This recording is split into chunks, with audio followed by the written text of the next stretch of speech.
Hi. Hopefully that audio will be sounding good. I think I got it ironed out. Pretty smooth, pretty swell, but time will tell. Hope you're all having a fabulous day today. Just clicking through a couple things real quick before we really get going into it.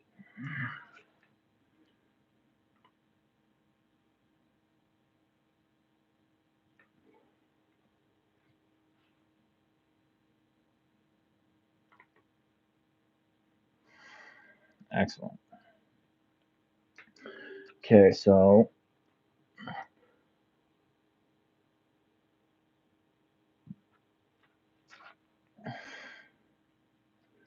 very good. I think that's sounding good. Perfect. Man, P0. Ah, what a beautiful, beautiful sight to see. Hi. Dude, nice. Om Namah Shivaya. Dude, we dialed this one in. Okay. Don't change my device. No. Sick. All right. Welcome everyone. Just in case audio is going good right now, it sounds like. We'll start things off right. You know how we do out here in this group, For those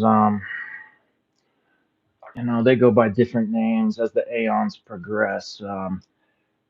Haters, negators, but we got a little something for their ass. Yeah, how you like that one? How you like that one, huh?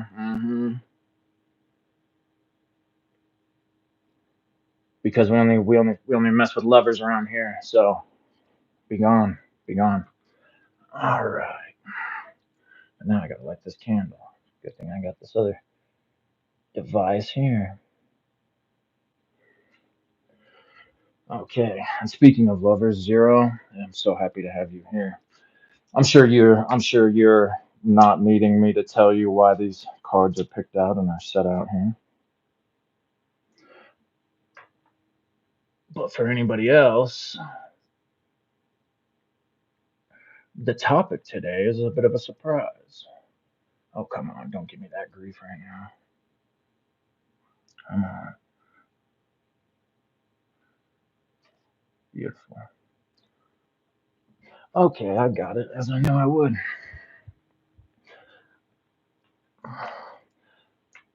All right, so thank you. Thank you. What the heck? 22? Wow, just like that. Well, welcome everybody who's popping on in. I'm happy to have you here. Going to be doing a book study today. I need to get okay, and I need to get this other headphone. I know the audio's good, so I don't think I need that other headphone in where I can feel or I can be hearing the delay. And yes, those three do feel awesome. Those three all are tied in today's topic, today's book study. We're going to be doing a bit of a surprise book study for the people I love so very dearly and closely in life. Specifically, Zero. I had this one picked out in mind for you. Well, we did, um, my beloved goddess and I. We happened across Dion Fortune's esoteric philosophy of love and marriage. And right away I didn't even know she wrote this one, but I'm about to read it and I'm about to read it really fast. And I did. I read it in about I was kind of slowly going at it and I still knocked it out in about 4 hours. So we might be able to do this all in one sitting. It's 100 pages, but maybe we'll break it up into a couple of parts. The we'll rock with it. We'll lean with it, rock with it. You know how it goes. But yep. So these cards here are picked out on purpose to go along with this book read because they seem to be the three major arcana that are going to be kind of most tied in with the theme of this book. Of course, Zero. Of course. And I'm so happy that you are here. Thank you. It means the world to me. I love you so much. I love you all so much. It's a blessing to have all of you here. Okay, I am going to also, real quick, one other quick little treat to start us out, zero, so I can make sure that I can even hear the music.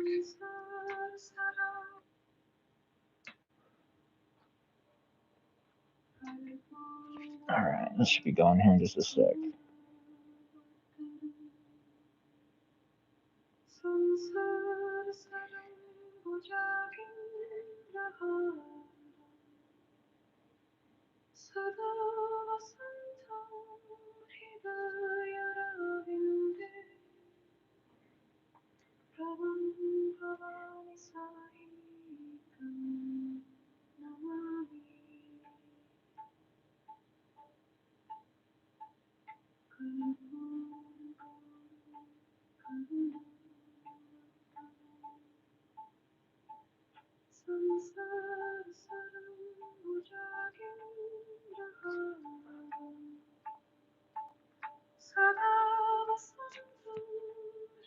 Have you heard this one, Zero? Karpur Goram.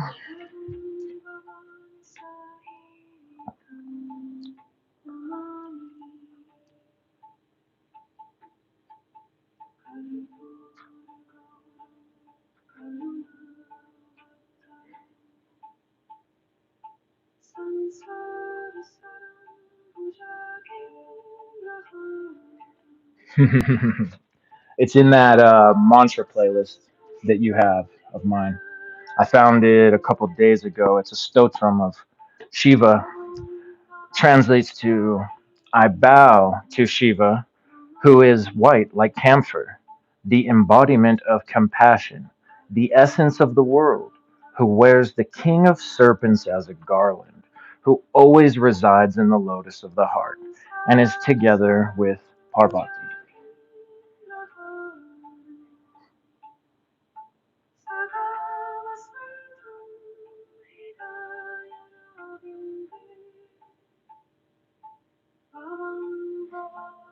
Perfect.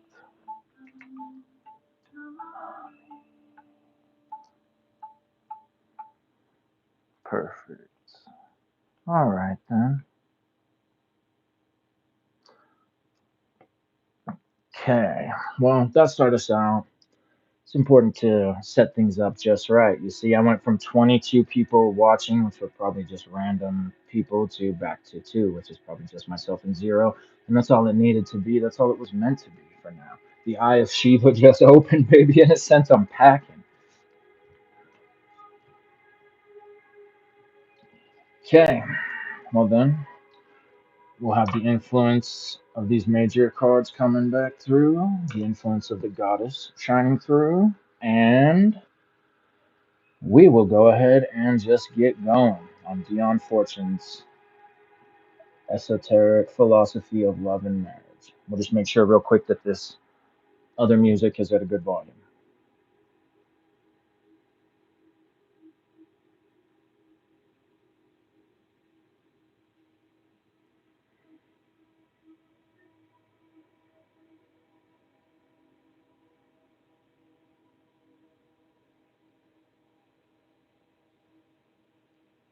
Sounds good to me. That's a nice, this is going to be that nice slow vibe that we were talking about.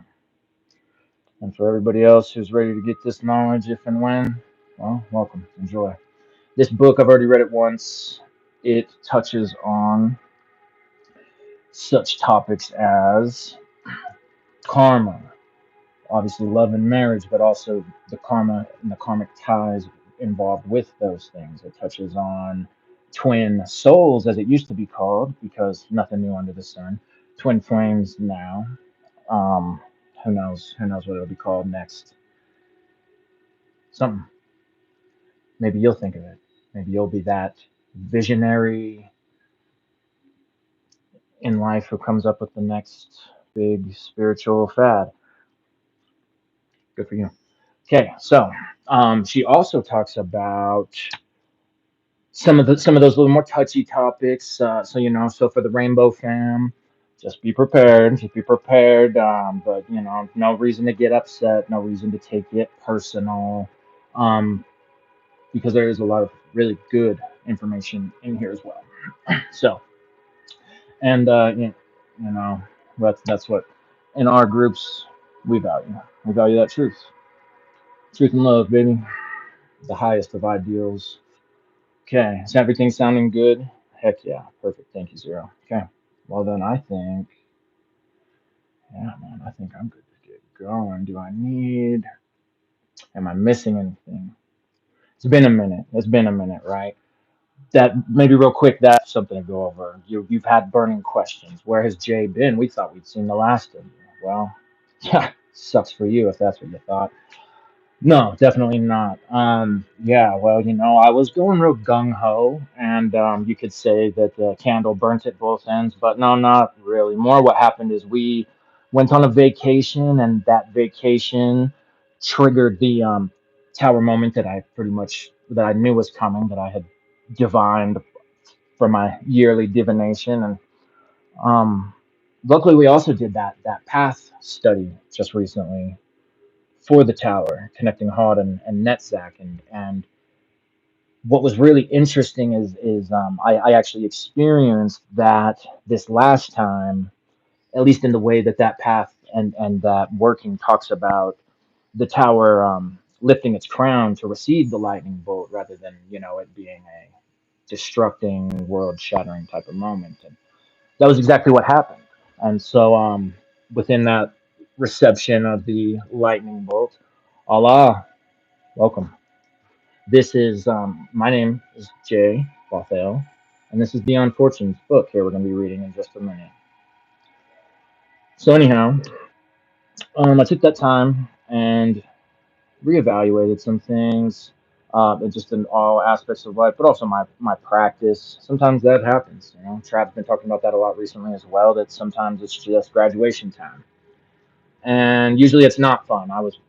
My graduation came with me kind of being a little upset at a lot of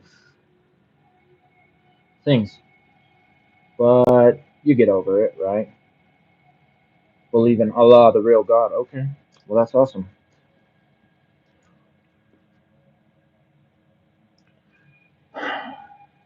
Because there is just that one true God that sends that one true lightning bolt down through and into manifestation.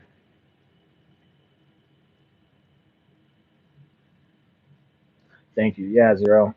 Exactly. Oh boy. Whatever. Everybody's journey is different. And I don't think anybody has a very smooth ride, you know what I mean? And so I knew that the best thing for me to do was to kind of just take some space from some stuff, um, and just focus on other things. And then now here we are, back with a beautiful surprise teaching. So welcome. I love you all four of you so far, and don't forget these two, the most important two. We're about to discuss them.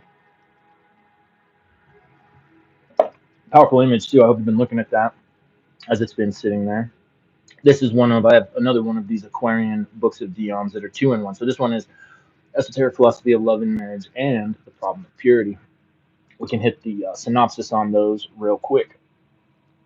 So, esoteric philosophy of love and marriage shows the benefits of physical love are not derived merely from bodily functions, but from currents set up in the etheric doubles of subtle matter upon which our physical bodies are built. It explores the karmic ties between souls, how souls find their mates, and the esoteric teaching of contraception and abortion, and shows how sex can be used to increase energy and esoteric development. Then the problem of purity deals with the question of tackling the insistent sex urge, vitally important not only to the individual but to the community as well. Through a discussion which includes masturbation, homosexuality, sadism, and masochism, the author demonstrates how anyone who is prey to unbridled sex forces may transmute them into a power of the highest good. Oh boy, oh boy. Well, don't you hate it when that happens? Don't you hate it when that happens? Oh man. Oh man. You mean I gotta start using this urge for the highest good? No, you don't have to. You don't have to do anything you don't want to. Do as thou will. But we're gonna at least read this book and see what Dion's got to say about it, huh? Tower moment is always an evolution. You look more strong, and this book will be awesome. Thank you, Zero. I love you so much. I'm feeling it too. I'm feeling it too. Finally, it's good. Boy, sometimes those moments can, phew, they can really get you good for a second there, can't they? But whatever, you know. Like I said, ultimately it was a good thing. It really wasn't. It wasn't a tower moment. It was like that, as in that path working. It was the crown lifted to receive that divine communication. And so you could say I've been somewhat like a caterpillar in the cocoon, one of those stages. And that isn't very comfortable. You got to liquefy all the way back down and beautify back up. All right, where anyhow, let's get to reading. If we're going to get this thing all knocked out in one session, then I can't be jabbing much longer. 16 minutes already? Oh, goodness. Hope you enjoy it. So, the preface. The works of the late Dion Fortune were written a long time ago, and since then a great deal more has been understood and realized, so that many of the ideas then expressed are not now necessarily acceptable. Also, much of what she wrote was written from the viewpoint of the psychic. Psychism is simply one type of inner awareness, and there are other types at least as valid and as common. Non-psychic readers, therefore, can translate experience in terms of psychic imagery into terms of their own inner awareness. The publication of these books continues at present because there is still much of value in them, and because they can act as valuable pointers to seekers. Details of the aims and work of the Society of the Inner Light, founded by Dion Fortune, may be obtained by writing, with postage, please, to the Secretary at 38 Steeles Road, London, Northwest. I don't know if that's still the address. I know the Society of the Inner Light still exists, though. You can look up the website if you feel called to do so. And I just remembered, too, that there's Dion's stuff is all available online in PDF form, and I meant to link it, so I can probably make that happen super quickly, though. Were you able to find it, Zero? I know I said I was going to send it to you, but I don't know if you went ahead and looked for it on your own or not.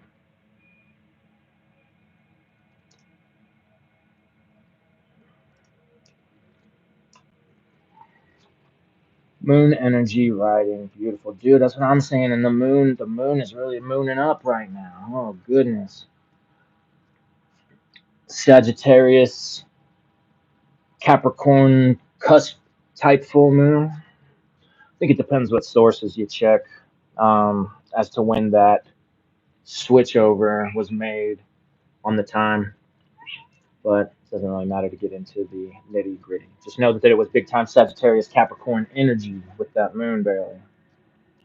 And right there, boom, I think I found it. Yeah, it's like on archive.org, I think. I don't know. Sometimes they want you to have an account, though.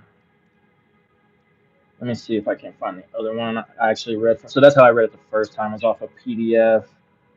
Busted through it real quick. Very good book. I got about one and a half, maybe it was 2.5 chapters in, and I said I just better buy the physical book because I have some wonderful souls and friends and lovers in this life that are going to get so much value out of this, and all three of them are here right now.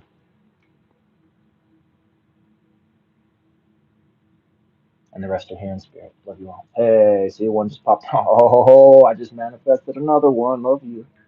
All right, then. Zero says send the PDF. Appreciate you. Look, okay, got you.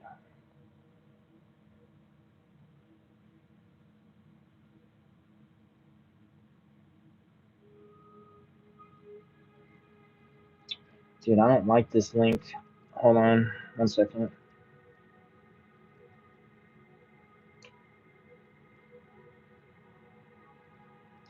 Happy Thursday, everyone. What's that? What's that? Well, Jupiter, we know that, but that's what? Grom, Green, Rome, Saha, Guruve. We just love to get so synced up with that planetary energy. All right, come on, cooperate with me, technology.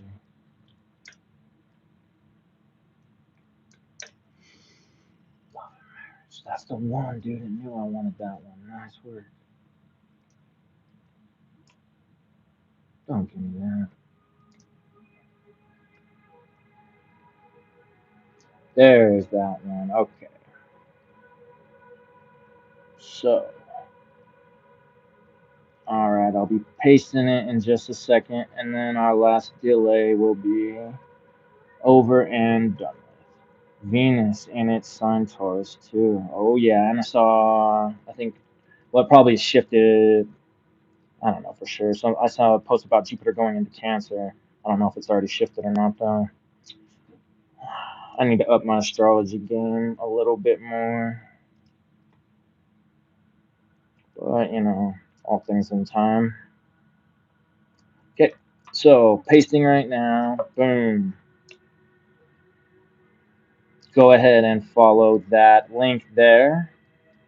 You'll be able to follow along in this PDF. That work for you, Zero? You got it? Anybody else who's here who's trying?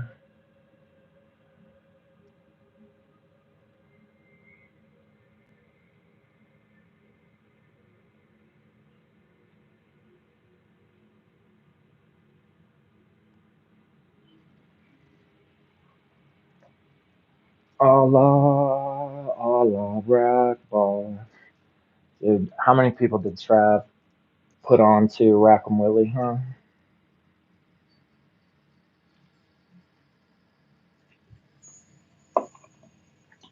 Me, I didn't know about Rackham Willie until I became acquainted with the Magus.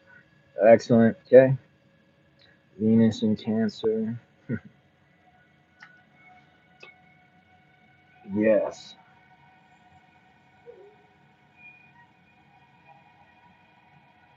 Perfect. All right then. Hi, baby. All right. In December, I don't think this part is in that PDF. But in December 1942, Dion Fortune wrote, "There are things I wrote of spiritualism 20 years ago, which, in the light of wider experience, I would not write today. And to cite these as evidence against me is to deny the possibility of human progress."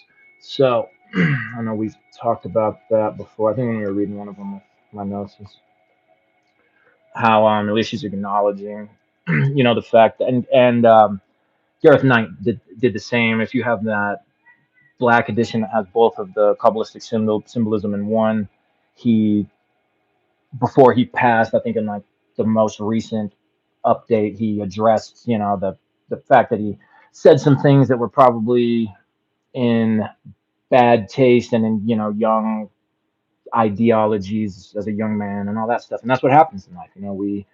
We learn, we grow, hopefully. So no big deal, Dion. Remember that Dion definitely did preach a lot of very, very great stuff, and but there was also her humanness popped through at times. Her just different ways that she was could they flare up, and in this book they flare up a little bit. You'll see. It's no big deal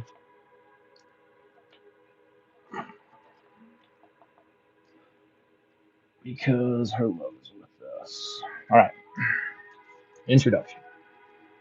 This book is that how's that music too as I'm reading Zero? Let me know if it gets conflicting as we go through this introduction. This book, upon the just checking the footnote if it was worth reading. This book, upon the esoteric teaching concerning sex, is addressed primarily to those who have no occult knowledge of the subject, but are seeking with open minds for information that may help them to solve the problems of life. To these, it may be said, by way of explanation of the present treatise, that every race has a traditional secret wisdom which is never made public, but handed on by word of mouth and manuscript to those who are considered worthy to receive it. This tradition stretches back in an unbroken line through remotest antiquity, the streams of different racial traditions converging as they approach their source. The first section of the book is devoted to a brief outline. Come here. To a brief outline of the esoteric doctrines in general, in order that the more detailed account of their teachings concerning sex may be comprehensible. The reader is recommended to grasp the leading ideas here put forth and then to try to express his own experiences and observations concerning life in the terminology herein employed, and see how far they are thereby rendered illuminated. Let him reflect that, if these ideas are true, certain results will ensure from contemporary occurrences. He should then watch for events in fulfillment of his anticipations or the reverse. In this way, he will learn as much about the practical application of the esoteric teachings as is possible for one who is not an initiate of any of the fraternities that hold the secrets of occult science. To those who already have a knowledge of esoteric matters, some explanation is needed. For the best known books upon the subject have repeatedly stressed the danger of any form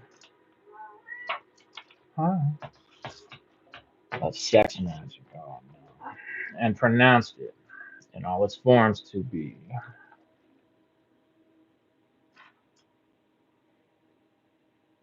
All right, sounds good. Thank you so much.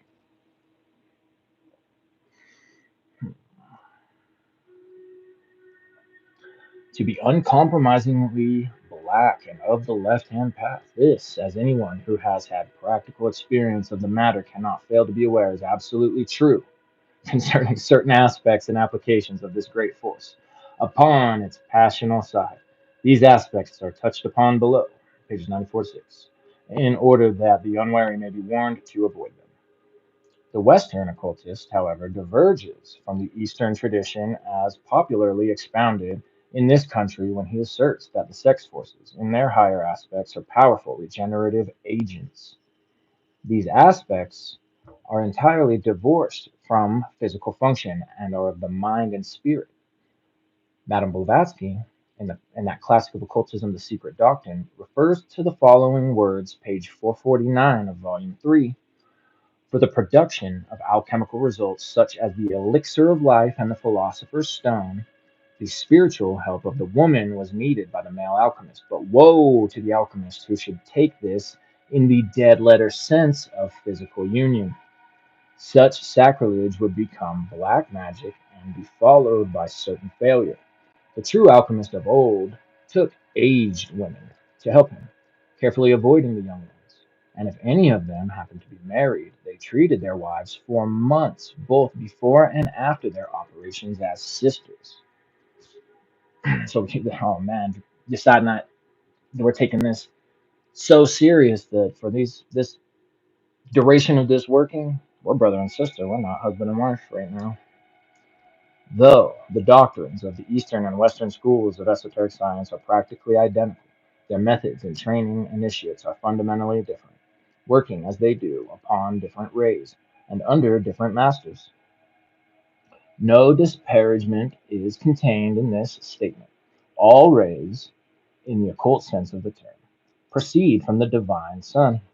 The Eastern tradition has a magnificent literature and has grown and spread into a great tree, overshadowing the life of the races that dwell under it, and honored by all, even those who understand it least.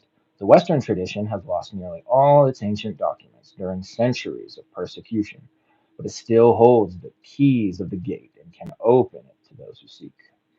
The Eastern and Western schools differ greatly in their attitude towards those forces and facts of life, which we sum up under the name of sex.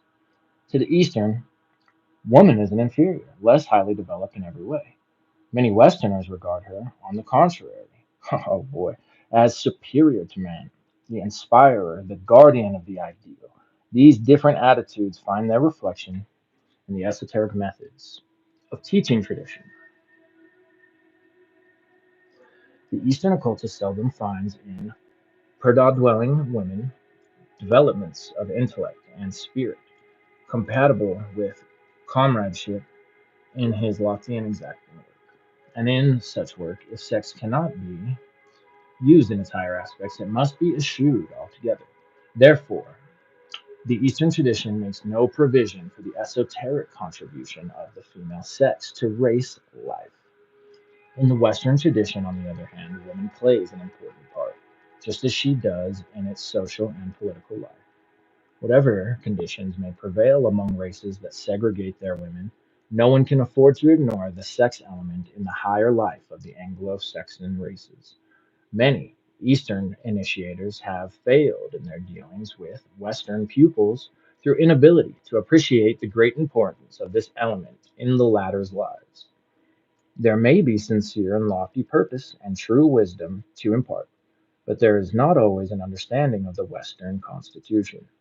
When the higher centers are awakened, they are apt to function according to the type of activity which the Western ray has built up in the Western vehicle, and confusion ensues if the ray and the vehicle are not both understood. Not a great deal of information can be given in a book of this nature, but enough, no doubt, to serve as clues to those who are experienced. The nervous strain so common among those who study occultism is largely due to the failure to secure a proper distribution of the life forces among the vehicles. Boom.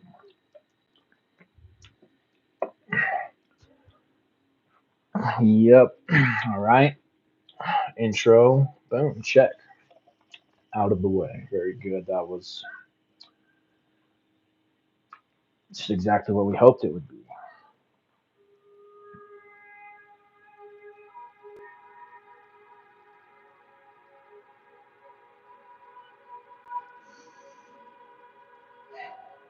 Let us just go ahead and continue.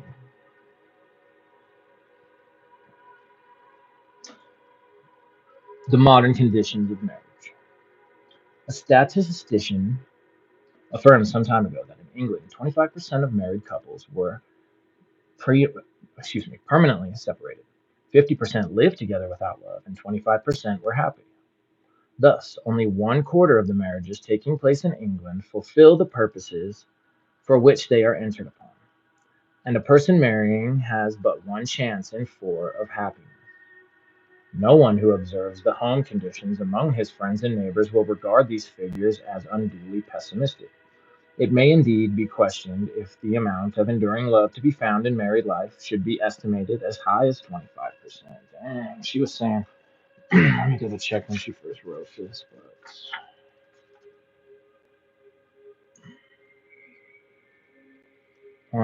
so this one was first. Oh, you know what? That's what where that footnote says. It's about 47, I think it was.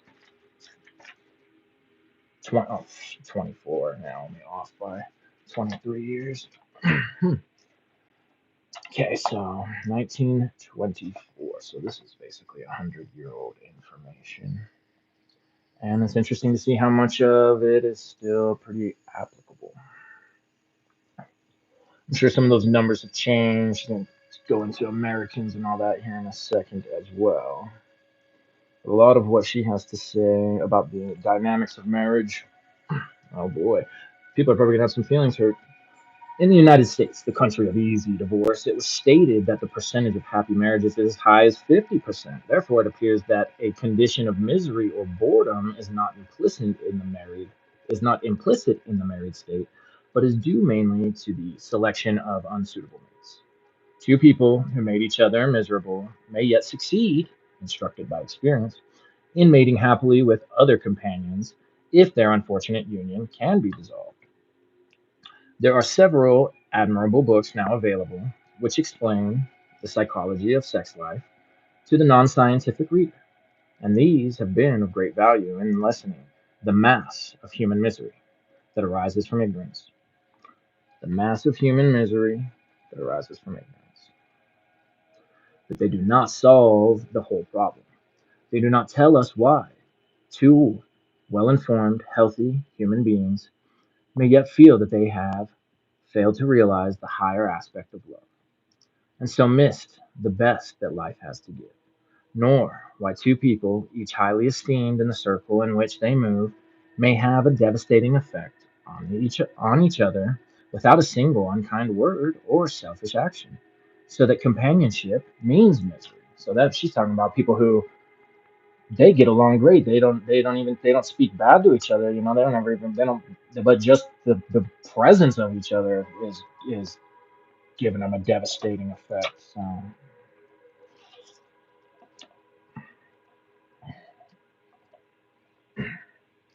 all right. The intuitions of all humanity declare that marriage can hold for the greatest good in life, but it is very rare to see that intuition justified. Yet, when this occurs, so great is the happiness achieved. Is the happiness achieved and so uplifting an influence does it exert in its immediate environment that all the married misery seems outweighed by the completeness of this one attainment? What line shall we take then with regard to the institution of marriage in a civilized society? Shall we imitate the ancient Greeks who required of their wives nothing but the bearing of heirs, while they sought the companions of their heart and mind among free, unmated women? Sorry.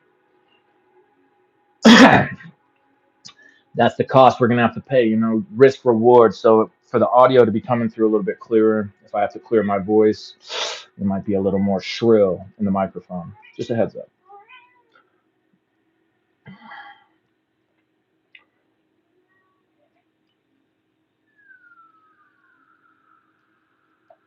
Unmated women, that's right. Whom we should regard as courtesans, shall we weaken the marriage bond by greatly facilitating divorce in conformity with the American practice? Or shall we continue with our present scheme of things and stake all on a single irrevocable choice? Each of these plans has its disadvantages. In the ancient Greek system, women of the highest evolution seldom gave children to the race, for the women of promiscuous habits are usually sterile. Moreover, the mothers of the nation, prized only for fecundity, were given little culture of either character or intellect, and were, therefore, unfitted for the training of their children, being themselves untrained.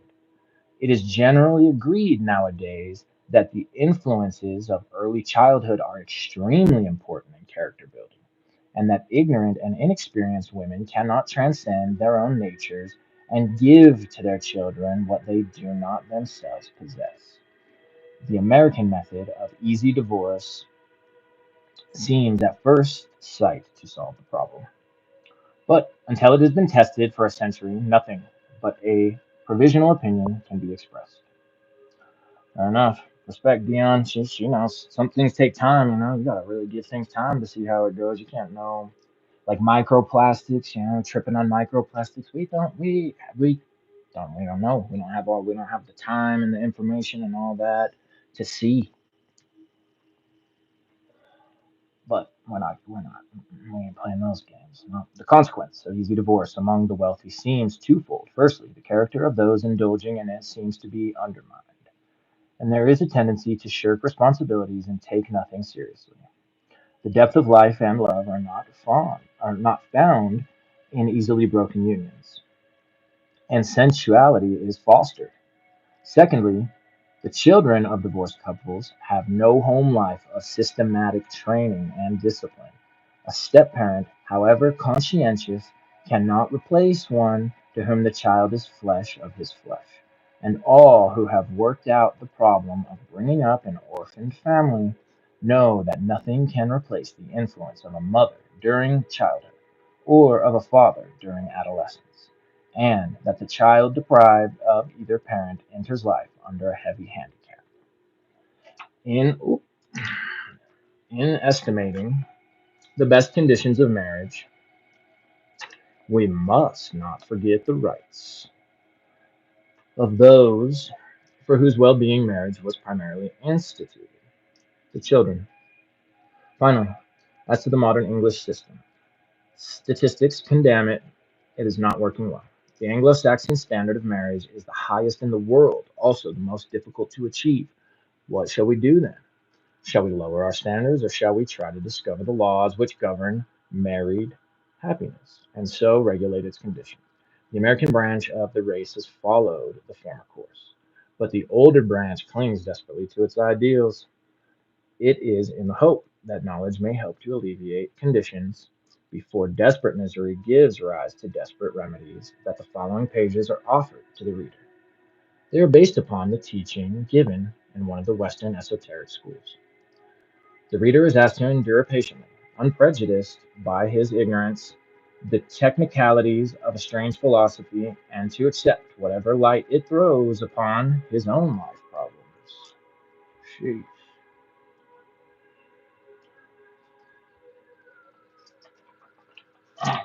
So Dion there discussing. I remember that was, even though that sort of it's titled the current or the modern conditions of marriage, and for her that was 100 years ago, right? Well, at least when this information and all that was written, and so obviously quite a bit of it still is very applicable, but some things have kind of changed in the world little bits, you could say. um, doesn't mean what she's saying is not necessarily true or valid. Bear in mind, though. So bear in mind, Dion was, an occultist. She was also a psychologist, and oh dang it, what the heck else was it she did too? Whatever, she did something else. She did a third thing, but I had it and I lost it. Whatever. You all have the internet. Figure it out. Here we go. These things shine through though at times. Her just like there's some of the influences just of the times of some of the things like her upbringing. Bear in mind that those things pop through a little bit, but like she just straight up said, if your feelings are hurt, maybe you should take a look at yourself and figure out why. The origin of matter.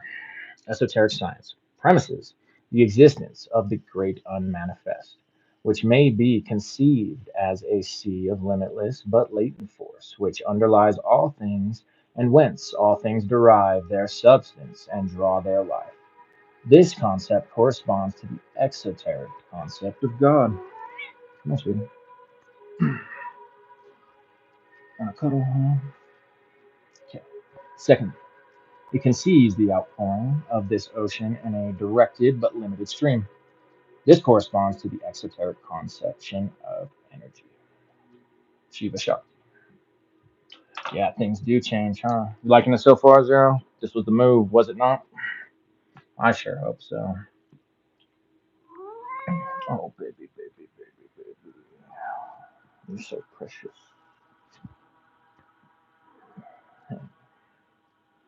Okay.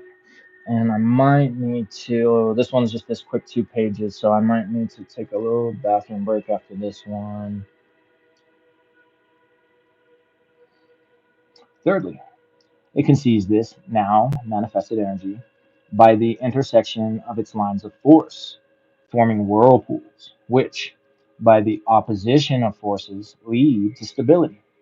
These whirlpools of locked up forces gyrating about their own centers instead of driving straight through space are the units of stability, which in their varying combinations form the different kinds of matter. Esoteric science recognizes more forms of matter than are known to physics and chemistry. It distinguishes first, and that's what the Vedas would say too. You go read in that information, they were saying things that science had not figured out for a while. So that's why I say, even though some of Dion's humanness shows through, her principles were all pretty dang solid. Her esoteric teachings.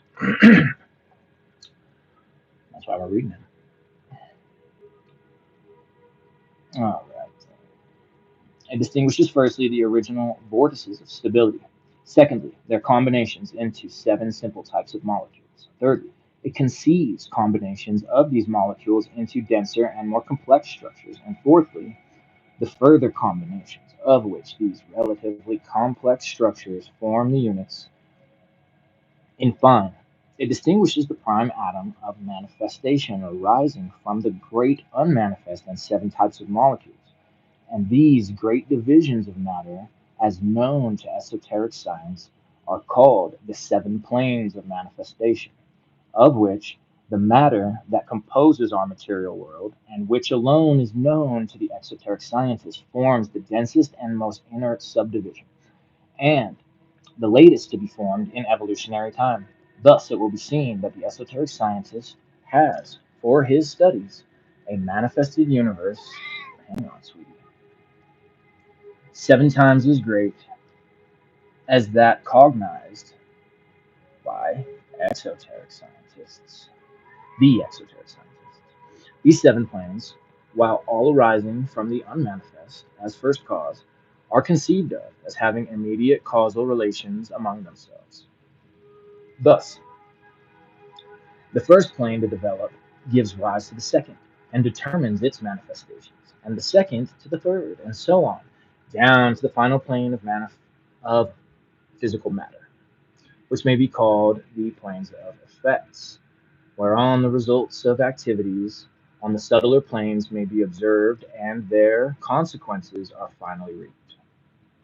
It will thus be seen that the esoteric scientist acquainted with the laws of one of the higher planes could control conditions on all planes lying below it, being, in his turn, controlled by anyone who was a master of a plane superior to his own. The final control is regarded as vested in the inherent nature of the prime manifestation. It is the aim of that branch of esoteric science, which is literally called magic, to obtain control of conditions upon one plane by acting upon the forces of the plane immediately above it, which acts as a causal plane to the lower one. White magic is distinguished as that exploitation of knowledge which aims at harmonizing and uplifting existence along the lines of advancing evolution, and which, though it may be, or excuse me, though it may concentrate its efforts upon a particular point, excludes from its benefits nothing which by its nature is capable of receiving them. Black magic may be defined as that use of superior knowledge which endeavors to cause any section of existence to return to a phase of evolution below that to which it has attained, or which attempts to benefit any special section of manifestation at the expense of the rest.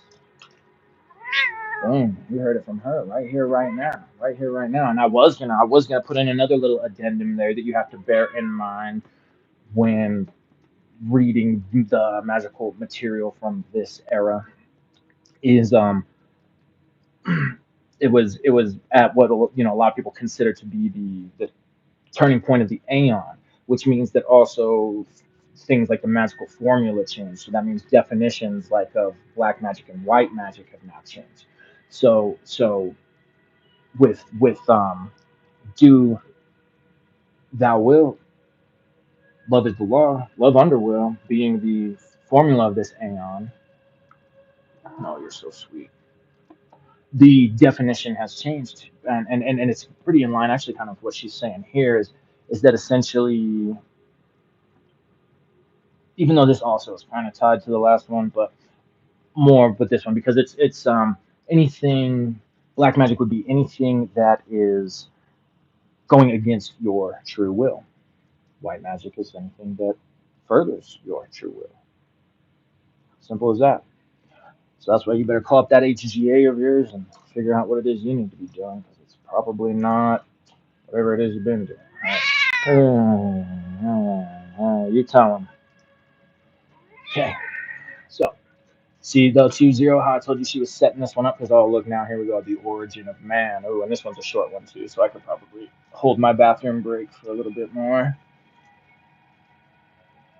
So I'm also trying to not break for way too much commentary, even though we do want to, be discussing things, just so we can try to knock this all into one sesh. We're already 1/4 of the way almost, so that's good. The origin of man, chapter 3.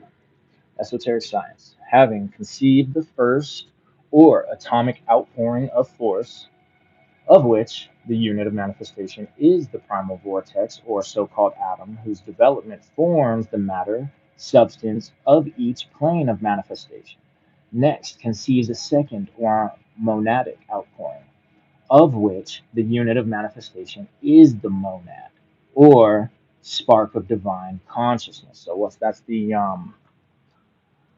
is the monad going to be the same as the Atman, or is the monad the same as Buddhi? Someone's probably gonna need to drop that. I don't. If you know that one, Zero, let me know. Otherwise, we might need that one dropped in the comments. Actually, you probably definitely know that one. You definitely probably know that one. But if not, I'm not trying to put pressure on you.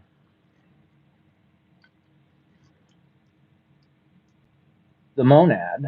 Oh, whoops. I think I skipped a little bit.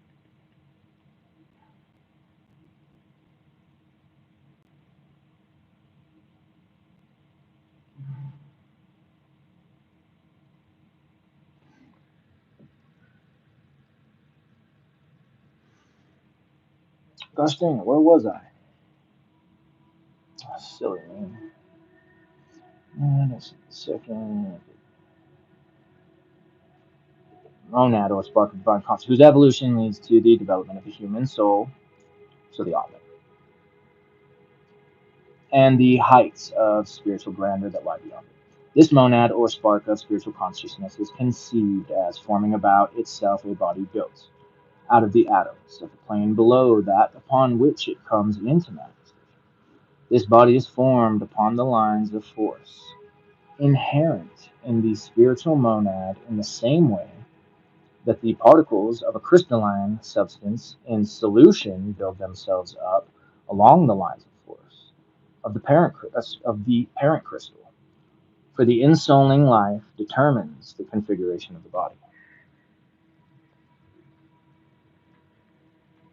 Each plane is, comparatively speaking, a plane of free-flowing life force as compared to the relative density of the plane below, out of which it builds a vehicle in which to confine its energies so that they may be directed to specific ends. The monad then, as in unconditioned life, builds itself a vehicle of the matter of the plane below that of its own substance. This vehicle, however,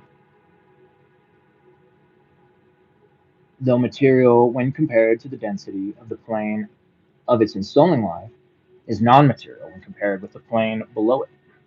And this newly formed two-matter unit can build itself another and yet more conditioning body of manifestation on the next lower plane. And so the building up of vehicles goes on, each giving a greater definiteness to the expression of the indwelling life, each laid down, metaphorically speaking, in concentric layers of accretion about the nucleus of the spiritual monad, until the final form is developed upon the material plane, the physical body as we know it. A human being, therefore, is regarded by esoteric science as a sevenfold creature, not merely a duality of mind and body. He is considered to have a vehicle built out of the matter of each plane of manifestation. Dude, Zero, I bet that this is syncing up with you going back to your cosmic doctrine, because you know how she talks about the divine sparks going out, pop, pop, pop, pop, and picking up everything as they go, little bits, right?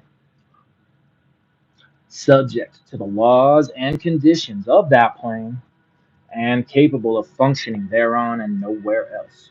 Each vehicle is built about and controlled by the vehicle of the plane above, and the core of all, the monad, derives its substance from the unmanifest as from an infinite reservoir of constant pressure. Okay, so these first few chapters, she's breaking down some of this kind of cosmic stuff, evolutionary stuff. But she doesn't do these things for no reason. She's setting this up because she's giving herself she's giving herself a solid leg to stand on for what she's going to say. Talk about later in the book and why it stands to cosmic P. All right. We can do this one too. Chapter 4: The Evolution of Man. We have learned that the monad builds up its bodies out of the matter developed upon each lower plane in the course of the first outpouring.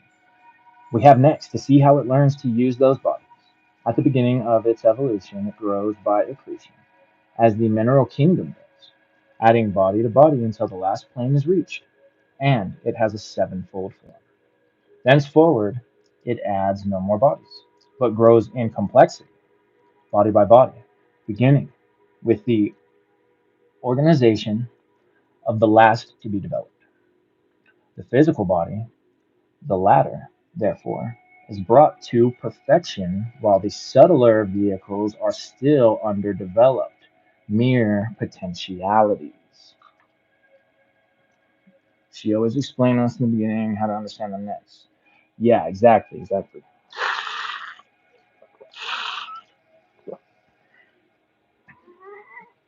Yeah, because we know that there is the philosophical or the theory side, and then there's the practical side.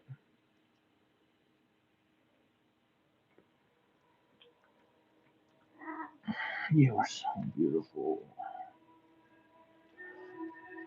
Okie dokie. The monad, as we saw, is a spark of divine consciousness, sensitive to the conditions upon its plane of manifestation. As soon as it gathers about itself a vehicle of matter, of the plane below its own, it it obscures its consciousness of its own plane, but extends its consciousness to its vehicle. And so it proceeds down the planes till the physical body is developed. Therein, the buried monad has direct consciousness of one plane only, dim at first in the primitive organization of the earliest cycle of evolution, and growing in clearness as sense organs were evolved, till we have the wonderful capacities of the human eye and ear. Now, we begin to see another and yet more wonderful sense developing, sporadically, but in a constantly increasing number of individuals. We find people who are aware of subtleties which escape the five physical senses. They are sensitive to the emotional states of their fellows. They may even be able to read their thoughts. This means that evolution is bringing about the organization of the next body to be developed, and that its sense organs are beginning to cognize the conditions of the plane to which they correspond. In this way, evolution will continue to bring body after body into function until all seven bodies are organized and correlated, and the monad has complete expression. So check that out right there. Peep that one. Oh, you're so perfect. She's basically breaking down that whole 5D X-Men situation. However anybody, whatever your particular way of viewing it is, superhumans, the next stage of evolution, tools. What was it? 46 and 2, baby, get that extra chromosomes to bring about that next stage of human evolution. And as evolution goes, it doesn't usually happen overnight, but it's getting popping off. Oh, it's getting popping off. At least it seems that way. But I don't know, man. I'm not gonna worry about it either. But still, see that, and that's 100 years ago. So that, and even in that time. So this is what I mean, though, too, about the whole like, oh, we're gonna go to 5D. We're gonna go to everybody's about to be enlightened. Like, you guys, I hope you're realizing right now how long these kinds of things have been being said. You know what I mean? And that doesn't mean that they're not true, but well, I know I probably don't have to tell the people who will be tapping in on this one that the usually the mainstream idea isn't usually the completely accurate idea. It might have some accuracy in it, but shoot, one true goddess, what up? Would you say AI is a big example of, and a big example of this evolutionary shift, or of the potential, or you mean what Dion is discussing, this next stage?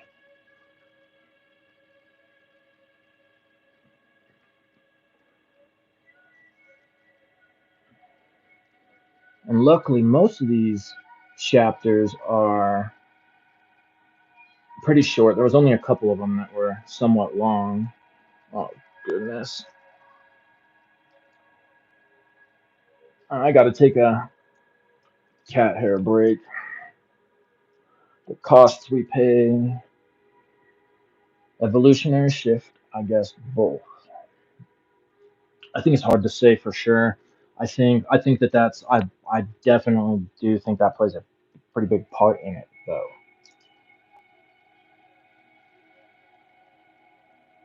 2,500 years passed to the death of the Buddha, and some still think enlightenment isn't real. It's crazy. At the same time, this book are being out here since 100 years. Yeah, and you go read stuff from because things go in the cycles and the little waves and all that. So when in the 60s, um, spirituality, along with counterculture and hippie movement and stuff, that those different things popping up, um, was pretty similar to kind of same but different to what's going on now, where a lot more people are kind of talking about and discussing those things because it's kind of it's just that's just what time it is. And yeah, back then, they were saying those same things. They were saying the same exact stuff, that we're about to have superhumans, and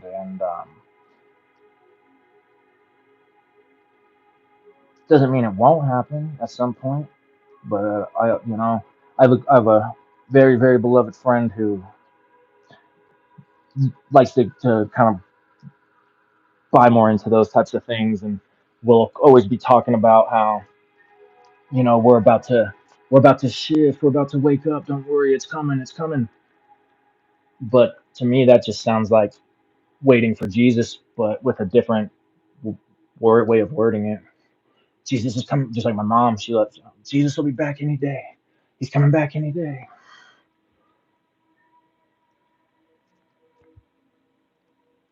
We're shifting. We're shifting any day now. Don't worry. Don't worry. We'll be shifting, and the bad guys will be gone.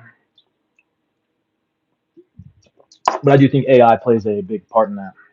We'll just have to see how that unfolds, though. For now, let's get into these seven planes of existence. And luckily, my bathroom, it's one of those types of ones where it's like I know I'm gonna need to, but until it's like I really need to, I might as well just keep cracking on. The seven planes of existence, chapter 5. The planes of manifestation are commonly designated numerically, but they are not numbered from above downwards in the order in which they come into manifestation, and in which order they have, for the sake of clearness, been presented to the reader, but from below upwards in the order in which they become perceptible to the esotericist who is developing clairvoyance. And this nomenclature, being the one established by custom, will therefore be employed, so that those already familiar with the subject may not be confused. The seventh plane, also known as the upper spiritual, the plane of pure spirit, or plane of the abstract spirit, is the first phase of manifestation. It draws its substance and energy direct from the great unmanifest, which, using the pictorial method, the only method by which esoteric science can be taught, may be conceived as lying immediately above the seventh plane, and as being a reservoir of infinite potential force, which, when it becomes actual, is referred to as being upon the seventh plane of manifestation. So check that out. That's like she's saying that exactly zero from Kether to Hawkman. That's it, right, exactly. But it's like it's existing in kind of like that superposition state, right? Like the particle not moving until it's observed type, right?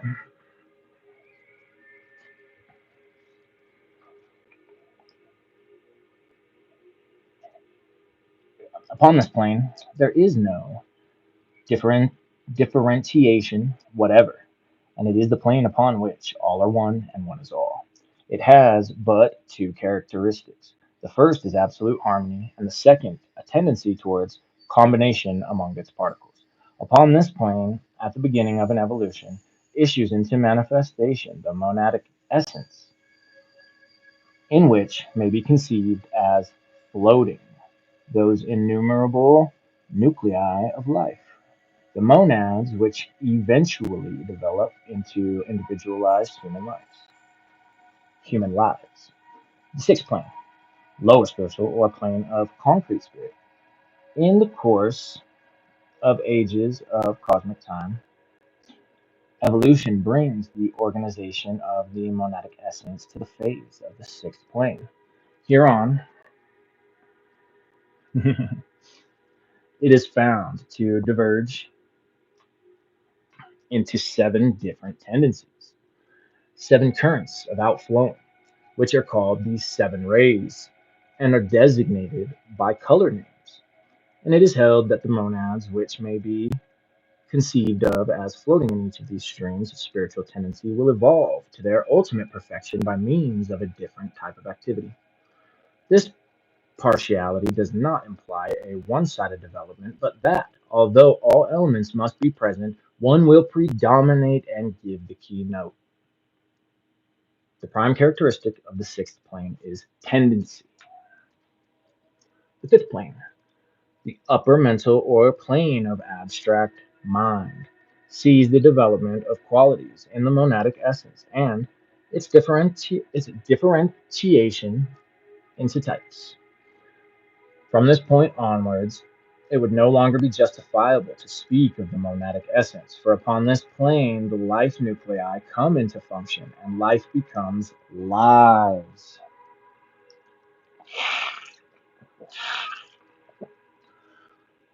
The fourth plane, the lower mental or plane of the concrete mind, is characterized by a finiteness which, while it limits, gives a definiteness which is lacking upon the higher planes. It is the plane of concrete thought and is characterized by memory. Chitta, third plane, or upper astral, is the plane of the emotions and is characterized by response to attraction, the desire for union. Second plane, lower astral or psychic plane, is the plane of the instincts and passions and is characterized by the desire to attract or possess. The first or physical plane is the material world as known by human beings incarnate in bodies of flesh and blood. There you have it. First plane type, sevenfold man. Oh yeah. I think it's like the first maybe 10 or so chapters of a lot of this stuff, and then oh boy, then she's really gonna start kicking us hard in the love bits. The heart chakra. Let's if you can start kicking us hard in the heart chakra. Made me think how everything really worked to be aligned. Right, right. Yeah, it's all karmic stuff. That's why it's valuable to be studying into certain types of yogas. I know you do zero, but for whoever else might pop in on this at whatever time, karma yoga, bhakti yoga, because you learn that oh boy, it's all karma. So it's pretty much all karma. This book's even going to go into that in the ways it does. Sorry, I'm from all that loving on my cat. She really got me caked up with hair, but I think I just about finally got to the last bits of it.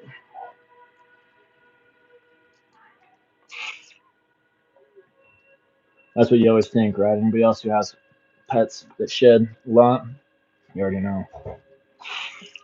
You think you got it, and oh boy, there it is again. Okay, so chapter 6, the sevenfold man. It is obvious from the foregoing remarks that man is composed of substances drawn from each of the seven planes of existence.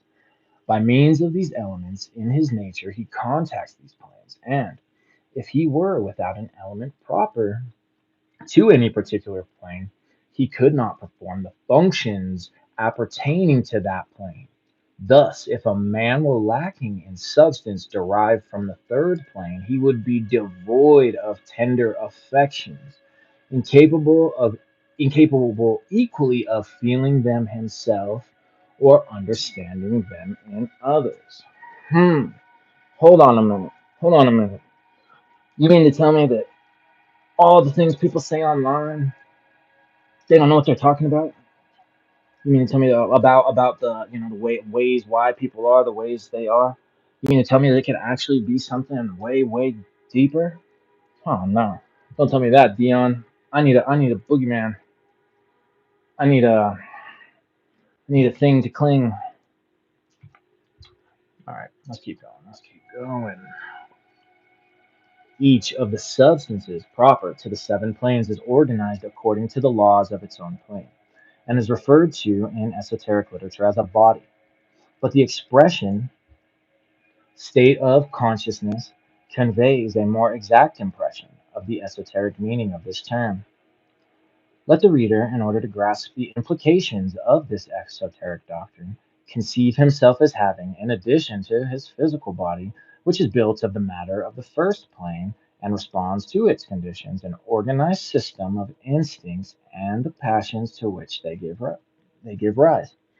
Let him also conceive himself by means of sympathetic induction of passion in himself, a common phenomenon, as able to perceive the passions of others.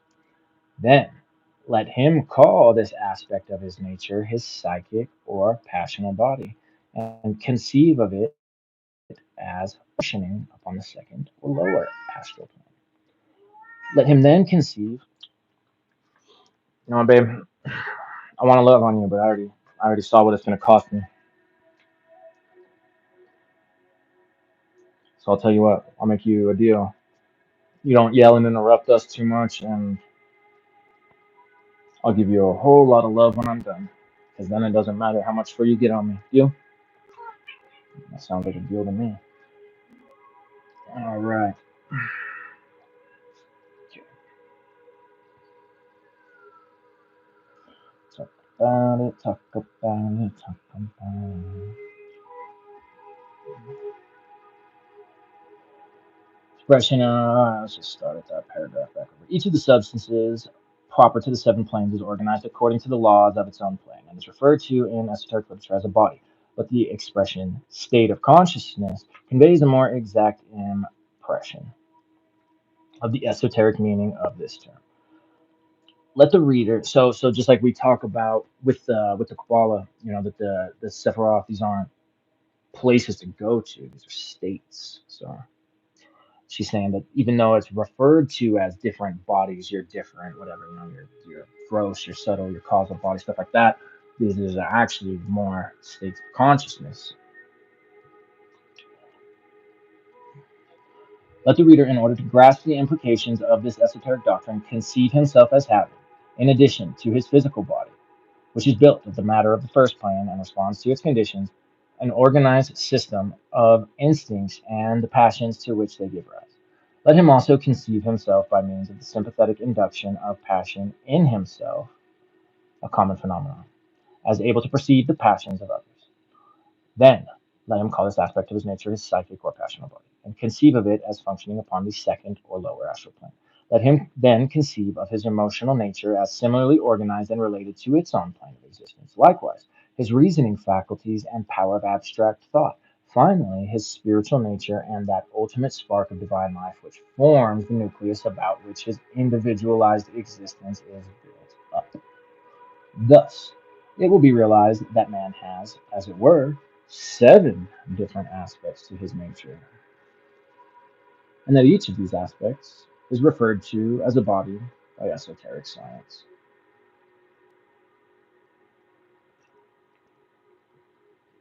The monad, in the course of its evolution, is conceived of as gathering about itself the matter of each plane, but long ages of experience and development are required before the masses of matter concerned become organized into definite bodies capable of functioning both subjectively and objectively.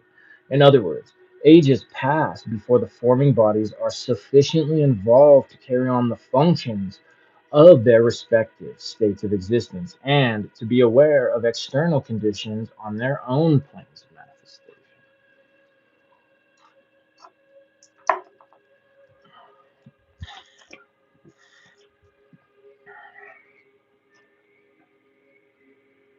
Physical body both functions and is aware of its environment by means of direct consciousness. But in the average man, this is the only body that has as yet obtained its dual development. In him, however, the second, third, and very often in civilized races, the fourth plane bodies are sufficiently developed to be capable of functioning subjectively. But it is not common to find a fifth plane body developed, carrying with it the power of abstract thought. And still rarer is it to find a true development of the spiritual nature, as distinguished from emotional ideals, appertaining to the third plane, which are often mistaken for true spirituality. A more evolved type of man, however, in a more evolved type of man, however, we may get a development of one or more of the subtle bodies, of the subtler bodies, which enable them to perceive their environment by means of direct consciousness, in contrast to subconscious impressions, as is the case in the unevolved. Thus, instead of merely being influenced subconsciously by the emotional states of his fellows without knowing what is the matter with him, as is usually the case, the evolved man is fully conscious of the feelings of his companions. Oh, kitty. Evolution is steadily developing these subtler bodies, as is proved by the fact that what is called psychism is increasingly common in its minor manifestation. It is a little understood fact concerning man's nature that, although a synthesis of all the states of consciousness is the highest form of existence, it is possible, by concentrating upon any one state of consciousness, to limit attention to that state alone, and by this means to perceive as a whole, as a world of its own, that plane of manifestation to which it corresponds. When he does this, a man is said to be functioning in his astral body upon the third plane, or in his concrete mind upon the fourth. And while he is so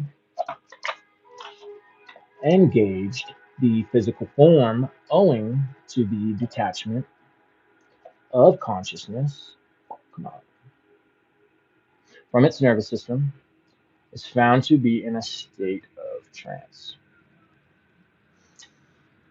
Those who have the necessary knowledge deliberately entrance themselves in order to obtain extension of consciousness upon planes which they are otherwise unable to contact in the stage of development to which they have attained.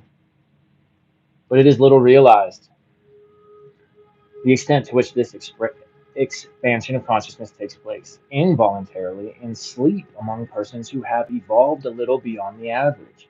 The true aim of evolution, however, is not to segregate consciousness, but to correlate it. And the trance method of transcending physical consciousness is merely a temporary expedient.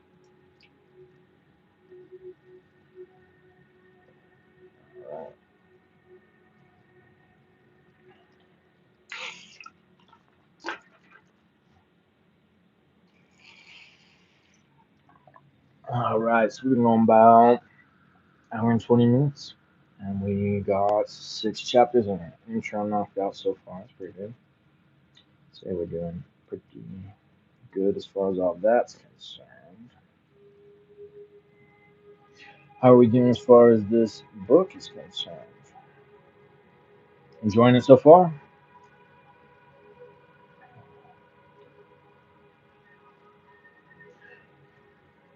Let me double check a couple things. I think I want to take this out of here and maybe try to give it a little more flex too, real quick. I don't know. Let's see if that'll help. But, you know, win some, you lose some, right? It is, and I want to check the total of chapters. So I know it's 100 pages exactly, and we're already a fourth of the way through that. 24 chapters, and then a little conclusion. Okay.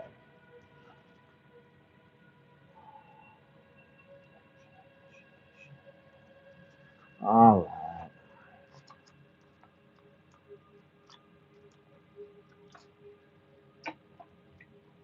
Let's go ahead and fix the goddess. Fix those rays shining through, right?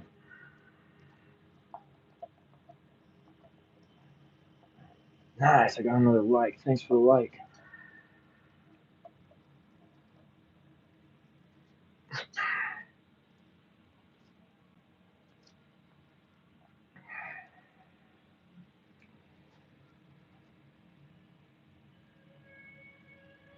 It's pretty good. Great. Chapter 7, the esoteric concept of life and death. Esoteric science asserts the eternity of life. Its central concept is conveyed in the word reincarnation, which implies an enduring unit of existence ensouled in a succession of transient bodies. In order to render this concept clear, it must be remarked that the individuality and the personality constitute two distinct aspects of man. The individuality is composed of the of the three highest bodies: the spark of pure spirit of the seventh plane, the concreted spiritual nature of the sixth plane, and the abstract mind of the fifth. These, once they have been evolved, are conceived of as enduring for an evolution and then being absorbed back into the infinite as organized centers of radiation. The four lower bodies, the concrete mentality, the emotional nature, the passional nature, and the physical body, are regarded as temporary accretions of the matter of their respective planes, which the individuality employs as a vehicle, and which, collectively, are said to compose the personality. The personality is built up in order to enable the individuality, which is formless, to acquire experience in the world of form. It is discarded as it wears out and its usefulness diminishes. The experiences through which it passed being absorbed by the individuality as food for its development. Thus, it is the individuality which undergoes evolution in the course of the ages, whereas the many personalities related to it merely develop, function, age, and die. But as each personality is built up by an individuality which has progressed, it is of a more evolved type than its predecessor. So, see, are you operating from individuality or are you operating from some funky personality, you know? Maybe it's a beautiful personality. I know Zero's is. I'm sure all of yours are. The individuality, then, is said to be the unit of evolution, and the personality, the unit of incarnation. Oh. From the doctrine of reincarnation arises the esoteric theory of destiny. The term destiny, it may be mentioned, is synonymous with the term karma, employed in the Eastern schools. A man's destiny is held to represent the sum total of the causes he has set going in past lives, which determine the conditions of the present. But fresh causes are constantly being introduced by the modifying action of the will. Oh, let's see that. Goodness gracious. Fresh introduction. Fresh causes are constantly being introduced by the modifying action of the will. Therefore, fate is not the inevitability which esoteric thought conceives it to be, but is a conditioning rather than a determining influence. True, some causes set going in the past may be so strong that no effort of the will avails to stay their course, and they have to work themselves out till their force is spent. By his will, a man may determine the reaction he will make to them, whether he will be crushed or purified, exalted by opportunity well used, or degraded by its abuse. Esoteric science teaches, therefore, that although a man has to work out his problems in the condition in which he finds himself in any given life, and in the limited sense of this short section of time, he has not got free will. Yet he can so determine the causes that shall go forward into his future that he can make of himself whatsoever he desires.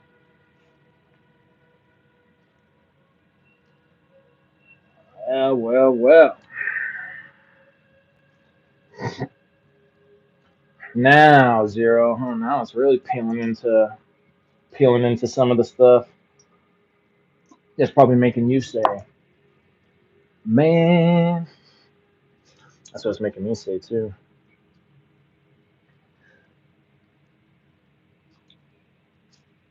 Evolution and initiation. Chapter 8.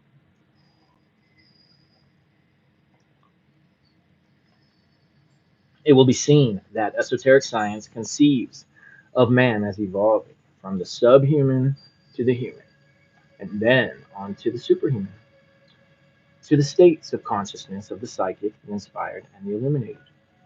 The great tide of evolution will take even the most debased on to the heights of spirit in the course of time. But as a great length of time must elapse for the consummation of this process, as has already served to bring man to his present state of development, there is, however, a method of quickening evolution which is known as initiation, where, through the deliberate use of his reason and his will, a man can do for himself rapidly what evolution is doing slowly for all existence. It is held that life did not issue forth simultaneously from the great unmanifest, but rather in a stream or procession, so that although all go by the same path, some are ahead of others, and, therefore, reach high states of development, while their brethren are either awaiting manifestation or at low degrees of evolution. These elder brethren, whether still in the flesh or advanced beyond the stage whereat in a physical body is worn, may, if actuated by the same philanthropy which makes us care for the weak and ignorant upon the physical plane, instruct and help those who are worthy of and capable of benefiting by such assistance. Dang, the higher look at check that out. She says it's philanthropy of the more evolved beings that want to help us out.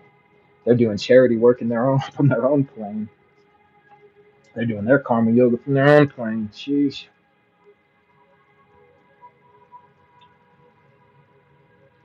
This is kind of a trip though because I'll take a minute real quick. I'll say I'd had kind of a realization, and it was more in terms of like the reptilian and Anunnaki thing, and but in stages of evolution, not as in like one versus the other, but as in like those different stages. Because she even talks about that in the cosmic doctrine too, how the just like what she just said, how the different rays go, and so some are more advanced than others. You know what I mean? And it ain't, it's not bad. It's not. It doesn't have anything to do with, but just the way that the dang wheel turns. You know what I mean? If you don't like it, go talk to God about it. Good luck.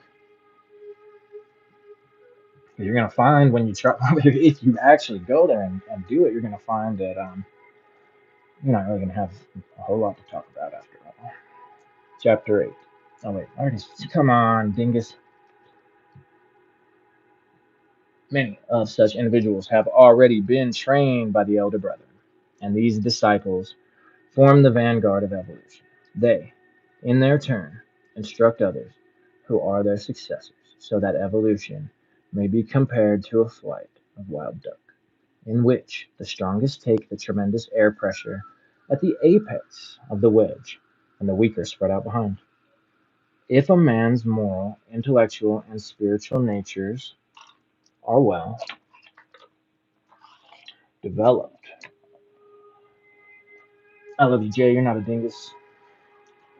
No, we all. Need to be a little more dialed in. That's what it really is. Or to use the esoteric terminology, if his subtler bodies are becoming organized, then he may be chosen by the elder brethren for special training.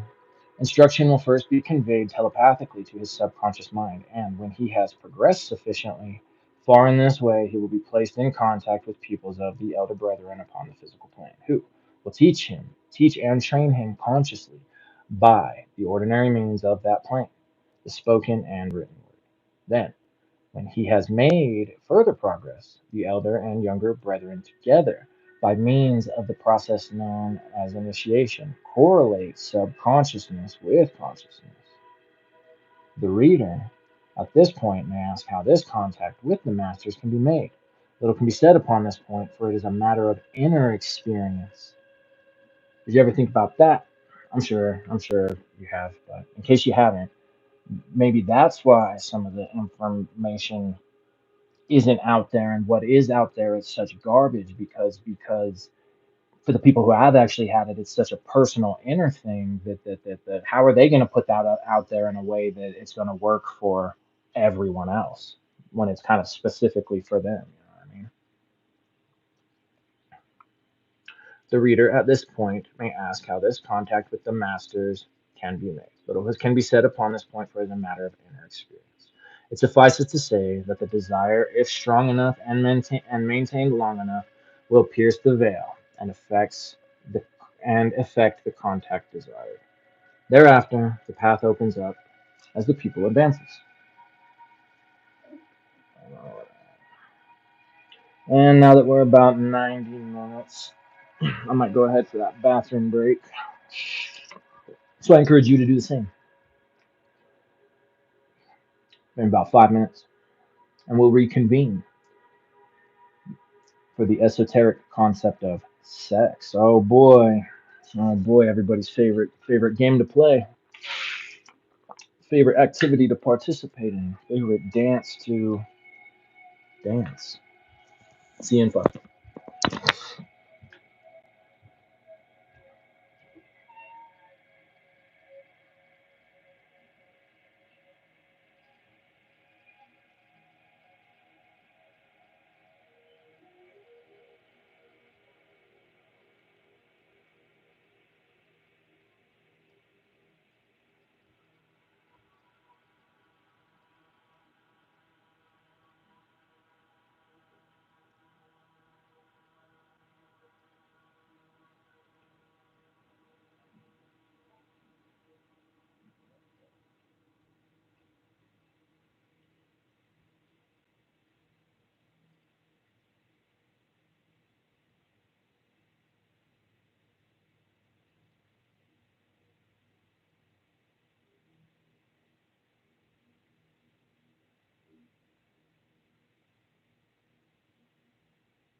Mhm.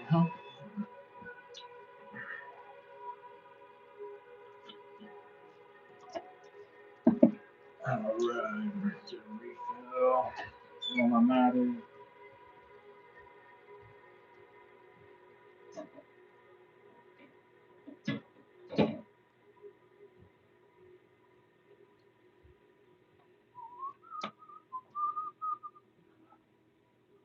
Okay, and we're back. I better, while I'm thinking of it too, check batteries on stuff. I think I'm pretty good, but I like to be so sure. What the heck even is it? How we doing? How's everybody doing? Are you having a wonderful afternoon?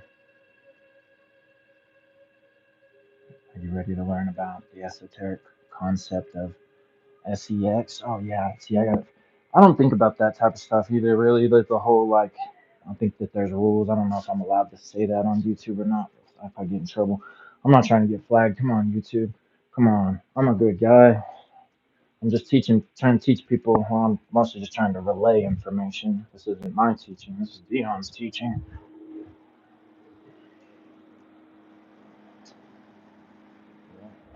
The question is, where are my headphone case, man?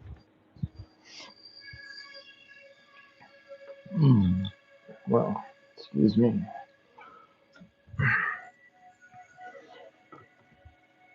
All right. Well, you know what?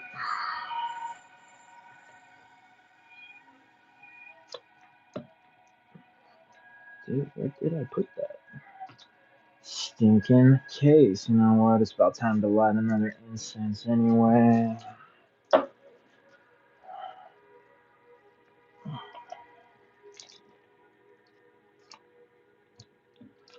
Well, I better not. I better not worry about it too much. If it dies, it dies, I guess. And then, what are we gonna do then? We're gonna maybe we'll just put a. That's where we'll put a bookmark in it because that's when the audio quality will go back to not very good.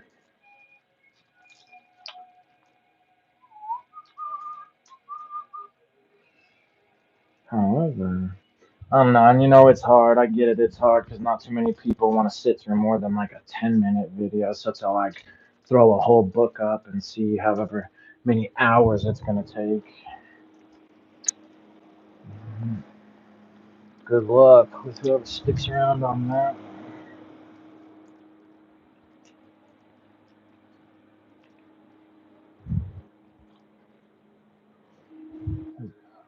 Oh, there it is too. The battery low warning. So I guess I better maintain this pursuit. I'm gonna put the dang things in like a few places. So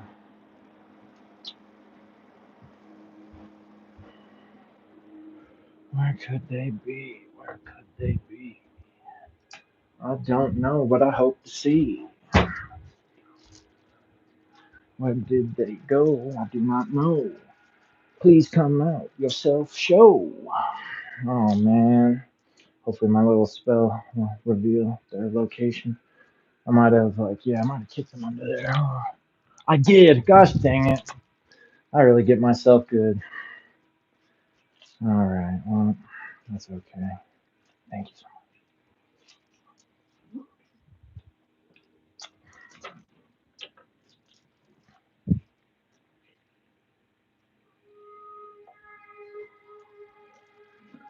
Okay. Perfect. So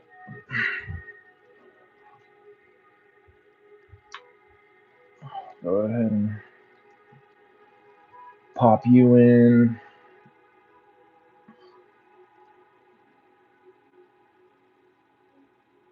You still hear me all right? Everything's sounding good still.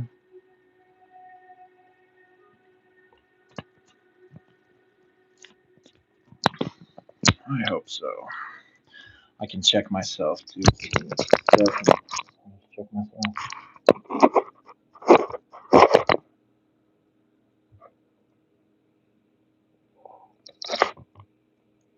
go. Check, check. Oh,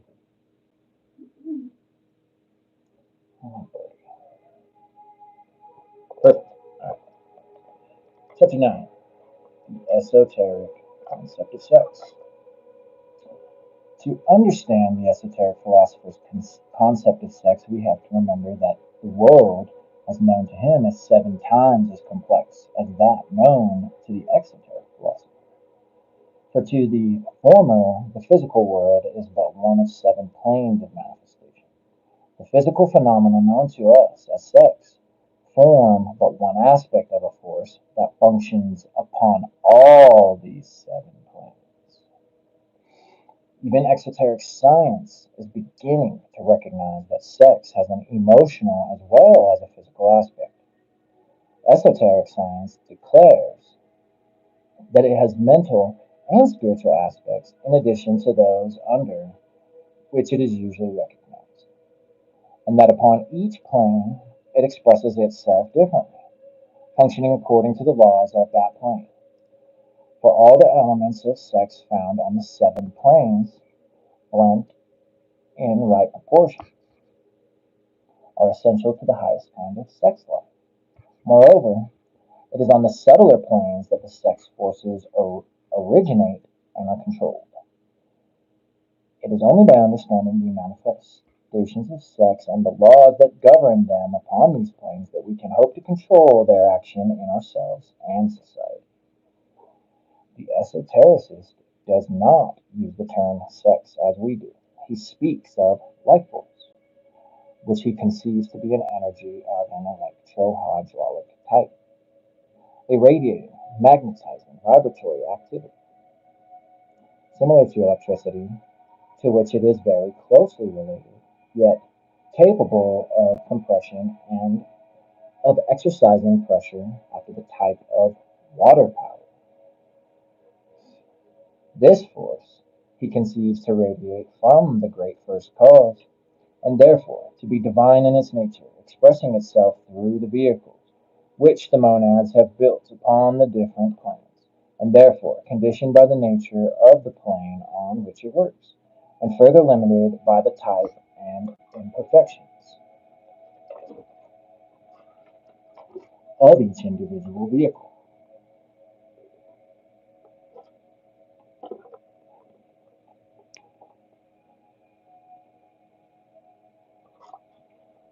So that, although the life force may undergo many transmutations,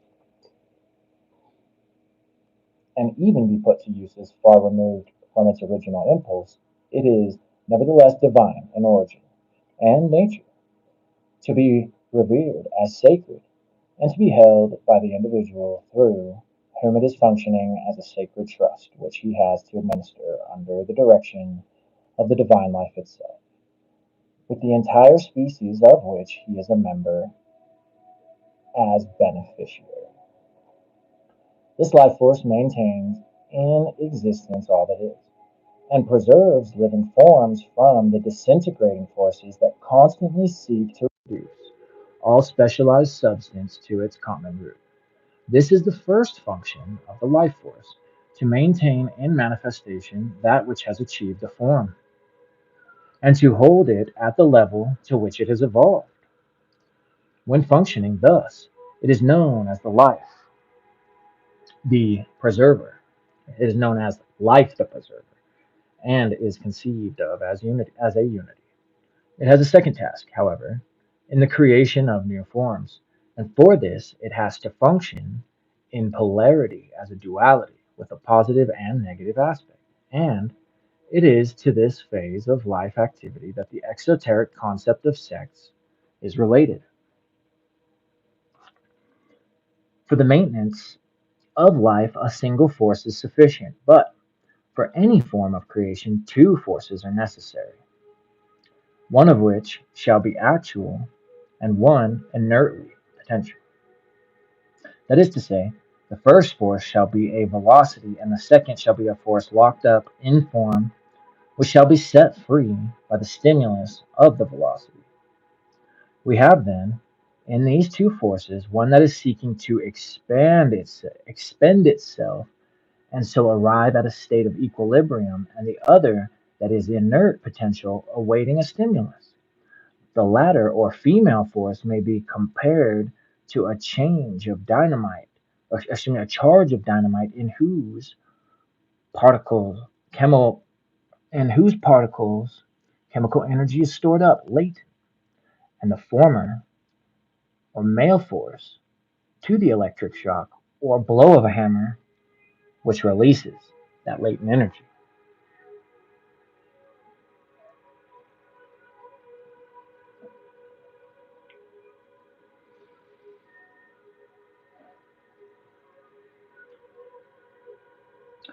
These two forces are spoken of by the esotericists as being positive and negative, male and female. The positive or male force being the stimulator, and the negative or female force by means of latent energy performing the actual work of creation under the influence of the male or stimulator, and immediately becoming impotent when the impulse of his stimulation is withdrawn. Wherever such action or reaction is at work, the esotericist considers the relationship of sex is present, whether in the mineral kingdom or in the world of mind.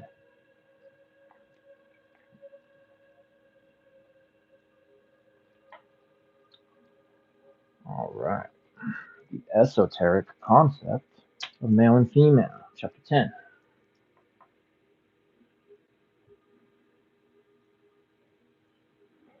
It was said by one who knew that in the kingdom of heaven there is neither marrying nor giving in marriage.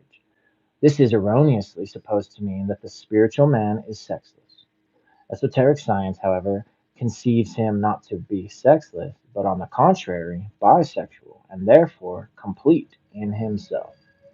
The individuality is two sided, positive and negative, has a kinetic aspect and a static aspect, and is therefore male female or female male, according to the relation of force to form in its makeup. The personality, however, is one sided, and therefore has a defined sex. The individuality may be thought of as a magnet, having a positive and a negative pole, one of which at a time is inserted in dense matter, and the nature of the pole inserted determines the sex of the body that is built up around it. The individuality, whose life is an evolution, has both aspects to its nature, but the personality, whose life is an incarnation, has but one aspect of its function, the other being latent or undeveloped. This is well illustrated in the bee, wherein the manner of feeding determines whether sex shall be developed or not, and also in the human form, wherein the characteristic organs of the other sex are always present in rudimentary form, and may even, in certain types of abnormality, attain considerable development, if not actual function. While sex is strictly determined on the physical plane by structural form,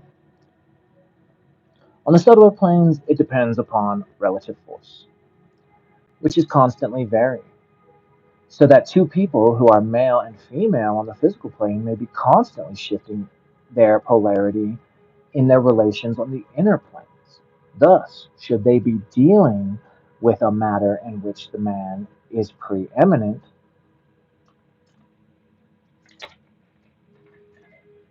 he will lead and she will follow.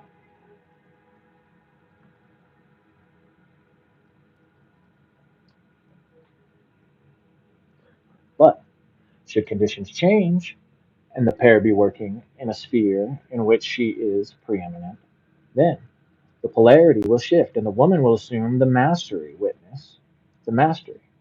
Witness the exceeding meekness of a man when a baby is thrust into his arms. The one who feels the deepest will be male on the plane of the emotions, and the one who knows the most will be male on the plane of the mind, regardless of the body in which each happens to be incarnated. As, however, the male body is better fitted For the expression of a positive type of force, the man will generally be male on the subtler planes as well as the denser. But if there is any considerable inequality of force, then the woman may be relatively male to her mate upon the inner planes. It must never be forgotten that maleness and femaleness are always relative upon the inner planes, and as the physical vigor of the individuals of a pair shifts about, so will the relative sexuality shift with it. And a man may be pure male in his relations with one woman, and pure female or negative in his relations with another. Form determines the sex of the individual on the physical plane, but relative force determines it on the inner planes. And this fact is clue to much.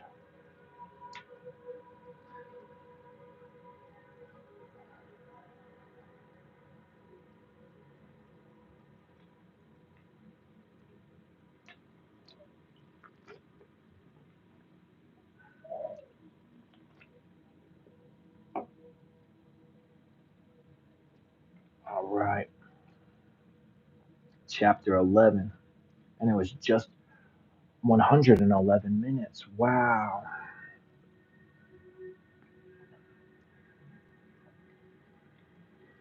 11. The interaction between positive and negative upon the non physical planes. Oh, wait, actually, I think this one might be kind of a longer one. Let me just double check. This is deep, right, Zero? Dude, that's what I'm saying. All right. Not that it really matters. I hadn't heard from you in a sec, so how you doing? You're doing all right? You're good on everything? Anybody else who's here?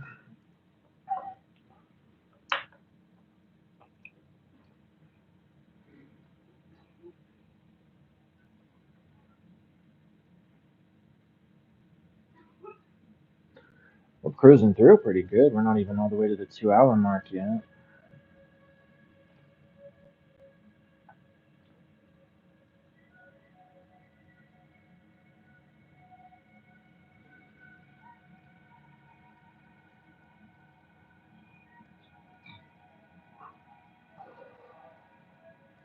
So, that's not bad. Oh wait, that clock's wrong, so that's not even. Oh, cool. It's even less bad than I thought.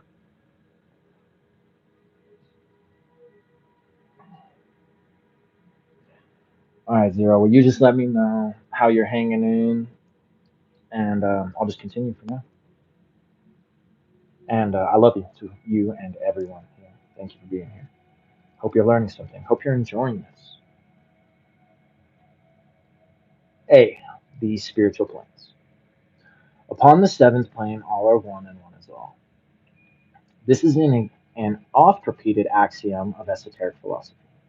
Upon this plane exist entities of two types: those that have as yet progressed but little beyond their origin, and are upon the downward or outgoing curve of evolution, and those who, having completed their evolution, have risen up to the level of their source. This plane, we are told, is entirely formless.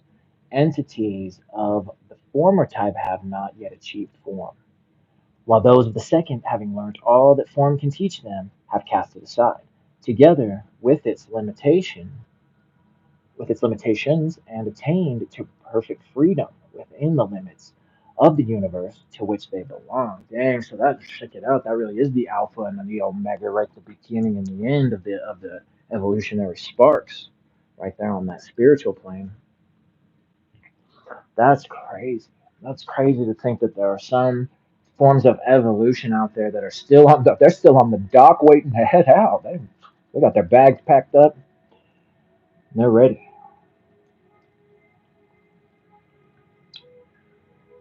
All are one upon this plane, we are told. The relationship existing between each unit and the rest of the plane far exceeds in intimacy and completeness.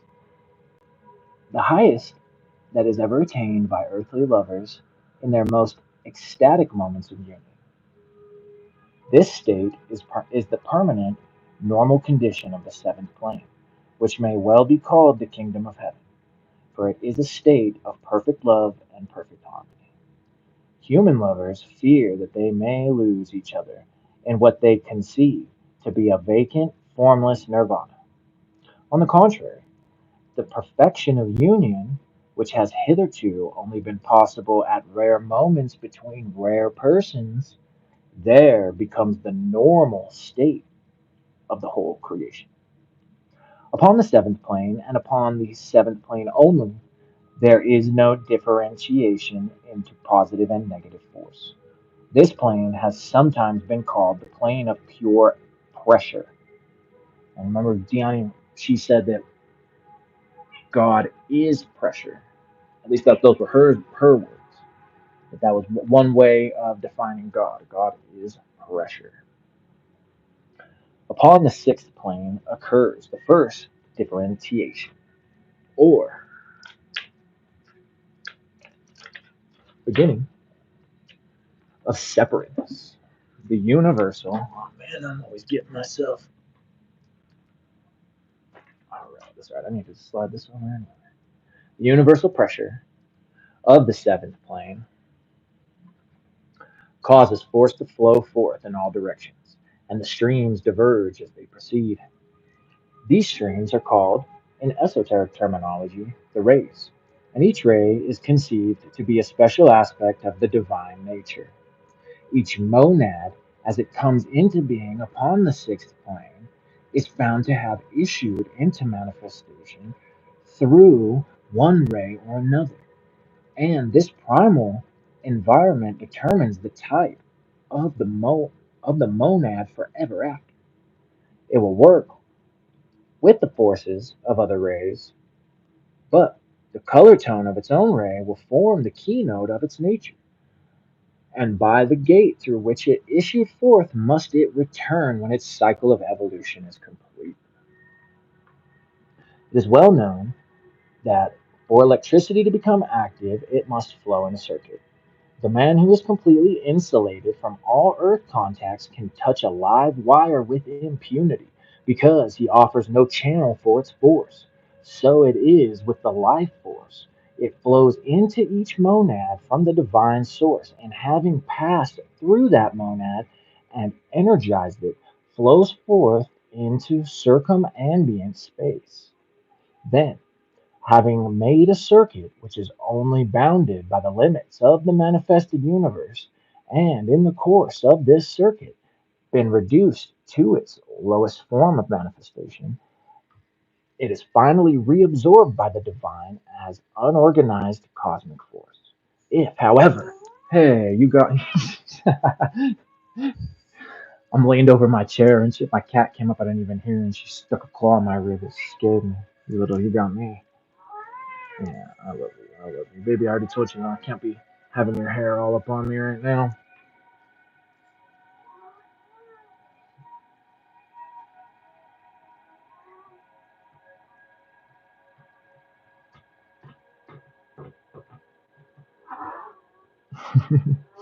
Just start back here. So it is with the life force. It flows into each monad from the divine source, and having passed through that monad and energized it, flows forth into circumambient space. Then, having made a circuit, which is only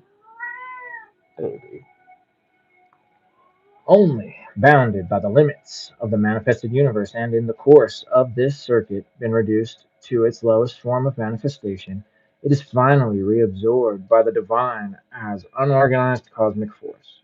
If, however, it is desired to perform any work with this force, it must not be allowed to radiate into space and so become available. It must be concentrated into a definite channel, and by being limited and defined, be converted into pressure, and thus made a source of energy. This is achieved by causing it to flow and to return in the channel of individualized form. In the path of outgoing, it makes its own channel through each and all of the individualized monads then in existence.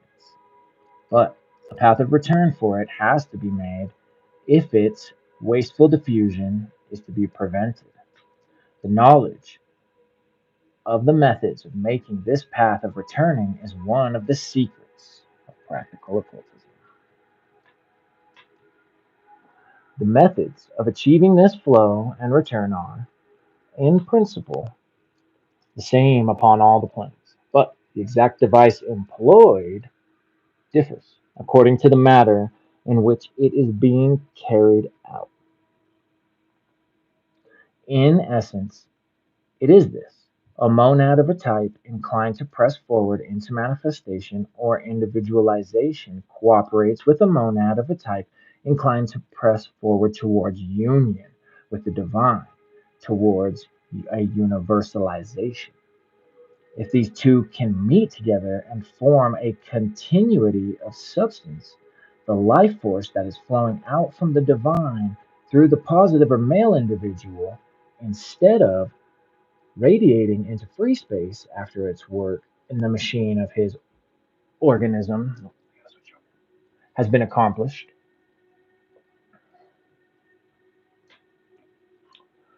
will flow back to the divine through the negative or female individual. At the point of junction between the two units, the force can be tapped and rendered available for creation in the matter of the plane upon which the union is being effected. This is the essence of the esoteric teaching concerning the sex function.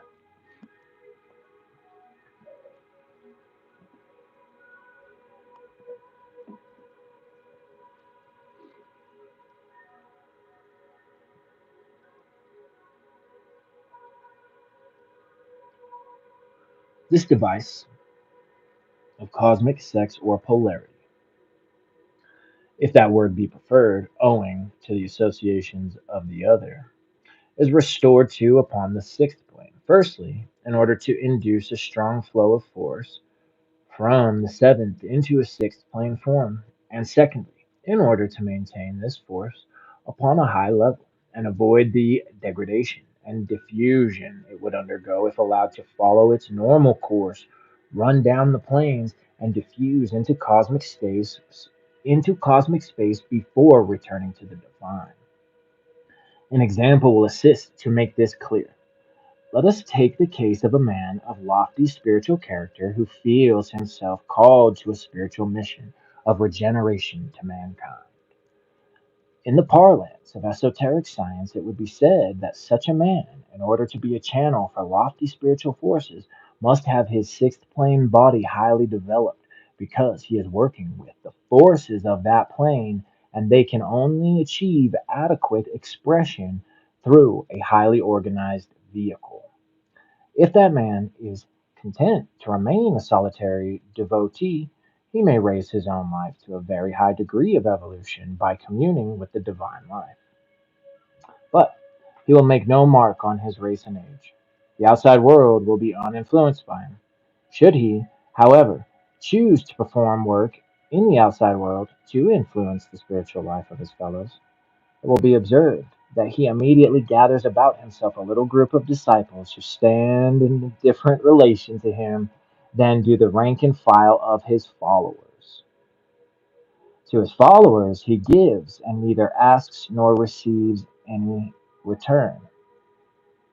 But on his disciples he depends in some peculiar and intimate way, but little understood by the outside world. Though they are of a lesser spiritual stature than himself, he yet leans upon them and is deeply affected by any defection on their part. These disciples may be male or female, it matters not. All that is required of them is that they should be in intimate sympathetic union with their master, and of a degree of spiritual development approximating to his own, and then it will be seen that the little group functions as a unit at the core of the spiritual movement. Furthermore, should missionaries be sent out to spread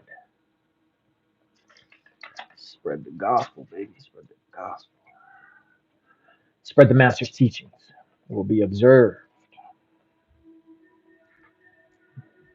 that they are sent in pairs in order that they may assist each other. Now, in this interaction between a strong positive nature, which acts as a channel for a powerful spiritualizing force, and less vigorous, relatively negative natures which receive this force, the esoteric scientists would see the divine life force functioning in polarity.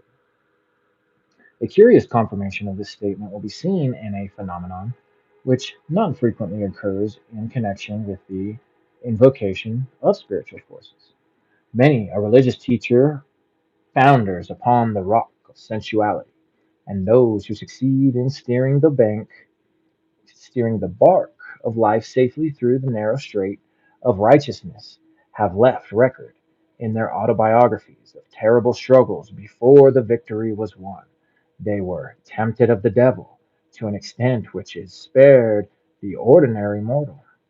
Their sensual nature, to judge from the visions and thoughts that they record as assailing them, must have been as strong as their spiritual nature, and it was only by an extreme asceticism that it was kept under control. Hence, mortification of the flesh and the avoidance of all possible stimulation of fleshly desires is a sine qua non of the higher forms of religious devotion. Some psychologists see in this well-known phenomenon another proof that sex is at the root of all things, and regard the religious feelings as sublimations of the sexual ones, thinking that they have disposed once and for all of the spiritual life by proving its connection with the sexual life. Oh heavens! Don't be giving us that right now. That's funny. I was just about to check that too. Go ahead. Go on right ahead.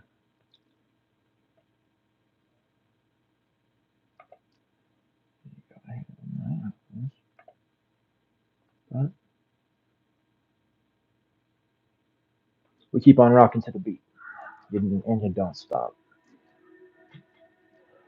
Tempted of the devil. Yeah, Jesus in the desert, right?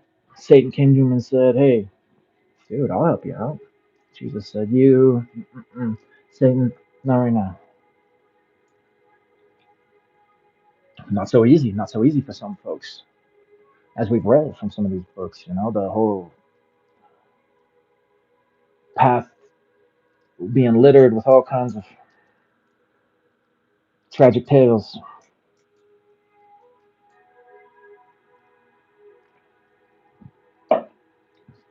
How's Satan going to tempt you in the desert? Better start figuring that out before you get there.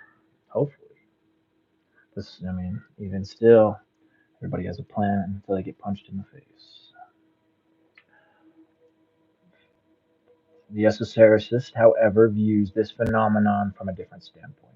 He believes both sets of activities to be the manifestation of one and the same force, a pure divine force of the utmost sacredness, and that the form which this force takes is determined by the machine through which it functions. Excuse me. So that,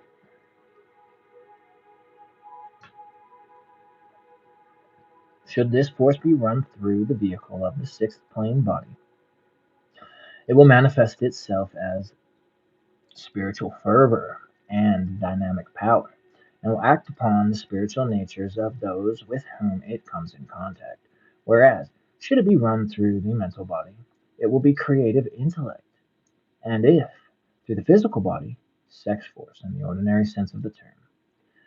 Yet he holds that wherever it runs, it is one and the same force, and that its final manifestation in procreation does not in any way degrade it, but that a force primarily spiritual being employed in procreation makes procreation itself a divine and sacred act.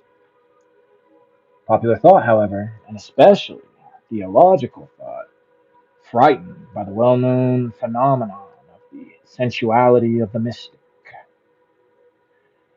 Yeah, it's really funny when you read from this era because it's like there's like the group that was like really, really prudish and like about sex, and then there was like the group that was wild about sex, and then there was kind of like a group that kind of was kind of even. Seems. I mean, that's how it seems. I don't know. Maybe you were there. You can tell me if that's an accurate statement or not. That's just what I gather from reading a lot of these books, though.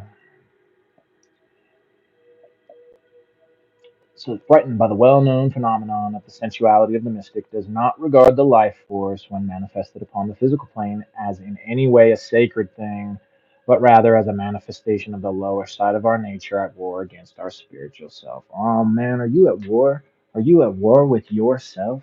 Huh? Are you at war with you wanting to indulge in lovemaking, whether to yourself or to another human being? Are you getting caught up in no fap? Are you getting caught up in, I don't know, just whatever? Check yourself.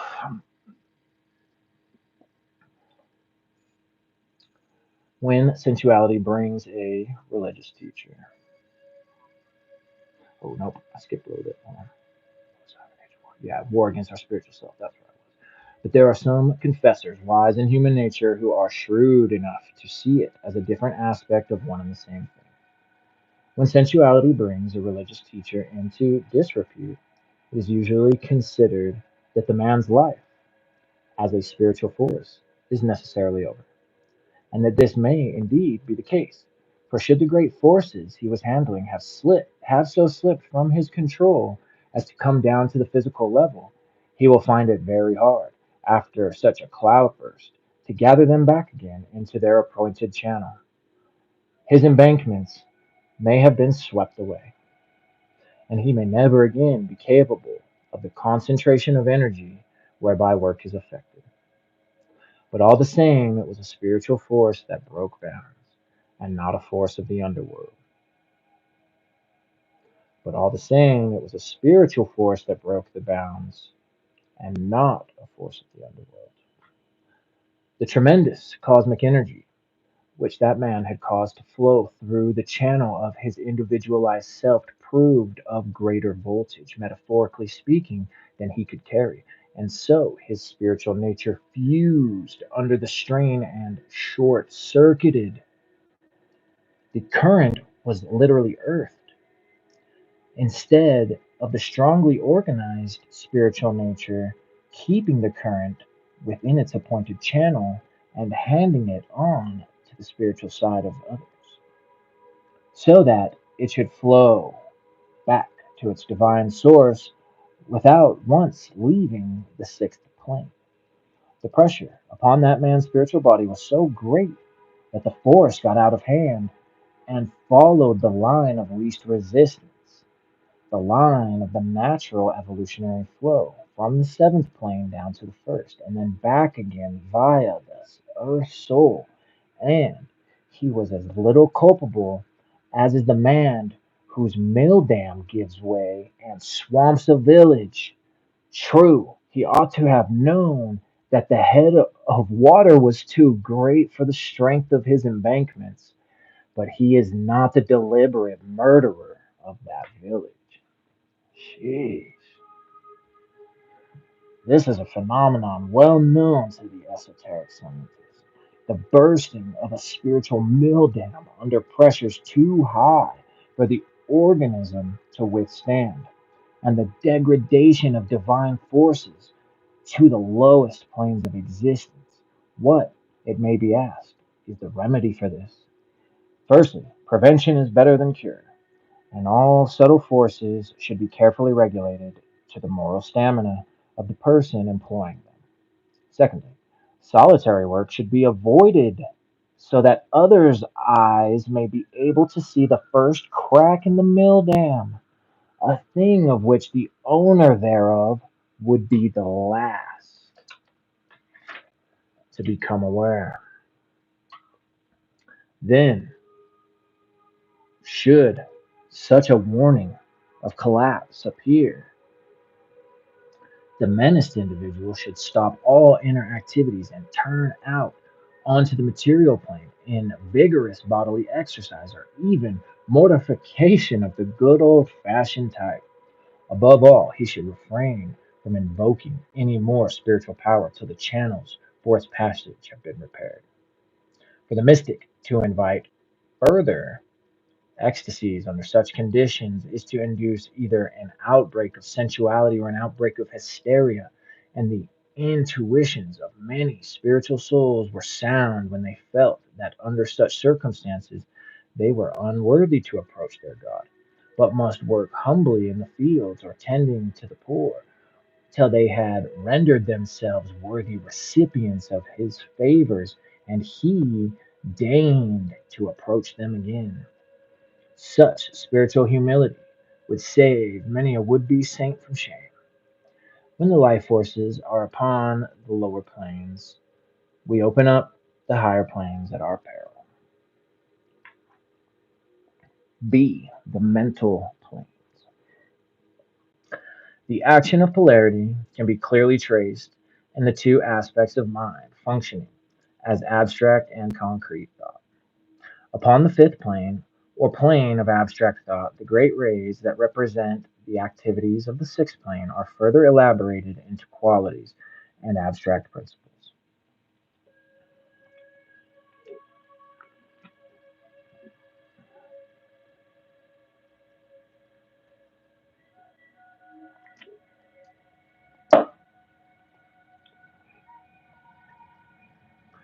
Being entirely abstract, this plane can only be conceived of with the help of similes, and its nature can be no more than indicated in a book of the present type. A practical illustration may assist, however, in showing the nature of the activities of this plane. There are two types of logical thought. In the first, or deductive type, from a general principle, particular instances of its operation are inferred. And in the second, or inductive type of reasoning, a general law is inferred from particular instances. While everybody makes use of both these methods in mental work, it will be found that one or other type predominates in the logical thought of each individual sufficiently evolved to make use of this plane of mentation. The great bulk of humanity, as can be readily observed, have not reached this state of evolution, but proceed by the rule of thumb method, depending upon memory for guidance, and unable to draw more than the most obvious conclusions from experience. Individuals upon the upper mental plane may therefore be divided into two types: those who are in possession of the great abstract principles of this plane and are aiming their application to denser forms of existence, and conscious of their source in the divine, are anxious to pass on down the stages of evolution bearing the divine light with them. And the other type, which, conscious of its goal in the divine, is ever anxious to synthesize all experience into spiritual types. The one is a diffuser, the other a unifier. The one functions with a male action, the other with a female action. What will be the expression of these two types in actual life? The one will be a philosopher, enunciating general principles, and from them inferring their consequences. The other will be a scientist, collecting masses of data and deducing general laws from his observations. Of course, in actual practice, each thinker should employ both methods. In actual practice, each thinker should apply both methods. Were he merely a collector of facts, though such exist, or were he merely an enunciator of unverified principles, sheesh, and such exist also, though modern education tends to stamp them out. Yeah, you'd think, boy, I got a painful letter from the future for you, Dion. He would achieve little eminence in the world of thought. Our greatest contributions to human knowledge have been made by the philosophic scientist or the scientific philosopher. In general practice, however, one type of mind collects the data and another type philosophizes it, philosophizes upon that data, and only in the most eminent do the two activities work together. In this cooperation, the esoteric philosopher sees the activity of the two types of polarity, the male induction and the female deduction, and would declare that these two methods of activity are as necessary for creation upon the plane of abstract thought as upon the plane of dense matter, the one without the other being sterile, whereas the two functioning together bear the fruit of new knowledge. Upon the fourth plane, the plane of concrete mind, the principle of polarity again applies. How weary and difficult is intellectual work performed in solitude without appreciation or sympathy, but mind responds to mind with renewed stimulation and activity when there is a mutual fund of knowledge. All brain workers know well the sudden bound forward of inspired effort after a conversation, a correspondence, or even the reading of a book upon the subject in which they are interested. The stimulative reaction of one upon another can be very clearly seen upon this plane, and whether they understand its implications or not, brain workers know it well by experience and make great use of it, as can be observed in the records of their lives. The esotericist likewise knows this principle and avails himself of it. Indeed, for certain types of work he has to wait for his counterparts and cannot proceed alone. So it makes me think of in The Hobbit, Gandalf telling the company of Thorin Oakenshield, no matter what happens, do not enter that mountain alone. They, if you spoiler alert, they enter the mountain without. He didn't say enter it alone. Without me, do not enter that mountain without me. But that might as well be alone because Gandalf's like he's the master. All the rest are the disciples, right? C. The astral planes. The planes of the emotions and passions are known to esoteric science as the upper and lower astral, respectively. And here we can trace the beginnings of sex as it is ordinarily understood. Upon the third plane or upper astral, the plane of the tender affections, we see the emotional side of the nature desiring an object for the expression of its feelings or the fulfillment of its needs. And these two aspects of feeling the esotericist would regard as emotion in polarity. Upon the third plane, there is still no fixity of sex. The mode of functioning determines whether the force in question is positive or negative, of a male or a female type. That which has a need of emotional expression is regarded as male, and that which has a need of emotional satisfaction is regarded as female.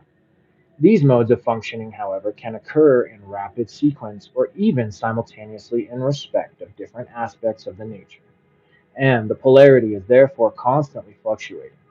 This fluctuation of polarity upon the upper astral is a very important factor in the practical application of these principles to human affairs.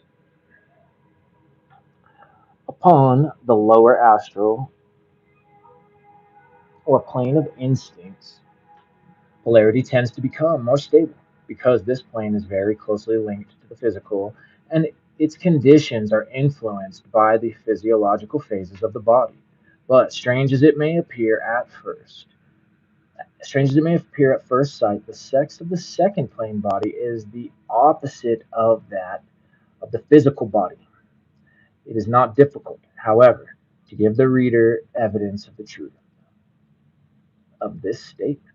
It is well known that a woman's love is steady, enduring, but of less intensity than a man's, whereas he reacts violently to a stimulus and reverts to a passive condition when a stimulus is withdrawn. In this, the esotericist would see the steady flow of force through the positive male vehicle of the woman and the sudden explosion of latent energy in the female desire vehicle of a man under the stimulus of a kinetic force. Upon this plane, certain kinds of magic are worked in which sex force is made use of. Hence, one danger of ignorant trafficking in unknown quantities and the need of great self control on the part of those who embark upon such occult studies. Anyone who is acquainted with those circles in which the study of practical occultism is cultivated knows that there is constant trouble in this respect unless a high moral standard is maintained. Yeah, death in the flesh, right? Exactly, yeah.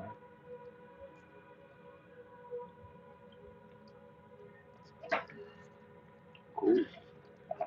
Chapter 12, Polarity upon the Physical Plane. Chapter 12.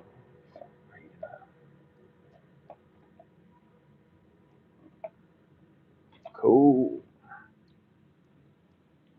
That dang nefesh really gets us good.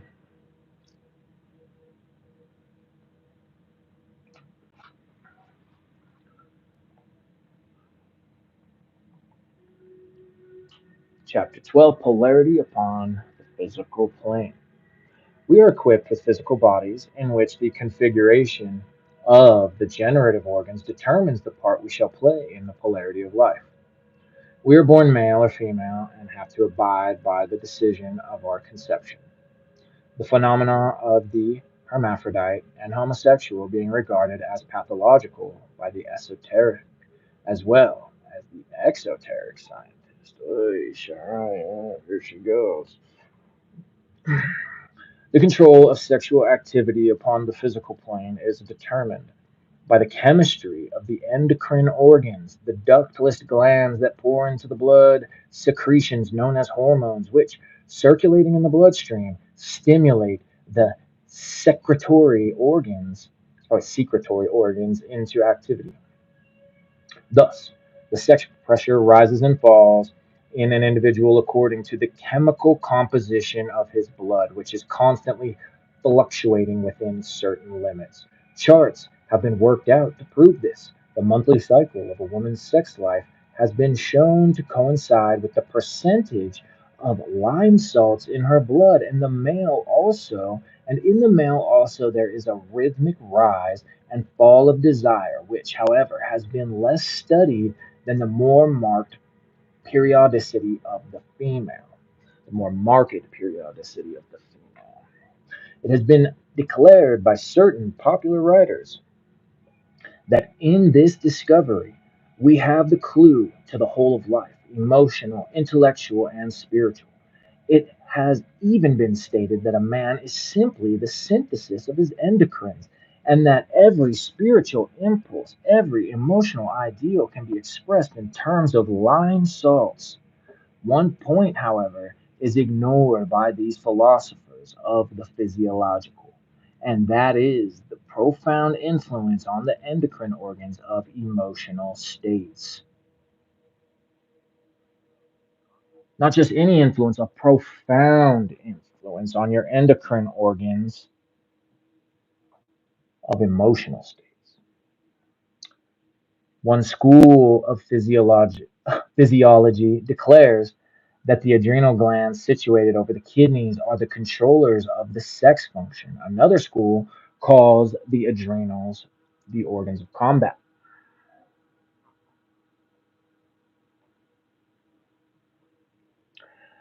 as it is their secretion which tenses all the tissues to readiness for violent exertion and causes the blood to clot freely if wounds should be inflicted. And it is known that these organs are stimulated to activity when their owner feels the emotion of anger or fear. It will thus be seen that exoteric science is proving experimentally what esoteric science has long thought, that the functioning of the physical organism is controlled from the plane of the instincts and passions. Although the chemistry of the endocrines controls the functioning of the physical tissues, the endocrines are themselves controlled by the emotions. There is no need, in a book of this nature, to go into the well known details of sexual physiology. Enough has merely been said to indicate the point where exoteric meets esoteric science, that point being the endocrine system. Shoot.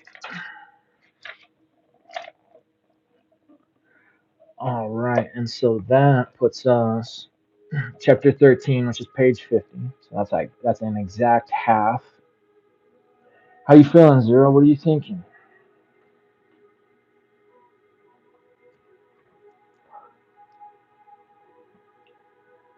You want to keep rocking and rolling, or do you want to try? Do you want to plan to go for a part two? Maybe we'll split this up into two parts. Doesn't matter what anybody else thinks. They're not saying it. They're not really here anyway. And by the time their opinion would matter, it won't matter anymore because it'll be too late. So you just let me know. Yeah, I love the way she is putting the work too.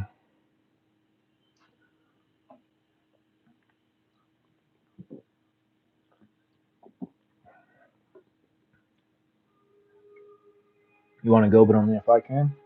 Yeah, we definitely can keep going.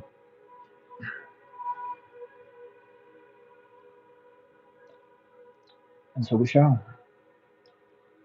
Chapter 13, polarity within the organism. I do feel another bathroom coming though, so let me just take a look at what the next few chapters look like. Short, short. Like I said, basically all these chapters are way short, except for I think there was like two or three that were decently long, and all the rest were way short.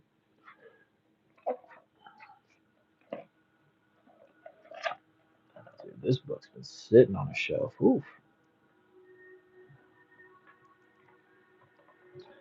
All right, 13, polarity within the organism.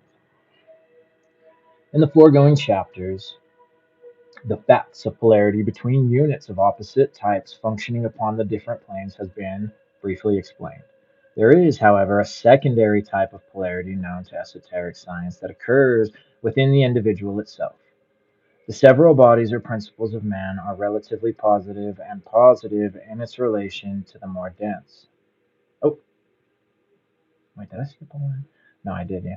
Are relatively positive and negative in their relations to each other, the more subtle being positive in its relation to the more dense. Thus, the psychic body, the body of instincts and passions, is positive towards the negative physical body, stimulates it to activity, and determines its conditions, subject, of course, to the laws of physics and chemistry that control the mental plane. Each body in the series then is controlled by the one above it, and has to await the stimulus of this subtler body before it can function. Likewise, it acts as controller to and stimulator of the body below it in the line of manifestation. It is therefore positive in relation to its denser vehicle and negative in relation to the subtler matter that ensouls itself. The seventh plane monad, or spark of spiritual life, is the prime determination of the whole septenary. It gives life and individualization without which there would be no unit at all. The sixth plane ray conditions determine type, and the fifth plane abstract qualities in combination with the ray type determine the individualized nature of fundamental traits. From the fourth plane downwards, the personality is built up by means of experience, for it is upon the fourth plane of the concrete mind that memory begins. The individuality of the three upper planes, however, entirely determines the original direction of the path pursued in evolution. Whatever modifications may occur as a result of circumstances, the individual will always tend to revert to its original line of advance as soon as opposition is removed. The memories collected in the concrete mind naturally determine the emotional reactions an individual makes to his environment upon the third plane, and his feelings will equally determine the goals of his instinctive activities upon the second plane, making him seek that which is pleasant and avoid that which is unpleasant. Good. I'm glad you're writing some notes. I was about to say for anybody who hasn't been taking certain notes, definitely be taking some notes. Yeah, exactly. She described how the ego is made too, right? I thought, oh man, this book had some real hidden treats. Okay, the first plane, as we have already seen, is regulated by the emotions playing upon the endocrines and the impulses given to the nervous system. We may then say, to sum up, that each body is governed by the laws of its own plane, and that its functionings are regulated by the body of the plane immediately above its own.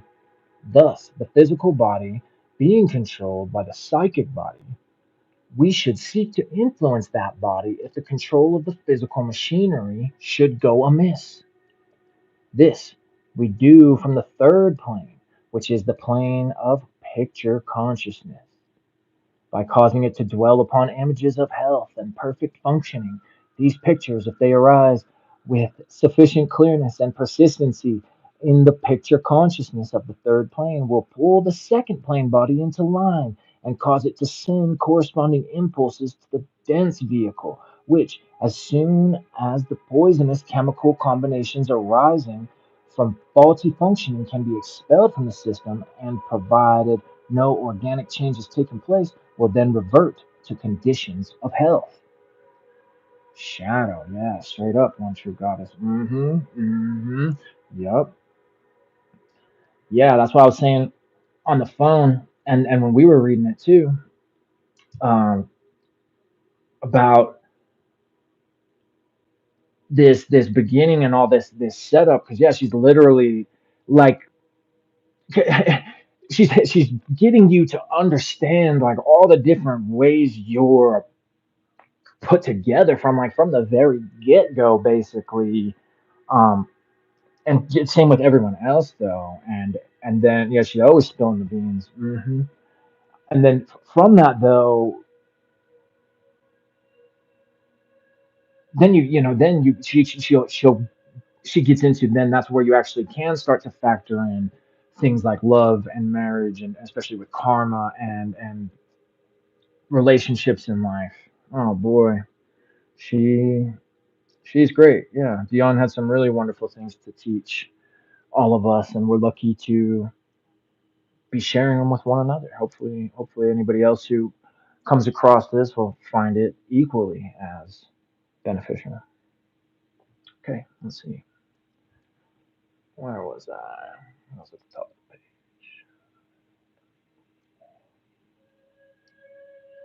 All right, we read that. Read that. Jeez, where was I? Gosh dang it. Yeah, read that. Perfect. Yeah, I was on this one right there.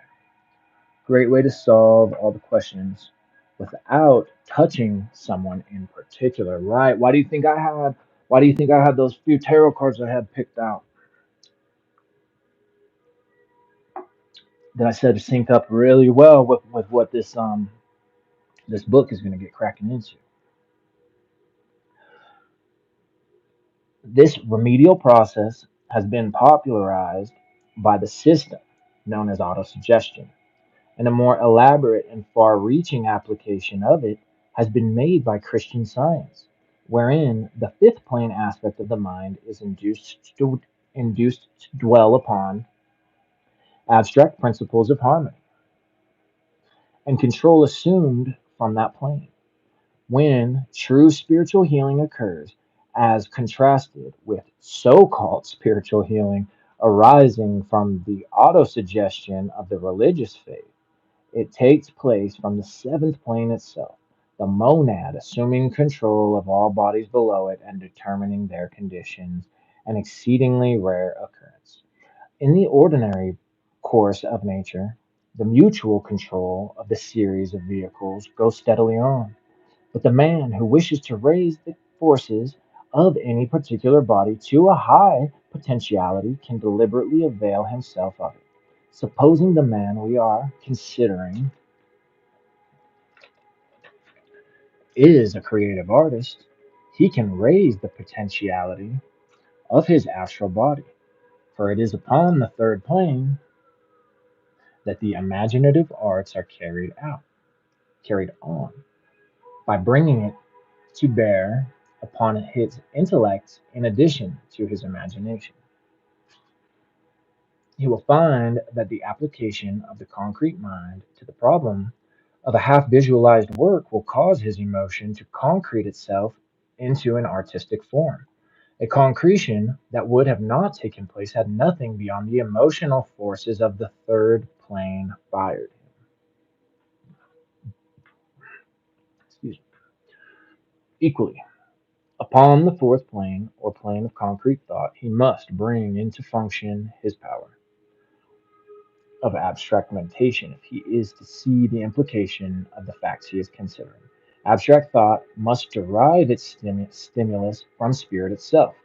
This action and reaction between two of a man's vehicles, which is necessary for creative work, for that externalizing of the force within an individual by providing for it a vehicle in the matter of one or another of the planes, whether the vehicle be in the form of the written word upon the mental plane, or of sound or color upon the astral, would be regarded by the esoteric scientist as an example of the everlasting principle of polarity underlying all creative functioning.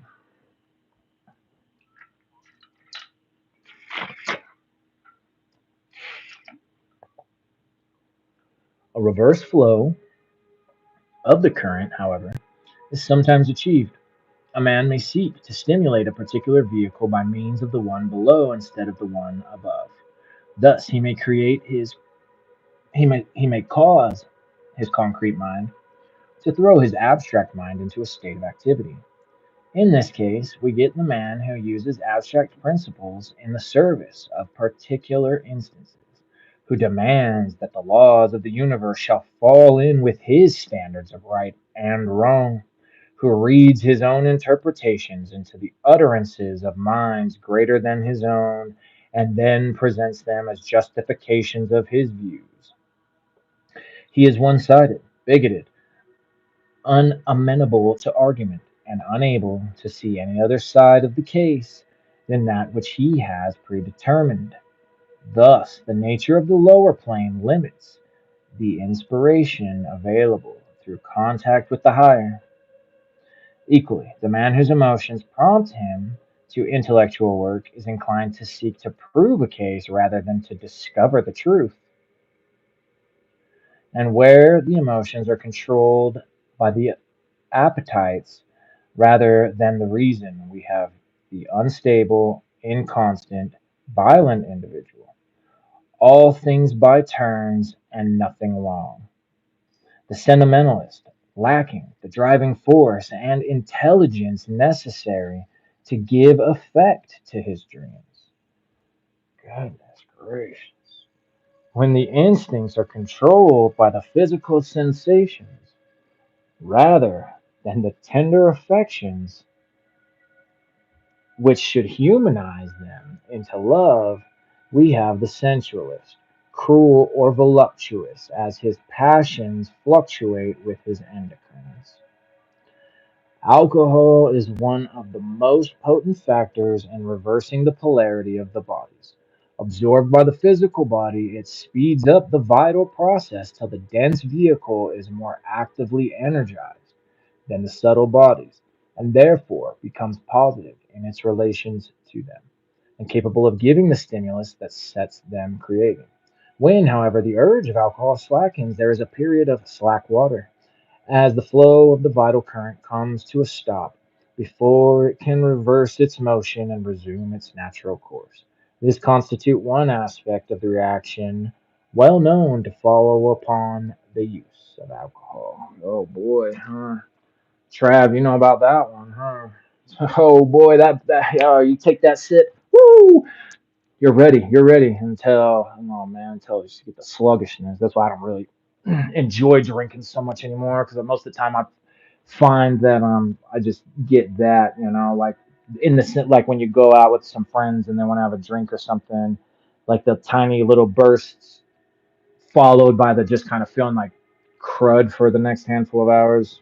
Not really worth it to me at this stage of the game, but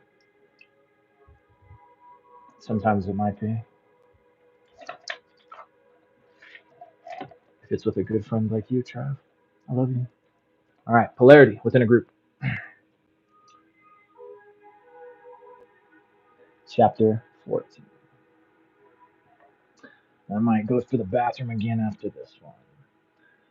Modern science is beginning to realize that the psychology of a crowd does not merely consist of the sum total of the natures of the people forming it.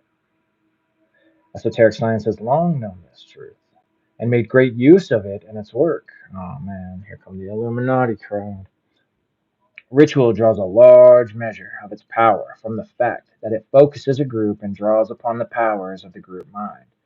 The theory of the group mind, though well known to occultists, is but little familiar even to psychologists who have not studied this line of thought. Therefore, a brief outline must be given in order to render plain its special application to the subject of this book. Let me say, however, for those who are familiar already with the esoteric concepts in their exoteric form, that a group mind is not the same thing as a group soul. Yeah, exactly, on zero. I'm glad you're loving this. Me too. Especially on the second time through. Oh man. And if we end up getting into that other book too, on a read, The Problem of Purity, I think that one's really going to hurt some feelings. But we'll see. A certain portion of the subconscious mind is not walled up within the personality. When a number of people have their attention focused upon the same object and feel towards this object the same emotion as when a congregation's attention is concentrated upon a preacher with either love and admiration or resentment and hate, the free floating portions of its subconscious tend to flow together and amalgamate in a single cloud which overshadows the whole group. It must be clearly understood that metaphorical language is employed. The composite mind, thus formed, will contain only those ideas and feelings which are directed towards the common object of attention. The ideas will diffuse themselves throughout its substance, and so find their way into the subconscious minds of all the people composing the group, and hence will influence their conscious minds. Hence, the importance of a careful selection of membership in any closely organized group, for a single dominant personality can tinge the whole. When a group mind has become well established, it has a distinct personality of its own. It is a separate entity, drawing its life from the group that brought it into being. It can be altered by any alteration in the spirit of the group, but it can only be destroyed by dispersing the group, so that, should an undesirable tone make itself felt in an association of persons, the only remedy is to disband, and after an interval, start afresh. Think about that. You see that with like bands with musicians sometimes, where just all of a sudden they're just done, and then they kind of get back together with mostly the same people or whatever, but it's like same but diff kind of now. You know what I mean?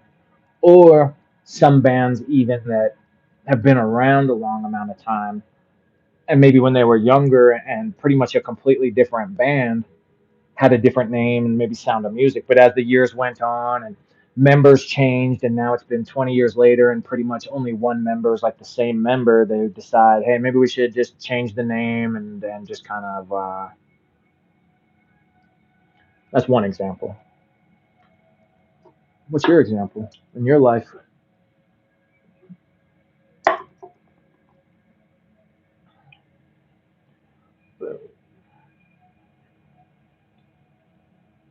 This group mind, as soon as it is sufficiently developed, affiliates itself to those natural forces to which it is most nearly akin.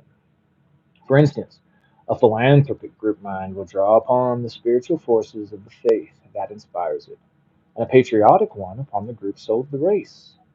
Therefore, although individuals will find that their energies are drawn upon when they are engaged in building upon a group mind, they will find that when once it is built, it becomes a source of energy for them to draw upon in their turn. A concrete example will serve to make this somewhat difficult and unfamiliar concept clear. Let us imagine a man with a spiritual message to deliver.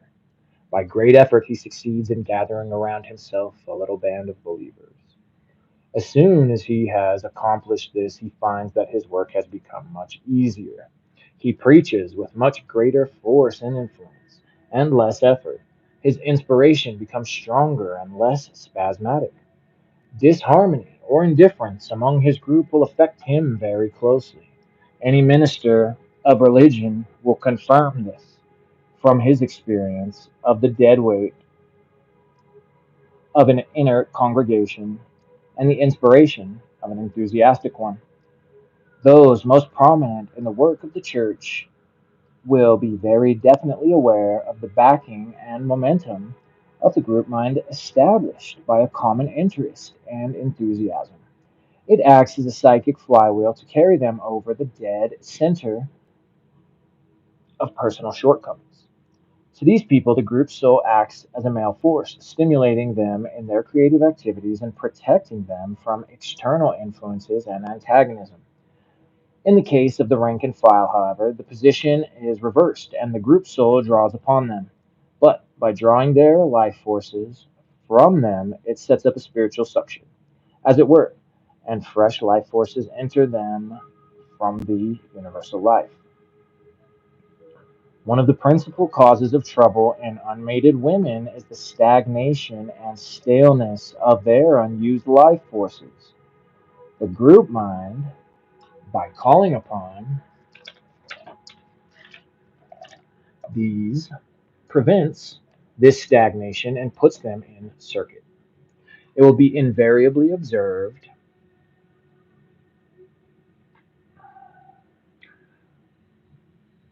that a religious or philanthropic movement draws a very large portion of its power from the unmated women who flock about it, because it supplies them with an outlet for their energies. These women pour into the group mind those energies which would have been spent in love and care for husband and children had they been mated. Thus, the work of civilization gets done, the group soul of the race absorbing the energies of a large number of women into itself. It may be observed that the tendency of all highly evolved civilizations is to produce a superfluity of women more than can be absorbed in the task of reproduction.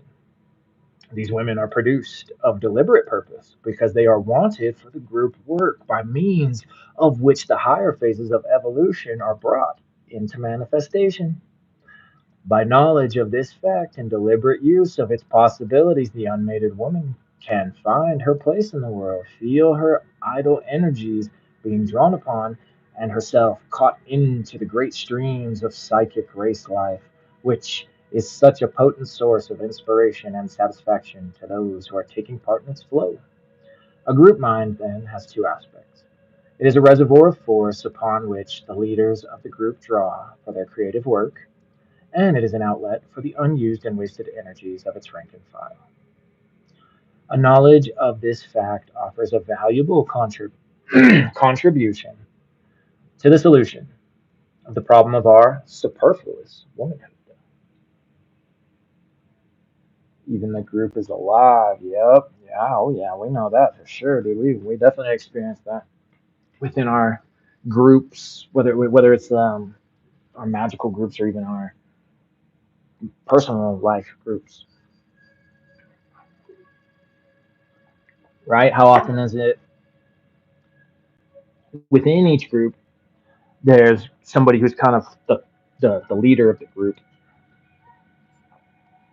I guess it depends on kind of how culty you could say the group is formed and what it's formed around. But I mean, even just families and stuff have that. There's families that have that dynamic big time. Some maybe not, but without a doubt, there's some that it's like this. This is head of the family,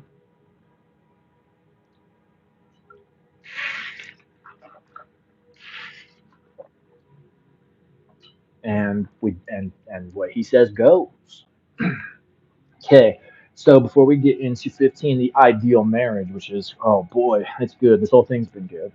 I better go ahead and take another little restroom break. Yeah, the unlimited mated women. Yeah, that's why I'm choosing this for a good time for a bathroom break, man. Now that's really some stuff to think on right there for sure.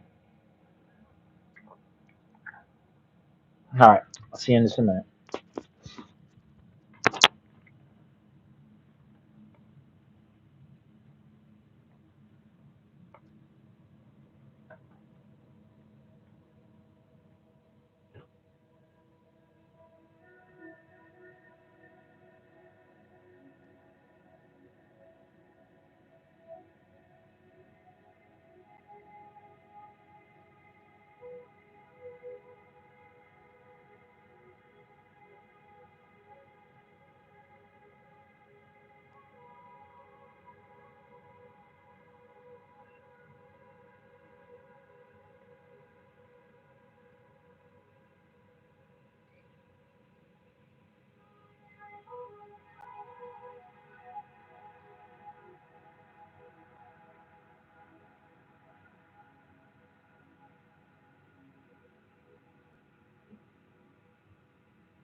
Okie dokie.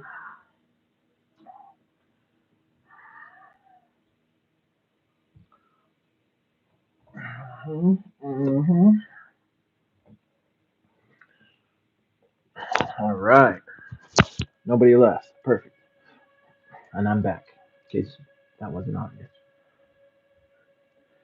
Right, right, right. Things we don't even think about, like, and that's a lot of where, at least I've gotten to with a lot of things, is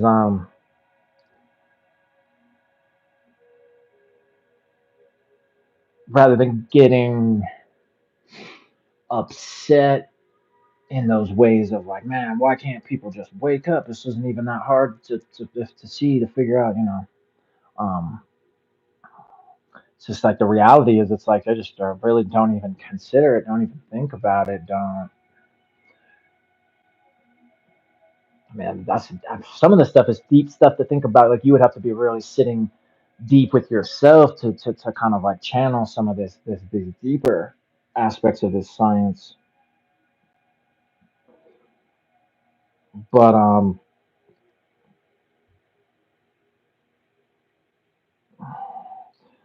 it's definitely already showing, and is going to do more so kind of the importance of one thing I've said, at least personally, about marriage, and so for my lover and I, will we talk about how sacred that is.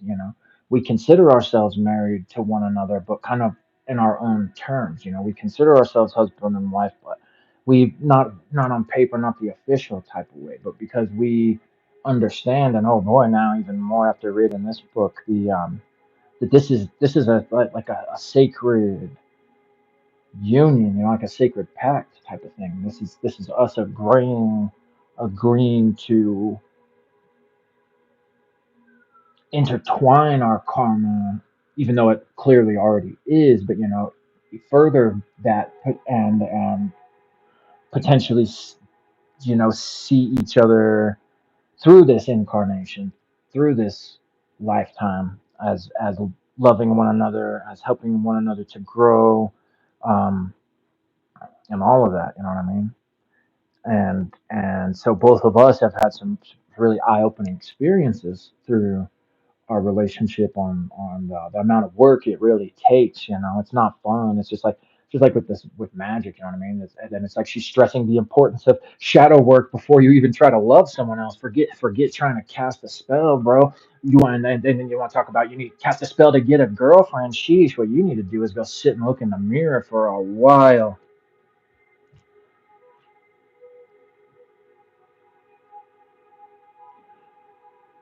But we all do. And most people don't want to do that. Like you say, Zero, like most people aren't even caring to think about that, and that's fine, because it takes, um in fact, one thing even more recently for me is, the and that's why I've like learned like an even deeper level of that patience with people, and the struggles of humanity and the process of evolution, and all of that, um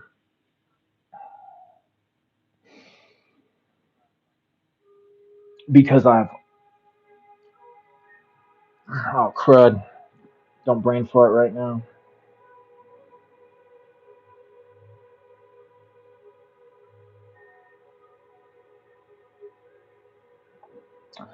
HGA, something about the HGA, communication of the HGA, importance of the HGA.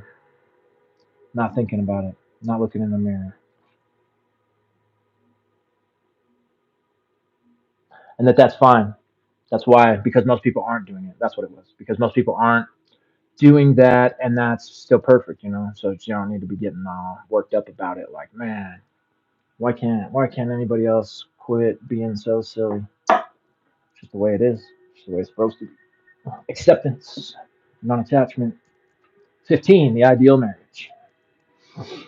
Seldom is the ideal marriage seen, and yet each human being who enters upon that state does so in the hope that it will yield him the highest earthly happiness.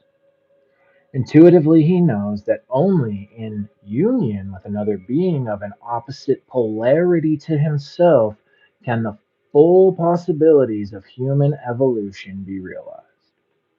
And in the hope of attaining the highest evolution of which he is capable, he embarks upon a life of interaction with one of the opposite sex.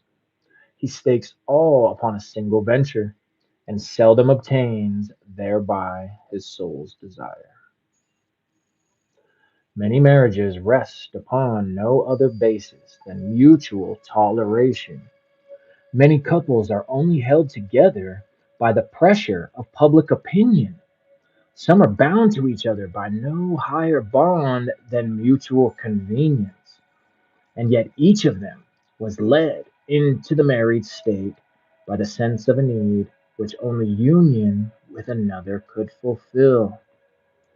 This, then, is at the base of desire for union, a need, whether for the expression of an overflowing pressure of life or the reception of a force lacking to the nature.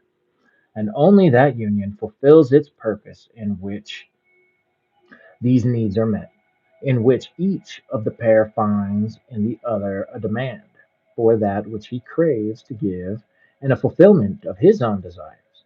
There has to be an interchange which takes from each his painful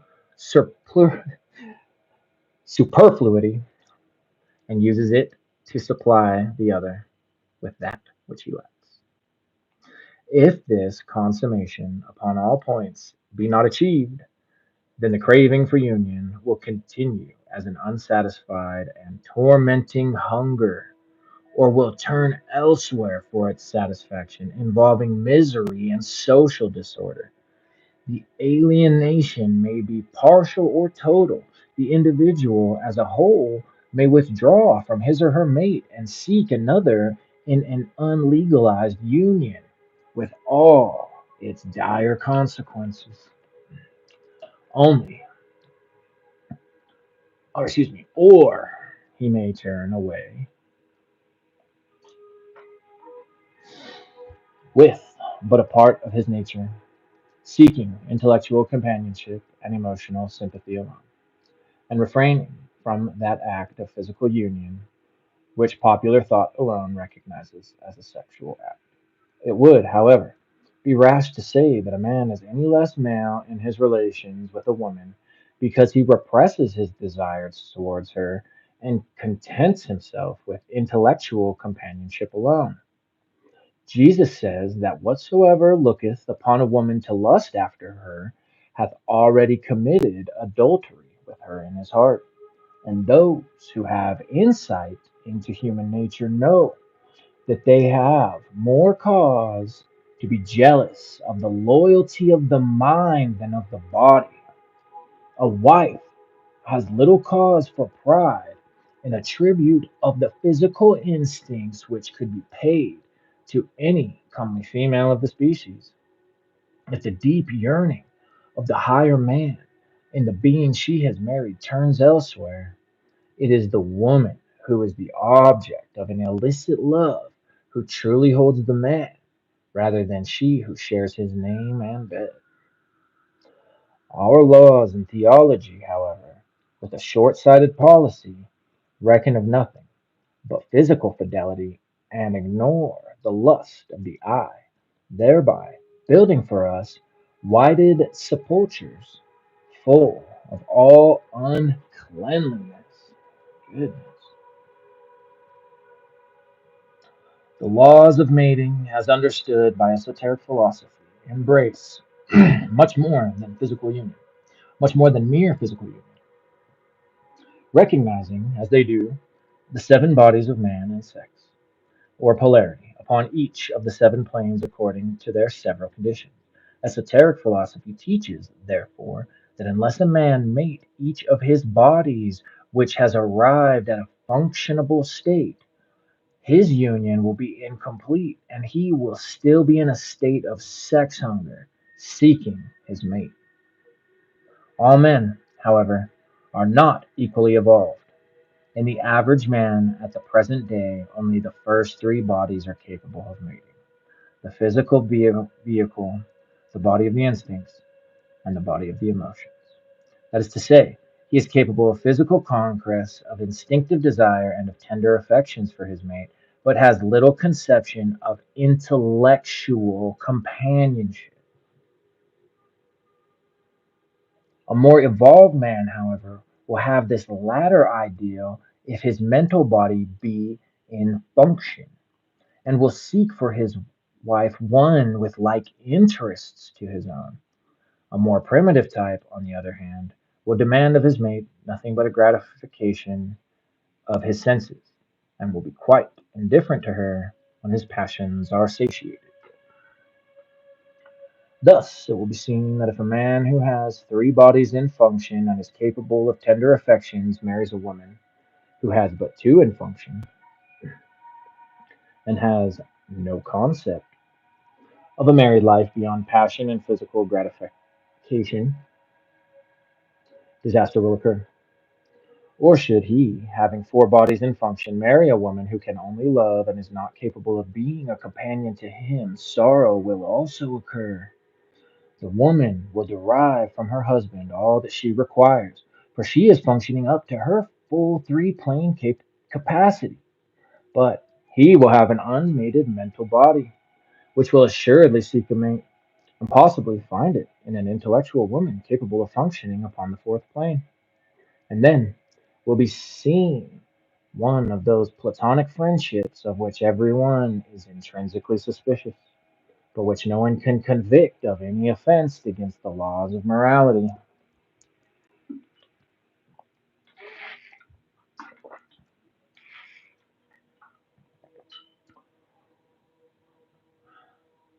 So Dion's sitting here, she's saying that depending on how evolved you are in each of your bodies, and then your potential mates are, then there could still be a hunger there because even though your mates' bodies are all met and filled and good to go, you are more evolved. So the one that you're more evolved is still just says, I'm still trying to go because you can't meet me here.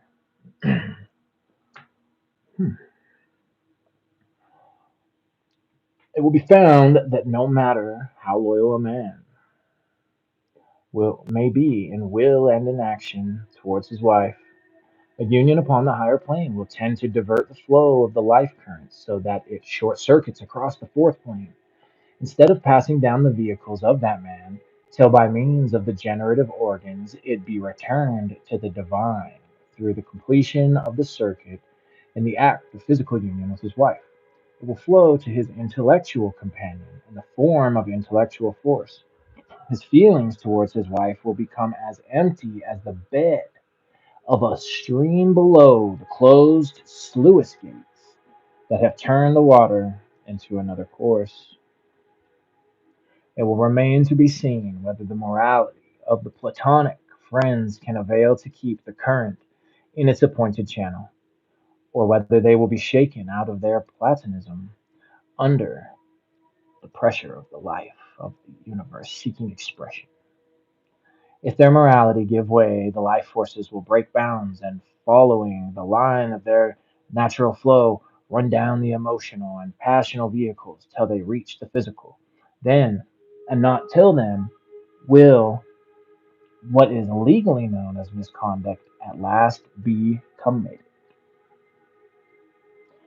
Think makes me think about the temperance card. Hmm. Let us now consider the case of a highly evolved man who is preparing to mate, and lay down the ideal conditions for such a union.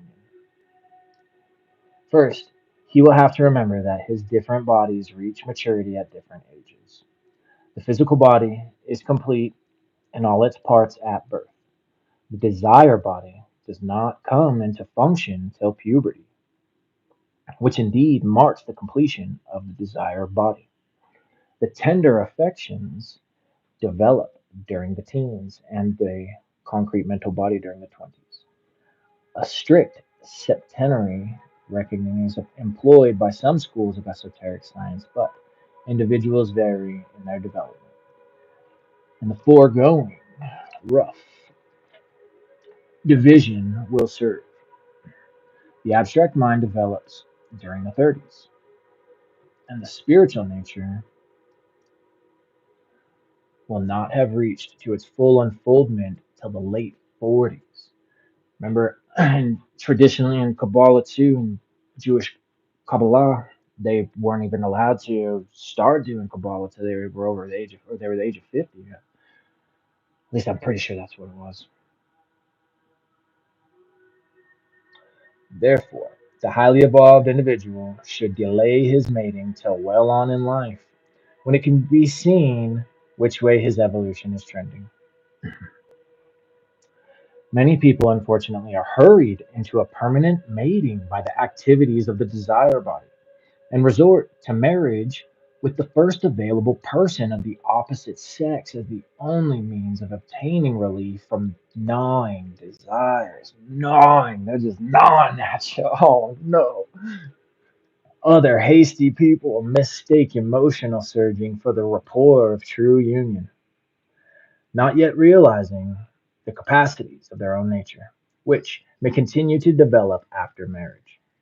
Well, is it for a married pair if their growth be even and simultaneous?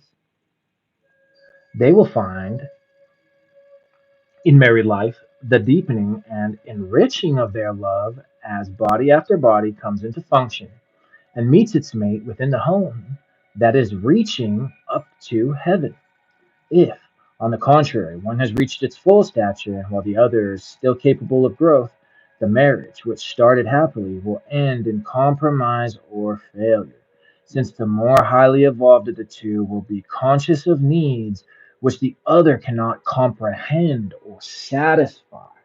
Dang, dang, dude! It's not that you don't love them anymore. It's that it's like you can't. It's like that you you're on a level they can't even comprehend now.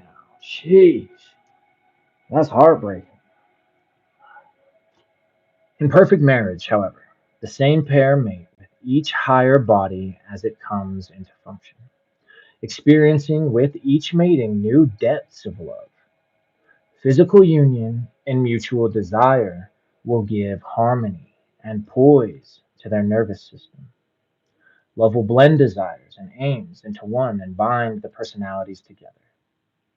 The acquisition of a common fund of knowledge will make companionship closer. Belief in similar concepts and principles direct their life into the same channel. Spiritual aims and ideals of the same order complete their union until consciousness, having risen to the level of pure spirit, this great love engendered between two souls will overflow all limitations and draw the whole universe into the bounds of their union, Shiva and Shakti.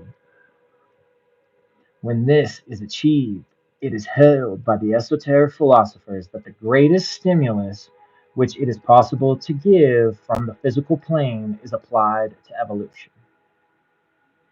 These two, thus mated upon all planes, enter into the light and go not forth again, just like Enoch, right? And is it Ezekiel? Oh. Mm, Jeremiah. One. There was another one too. Everybody says Enoch, but there was one other one that also said entered into the light and came not forth again as separate of individuals, but become one individual with a two-sided nature, complete in itself and self-fulfilling. Such beings, however, have passed to a higher order of life than ours and are unrecognizable by our senses. Jeez, right, Zero? Oh man. Yeah, I know, right? It makes you rethink some of those common sayings people talk about, like you're an old soul. Oh, you're an old soul. You know what I mean? It makes you rethink some of that stuff. Some of that stuff that kind of just make you roll your eyes, but once you realize that there's actually maybe a little something to it, even if most people don't know it, you know what I mean? Damn, I love you. All right, 16. The laws of mating upon each plane. I guess before there, so we are at 200 minutes. Sheesh, man. It's like 4 hours. Over 4 hours, man. Should we still press forward for this last 40 pages? Or put a bookmark in it, finish it up tomorrow?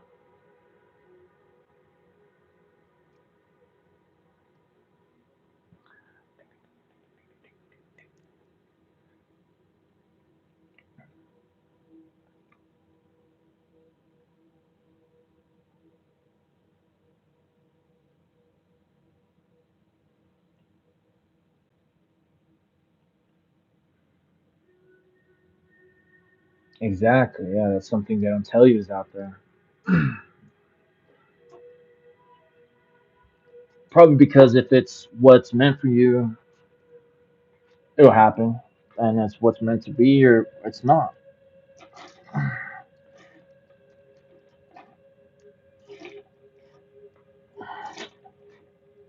But sheesh, man, if only people, yeah, have having this information alone would really be changing up the game for so many people, huh? People really start kind of understanding the importance of, I don't know, not being slave to those gnawing, how did she word it, gnawing suggestions or whatever, that gnawing nature, gnawing at you. You feel happy if we continue. All right, then. All right, then, Zero. Let me take a look at this again so I don't get another ad yelling at me all annoying like.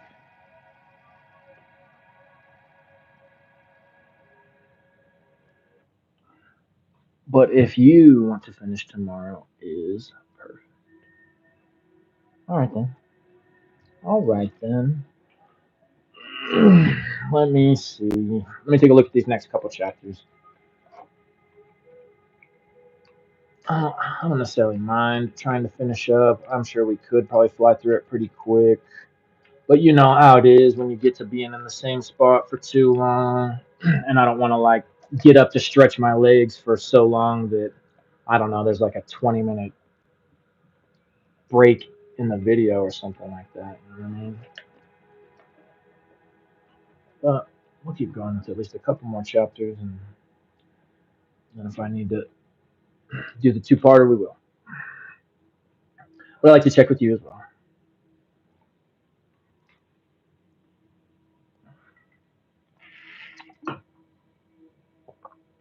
Yeah, and see, okay, good. I'm glad you said that, Zero, because that's one of the only other things that's got me kind of considering that as well. Is that there's some people who might not even ever click it because they see it's 6 hours or whatever. You know what I mean? I get that. That's probably why Trav's Ophel videos are so slept on because each one of those Ophel books he read in like one session, and some of them are like the Kabbalah one's like a 12-hour long video. You know what I mean? Not many people wanna rock with that. And I get that. I get that. Two more and finish tomorrow. That sounds like a really good idea. That sounds like a really, really good idea. Okay. 16. The laws of mating upon each plane. Mating upon each plane depends upon actual continuity of the substance of that plane. Thus, upon the physical plane, union depends upon the interlocking of the generative organs and the injection of the male secretion into the female receptacle. Upon the second plane, mating is held to have taken place when desire is mutually inflamed, and a man looketh upon a woman to lust after her, and she experiences a similar passion towards him. Upon the third plane, union depends upon emotional sympathy, and on the fourth, on a common content of consciousness and interest. On the fifth plane, intellectual sympathy determines the mating, and on the sixth plane, mutual spiritual ideas. On the seventh plane, all are one, and one is all. No closer union being possible than that which has existed from the dawn of manifestation. A, a pecuniary of this composite mating, I don't know what that word is. Hey, so if somebody's got a sec, hit me with that definition on pecuniary. I'm sure I looked it up the first time I read through, but I just don't remember. A pecuniary of this composite mating will be found in the fact that upon certain planes, like mates with like, and upon others, opposites are attracted to each other. In the first case, the units augment each other, and in the other, they supplement each other. Upon the first plane, opposites are drawn together, each being attracted by the difference in the body of the other. Upon the second plane, attraction depends upon a mutual arousing of a similar passion, and there like attracts like. Upon the third plane, difference again makes the attraction. Those who have great powers of love being drawn towards those who need affection. There, the protective instinct demands a mate that shall lean and make demands upon tenderness, while those who seek the comfort of love need the compassion and protection of their mate. Maybe we could also either tomorrow or maybe even this evening, Zero, because if I just go, go take a walk for an hour, stretch my leg, get some fresh air, and then come back to plan to knock out whatever we have left in another part. Let me know, but I'll keep going until. Upon the plane of the concrete mind, a similar content of consciousness makes for sympathy. Thus, those who are interested in the same subjects find much in common, whereas upon the plane of the abstract mind, those who approach their intellectual problems by different roads make the best mates. The critical counterchecking the imaginative, and the deductive illuminating the the deductive illuminating the inductive. Upon the sixth plane, mating depends upon ray color. Those of a similar spiritual type mating with souls akin to themselves and union being impossible between those of divergent rays. Oh man, sorry, Shorty. I just can't mess with your ray. You got that ray. It's just not the shade. It's not the shade that speaks to me. Relating to or consisting of money. Thank you, once you goddess.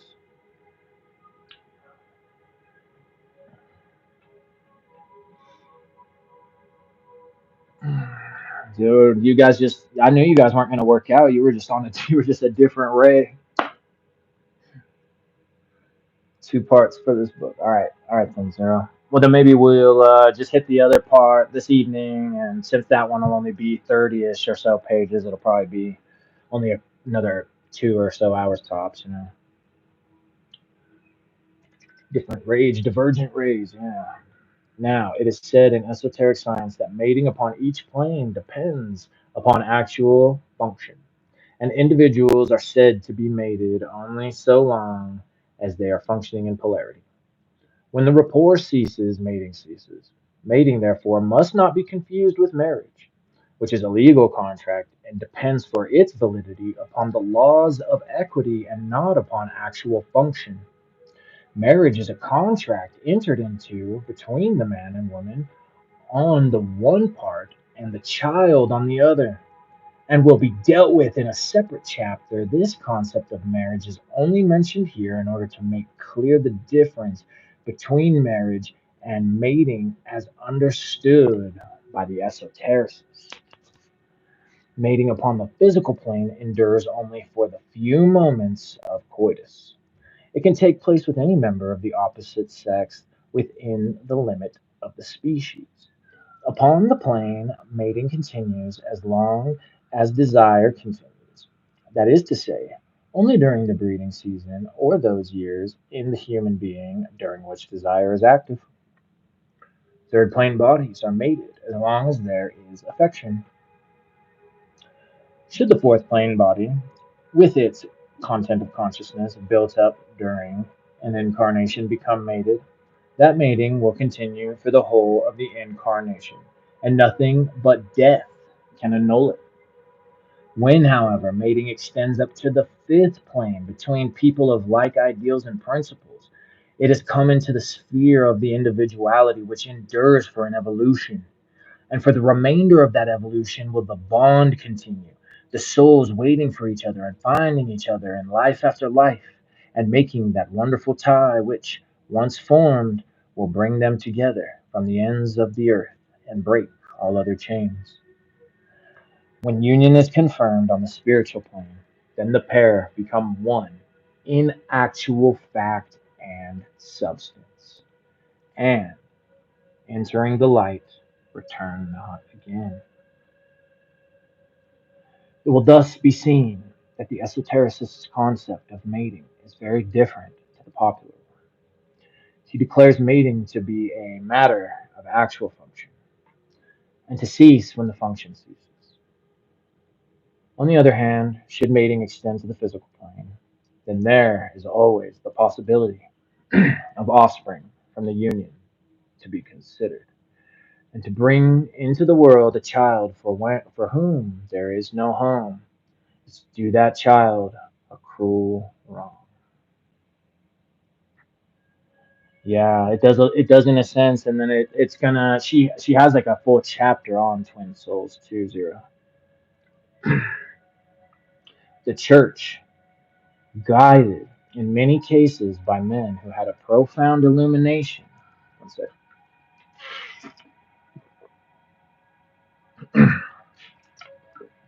All right. The church, guided in many cases by men who had a profound illumination, knew that when a true spiritual union took place, the bond was unbreakable and of a sacramental nature, and held up this ideal as the standard of Christian marriage. The teachings of the Church are truly applicable to a mating of individualities and rightly describe its conditions. But what shall be said concerning a union in which only the lower levels of the personality are concerned? This is in no wise a sacramental union, but simply a satisfaction of a physical need and instinctive desire, and should be considered from the standpoint of hygiene rather than theology. Goodness. The church, guided nowadays by men who are further removed than the than the early fathers from the source of inspiration, makes no distinction between the two types of union, but applies the highest ideals indiscriminately, giving a sacramental blessing to that which is of no loftier a type than the conjugation of animals, and demanding of mortal clay that which only the Spirit can afford. Were the Church more sparing of her blessing and less exacting in her standards, especially towards those not of her fold, we should be spared much social confusion. No one knows better than the esotericist the indissoluble nature of a sacramental union, but he maintains that such a union can only take place between individuals which endure for an evolution. In this respect, he goes even farther than the churchmen, holding that such a union is not even broken by death. The attitude of the churchmen is illogical in this matter. For if two beings are sacramentally united, then, if those beings are immortal, their union must endure throughout their immortality, and the death of the body of one party would not affect the bond. The truth of the matter, as conceived by the esotericist, is that the union of the individualities is sacramental and indissoluble, but that union of personalities, or any level of them, continues only so long as function continues. That fact, however, or the fact, however, that such union produces the vehicles needed for reincarnating souls complicates the whole issue, which otherwise was simple enough. The rights of the children cut across the rights of the parents, and from the point of view of the race are paramount.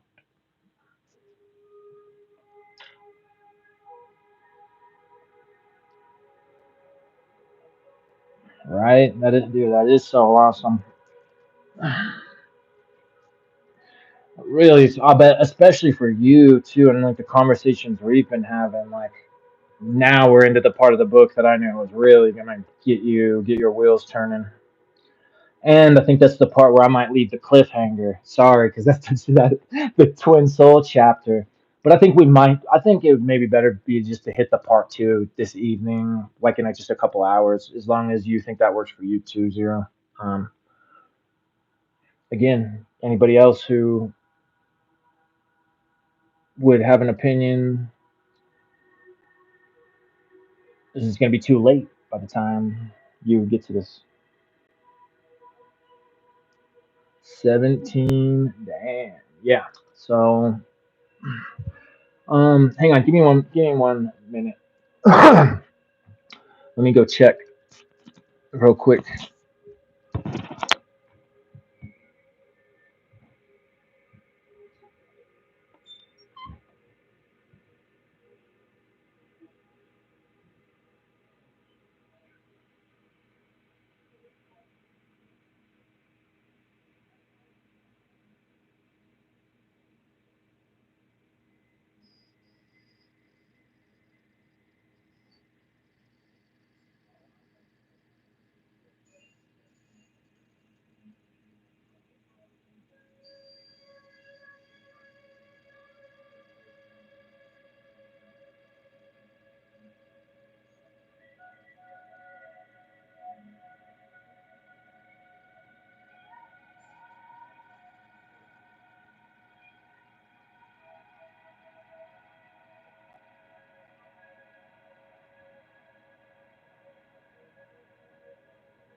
This afternoon is great.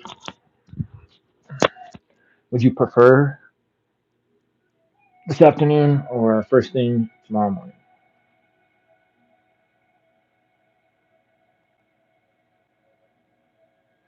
Look, the few other people that were here dropped out rather than speak up, rather than offer up their opinion one way or another. They just dipped.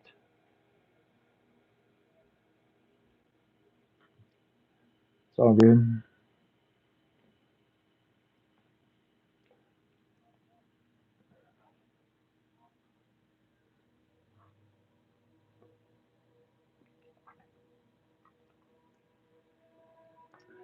They probably want to go spend another $500 on some type of like twin flame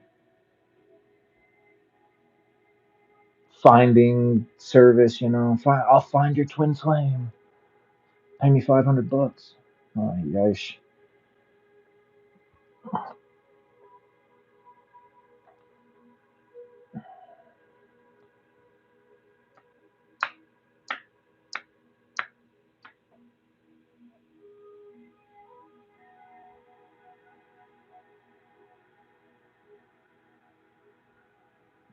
What page am I on? 65. That's exactly 35 pages to go. How fast do you think we can read 35 pages? 2 hours? We've done 65 in, oh boy, 4.5. Let's see. Yes, because this makes you really dive deep and know much. Persons want that. Yeah, I feel you. I feel you.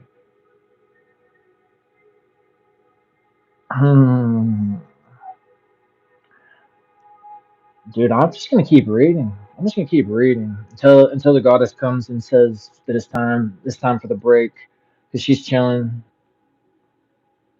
So if she's chilling, I'm chilling, you're chilling.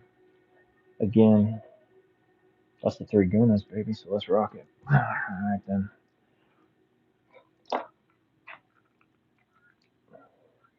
Because like yeah, it's like I'll go back and with some of those older ones with Trav, the Ophil and all that. It's like the people who were there are, well, those ones are older, so but there's some of the people who are still around, and the ones that stay mainly engaged. You know what I mean? And so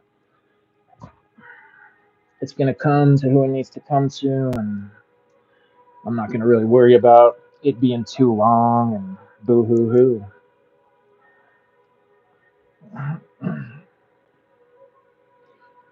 All right then, Zero. Cool.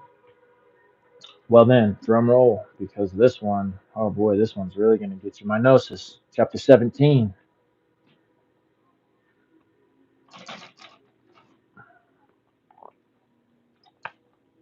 the esoteric teaching concerning twin souls.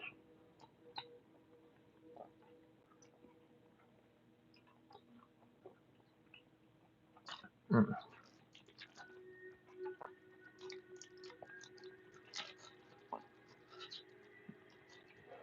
Oh wait, I don't want that one.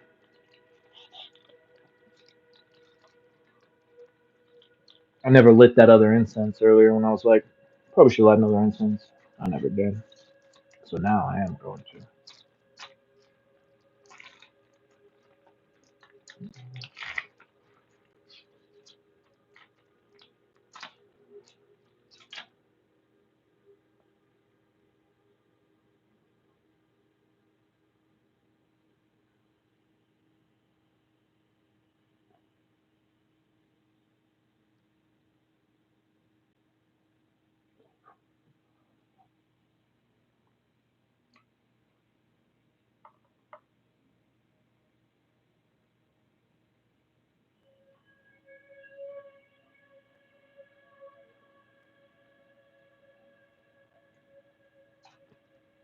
Amen. All right.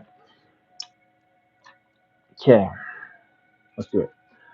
It is well known to all observers of human nature that certain people seem to bring out the best in each other, that when they are together, each nature seems to blossom and to become capable of greater heights of development than could be reached alone. And at the same time, a wonderful joy and radiance pervades them. Should they be parted from each other, they droop and wither. And though time serves to alleviate the bitterness of severance, neither soul rises to its full stature in solitude. There may be no mournful and self pitying brooding over the past, no morbid refusal to transfer interest to fresh objects, but there is an abiding sense of life lived below its normal level. Such people may even fancy that they are not two separate entities, but the halves of a single whole. The close sympathy and perfect rapport between two such minds causes every mood to find its reflection in the other, so that the grief of one will plunge both in sorrow, and joy rejoice them equally. Popular thought is well aware of these conditions, and the hope of their attainment is hidden in every heart. However, much experience may teach the unlikelihood of its realization. Yet the hope ever springs up anew, so deep rooted among the instincts is it. But though the hope is universal, its realization is rare, for a complete union with another demands complete abnegation of self, and souls capable of such selflessness are few. For such a union, two equally selfless souls must join. It is not enough that one should give completely and the other merely receive. It is not even enough that each should give his or her all. Each must give what the other needs. Otherwise, the sacrifice is unavailing. And herein lies the key to many of the problems of unrequited love.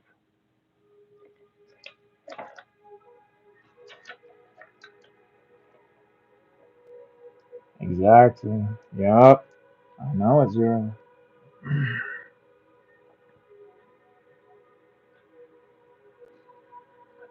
A good comradeship is the best that most men and women can expect after the heat of passion is cooled with familiarity and the lessening of physical beauty. And though such a comradeship is one of the noblest and most beautiful things on earth, yet it is not that closer mating to which we refer. And popular thought is well aware of this and has designated such mates as twin souls, right? Twin flames now. So just when she says twin souls, just twin flames in today. That woman always tell us how to do it. She was a master player. Yeah.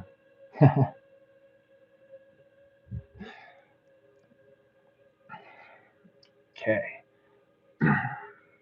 Knowing that the bond far surpasses that which is known as married love, beautiful and profound as it is, the close and lifelong bond of married love, for whose fire the passion of lovers is but the kindling, is built of 1,000 mutual needs, tenderness, memories, and sympathies arising out of companionship. This other love knows no building, but is born full grown and transcends all other ties, or should the ties be maintained, breaks the soul. Such a strong bond that springs into being mature cannot be regarded as a new birth. It is rather the reincarnation of a passion that was developed in past lives. Though the conscious mind is ignorant, the subconscious remembers and claims its mate. The phenomenon of this love in physical being is exceedingly rare. Though commonplace, passion or sudden emotional sympathy are easily exaggerated by their hungry souls into something higher than reality. Individuals of a lowly evolution, and these are most liable to sudden and uncontrollable passions, are too egocentric, too bound up within their own limitations and appetites, to be capable of a lasting and harmonious union with any creature. Still less can they realize the ideal of complete selflessness and service which is implied in the concept of another who shall be as one's very self. I'm going to reread that last part. Still less can they realize the ideal of complete selflessness and service which is implied in the concept of another who shall be as one's very self. They have but little to bestow in return for the satisfaction of their hungry desires, and the one who undertakes to minister to these soon grows weary of the unrequited task. The great majority of people are capable of a perfectly harmonious and satisfactory union with any member of a given type, or, in the language of esoteric sciences, with anyone who is upon the same ray as themselves. As we remarked in a previous chapter, spiritual mating can only take place between those who are of the same ray color, but whenever we meet one of our own ray, there is a sense of fundamental harmony because the line of evolution and the spiritual qualities are the same, whether these qualities be highly developed or rudimentary. It is only upon fundamental harmony that a lasting and a satisfying union can be built. It is useless to expect that development shall strengthen a tie when that very development is taking place in different directions. If a man should devote his life to a military career and attain eminence therein, it would be unlikely to draw him nearer to his wife if she had devoted hers to the cause of peace between nations. Any person who is sufficiently evolved to be able to conceive an ideal and strive towards it must have regard to the ray color devoted by the type of idealism in choosing a mate, though the low types, who have no idea beyond self interest, can mate on a basis of mutual passion and physical attraction and find as much satisfaction as they are capable of deriving from a union. It may be stated that although esoteric science recognizes the existence of twin souls, it does not hold that every case of sudden and violent passion between individuals is such an indissoluble union. It may be just what its name implies, passion and nothing more, dying down as quickly as it has sprung up, and capable of renewal at the stimulus of a fresh object. Neither would esoteric science teach that the mating of twin souls, even if the supposed tie actually existed between them, was justification for any failure to discharge existing obligations. Though our divorce laws may have little relation to either the facts of human life or cosmic law, to break them incurs the penalties of society, and to inflict hardship upon an innocent person is no part of the path of enlightenment. Rather, the esotericist would hold that as a single life is but a stage upon a soul's journey through evolution, we do best to sacrifice one short day of our existence in the honorable fulfillment of a bargain. so that future lives may be free from past debts, and the great love harmoniously attained. That solve everything, damn. That answers the question about the level of truth in this concept, right? Yeah, sheesh. Man, it's no joke. It's no joke.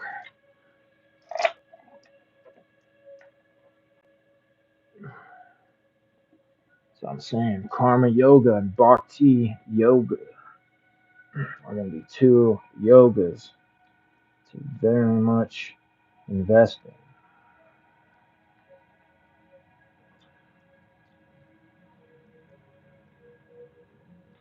One second. A little more treat before we get up on this next one.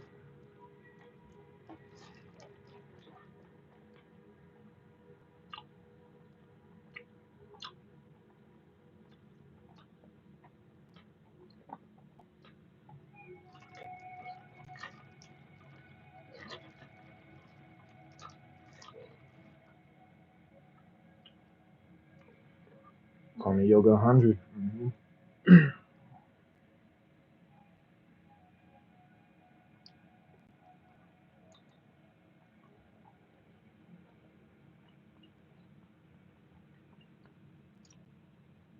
This one's a trip too. The nature of the ties between souls.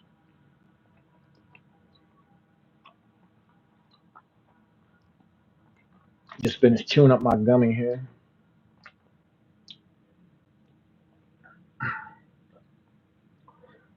If I remember right, this one is a little bit longer too. This is one of the other ones that's a little bit longer, but for good reason. Yeah.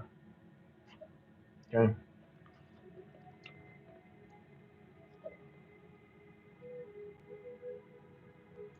Okay. Chapter 18: The nature of the ties between souls. A. The karmic tie. That chapter showed me the level of selflessness required to really have that ray type energy. Yeah, man. Yeah. And that's a big ask, you know what I mean? Like, well, I don't know about a big ask. That's not really a good way to word it. That's a tall order to fill for most people. To really, like live the life of Christ, the life of Krishna, the life of Buddha.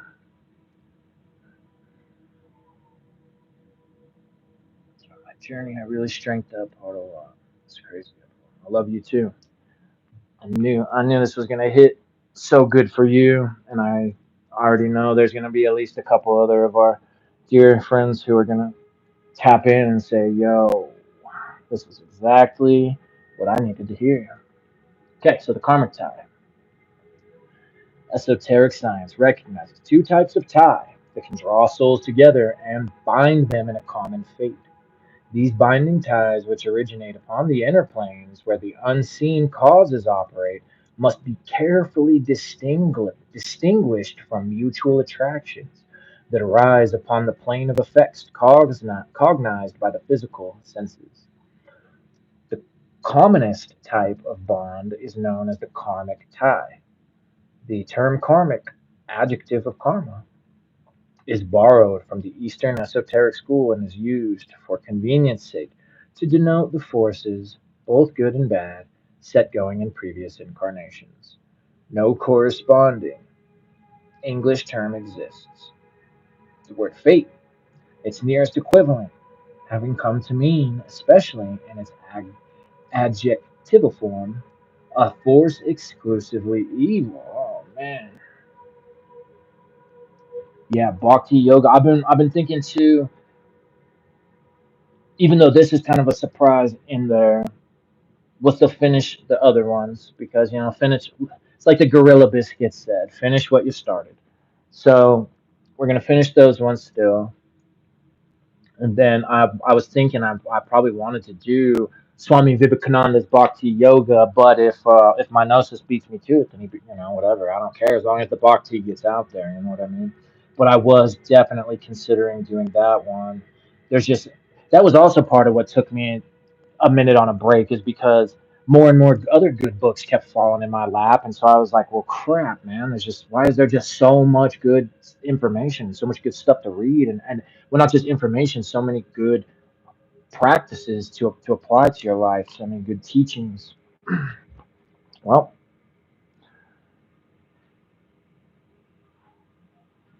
one day at a time, baby.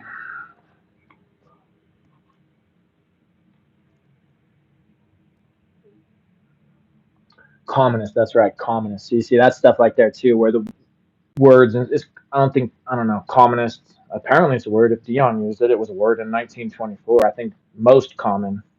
That's how that probably should have been said. The most common type, but whatever. Dion, who am I to argue with Dion? You're wonderful, Zero. Yeah, that one's crazy, dude. When we had that was one of the ones we had read was Bhakti Yoga, probably. Oh man, sorry, maybe like 2 months ago. But both of us were just like, yeah, that's like, oh, just same with this book. Like, yeah, you think you know, you think you know what love means or karma and stuff like that. Well, you're gonna find out if you keep hanging around these groups. All right, so her communist type bond is known as the karmic tie. The term karmic, adjective of karma, whatever, I already did that. Yeah, because fate is synonymous with evil for some people. Yeah. Okay. The karmic tie between souls has its root in attractions experienced in past lives. Attraction may occur upon any of the six planes of individualized existence and be of a nature appropriate to that plane. The attractions exercised upon the first or physical plane are simply a matter of physics. Gravitation, capillary attraction, absorption, and similar processes take place upon the subplanes of dense matter, and magnetic attraction, chemical affinities, etc., manifest upon the etheric subplanes of our world. Emotional attraction does not exist below the second plane, where it makes itself felt in the urge of the instincts. Therefore, no tie is formed by mere physical propinquity, and emotional action and reaction have to occur before any bond is established. Hmm. Make you understand, really true. Thank you, Zero. Boom, dude. Exactly, exactly. Because that's got to be first and foremost. And then that was I think the other thing when I brain farted a little bit with the HGA thing was that love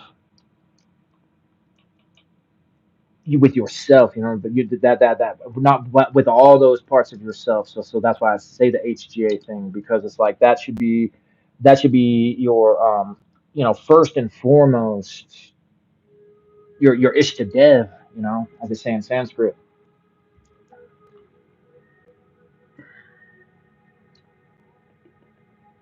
Capillary absorption.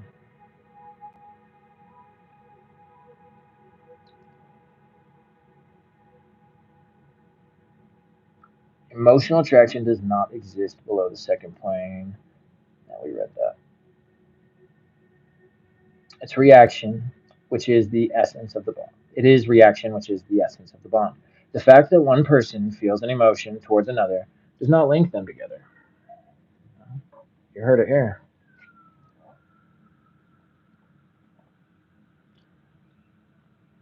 It is only when the object of the emotion reacts toward it that a bond is formed, because he has then, as it were, taken into his own nature the force proceeding from the other, and so formed a continuity of substance, however ethereal, and it is by means of this imperceptible thread that much of the work of practical occultism, both black and white, is performed. Should one person love another, and the love be reciprocated, a bond is formed. Should one person love another, and the love be returned by hate, contempt, loathing, or any form of resentment or unkindness, a bond will also be formed. And for the rest of their incarnation, these reports will influence the lives of those whom they unite in degrees proportionate to the intensity of the emotions that are experienced. It is only complete indifference that prevents a tie from being contracted. Any emotional reaction sets up a rapport. That sucks.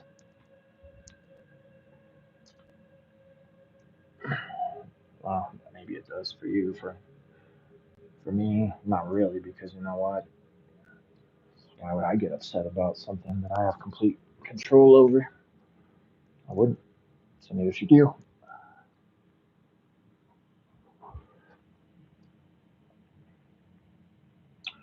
An action and it's answering reaction upon any plans. So, but have you ever felt that though? You know what I mean? Where like obviously somebody who it was mutual with, but you know, did you ever have that person who like crushed on you way bad or something, but you just didn't want anything to do with, or vice versa? You crushed on someone way hard and they just didn't want anything to do with, and that you could, there was definitely still a tie formed there. Like it was pretty well. I don't know. Some people maybe don't pick up on those type of things as much, but like you know, you if you do, then you probably picked up on that. If you've been through that, then you probably picked up on that, where you were like, there's still some type of tie or connection here, but it's this it's of a different type. An action, and its answering reaction upon any plane set up a rapport. Whether the instincts be roused upon the second plane or the emotions on the third, the relationship of teacher and pupil or fellow student upon the planes of the mind, or of priest, spiritual guide, or fellow worshipper on the sixth plane. Upon whatever plane an action and reaction take place, a bond is formed between the two interacting units. These bonds may set up the most intimate relationship or be a momentary contact immediately forgotten by those concerned. But as long as any emotion in relation to the memory exists, the rapport will remain. Should emotion, or so see, maybe you've noticed that too. Did you ever have, somebody who you were in a relationship with, um, and when you first broke up, it was really painful, and the memories and all that were painful. But if you've experienced with it enough time and just that growth and all those things that happened, to where there's no longer emotion attached to that person when you think of them. You know what I mean? You no longer feel any type of way about it. You know what I mean? Other than maybe just a sense of love towards them. But I mean, this she's saying shit, any emotion. So maybe you better not even love them. Maybe you just better not attachment, not attachment. You heard it here, dude. Swami Fortune said.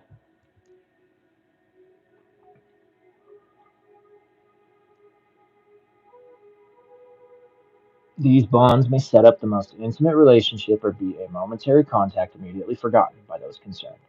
But as long as any emotion in relation to the memory exists, the rapport will remain. Should emotion towards a particular person still be felt at the time of death, this emotion, having no means of gratification in the subjective state that follows on death, is stored up until objective existence having been resumed in a new incarnation, the conditions for its expression are again available.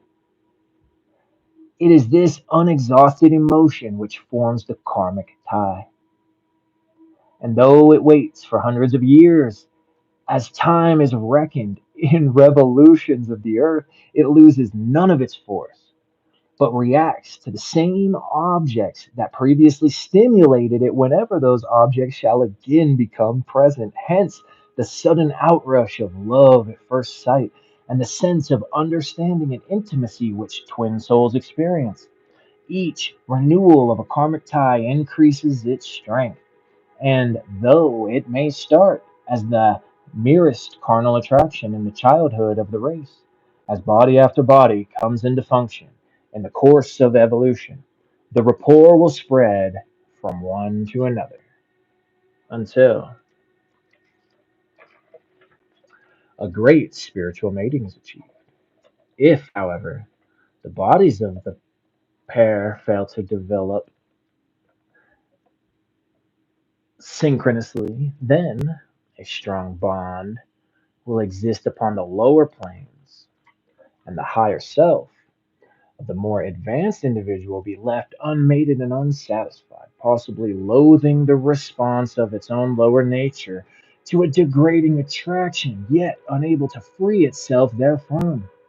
Such a predicament threatens danger and suffering and frequently causes those tragedies of passion and crime that in all periods of history bear witness to the primitive forces that civilization seeks to control. Dude, yeah, right, Zero? Yeah, that's, yeah, man. It's like, shoot, you're gonna need to go and sit down and really think about some things after encountering information like this. You know what I mean?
Come on. Big money, big money, big money.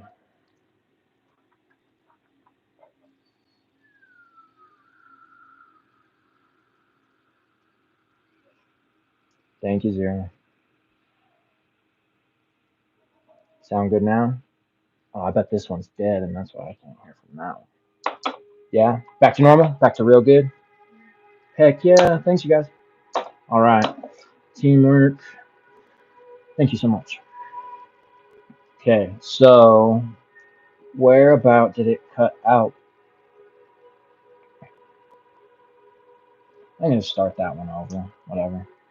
Because you could hear me before I started reading this a karmic tie, however, right? But then it cut out as I was in this zone, right?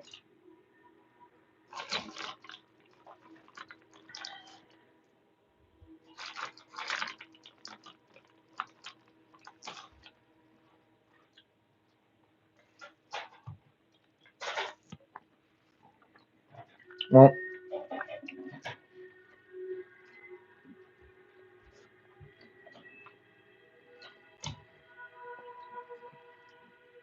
mouthful now anyway, but okay. A karmic tie, however, only develops great strength when all the forces of nature are concentrated upon a single object with great intensity of feeling. This happens comparatively rarely, unless the desires are thwarted under tragic conditions. A consummated passion usually sleeps the sleep of repletion. But should those who love be parted, either by circumstances or by death, then the unfulfilled love remains as a bond upon the third plane, which for a long time is unaffected by the death of the body. If the parting be by death, and if the survivor, either in sleep, as often happens, or by means of psychic development becomes conscious, even momentarily, of the third plane of existence, the bond that exists thereon will draw the two souls into contact again. This is the true means of communication with the departed, to exalt consciousness so that we become aware of their state of existence, not to recall them to awareness of our mundane condition by means of a medium. A medium should only be resorted to in the case of a soul that is earthbound and cannot proceed to its own sphere, and then only for the purpose of giving it quittance. Oh boy, there's a lot of people out there who really just whatever. God's plan. Oh, that sucks. That sucks. Don't be calling me when I die. Don't be calling me up. You won't be able to. You won't be able to call me up.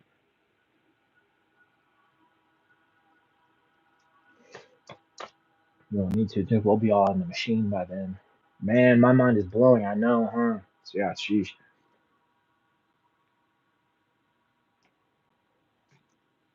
Huh. Exactly.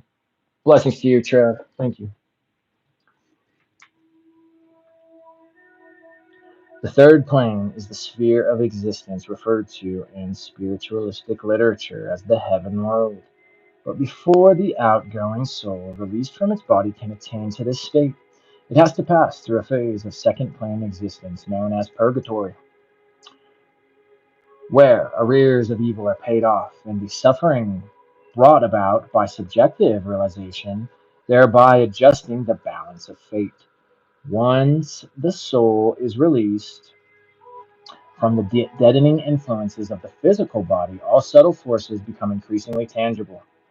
And although the newcomer cannot transcend his own plane of existence till his debts be worked out, the soul that has gone on ahead may, if sufficiently evolved, make telepathic contact with him for short periods, and so give help and comfort upon the hardest part of death's journey. As soon as the soul of the newcomer has risen above its purgatorial experience, it enters the heaven world, and is then upon approximately the same plane as its mate.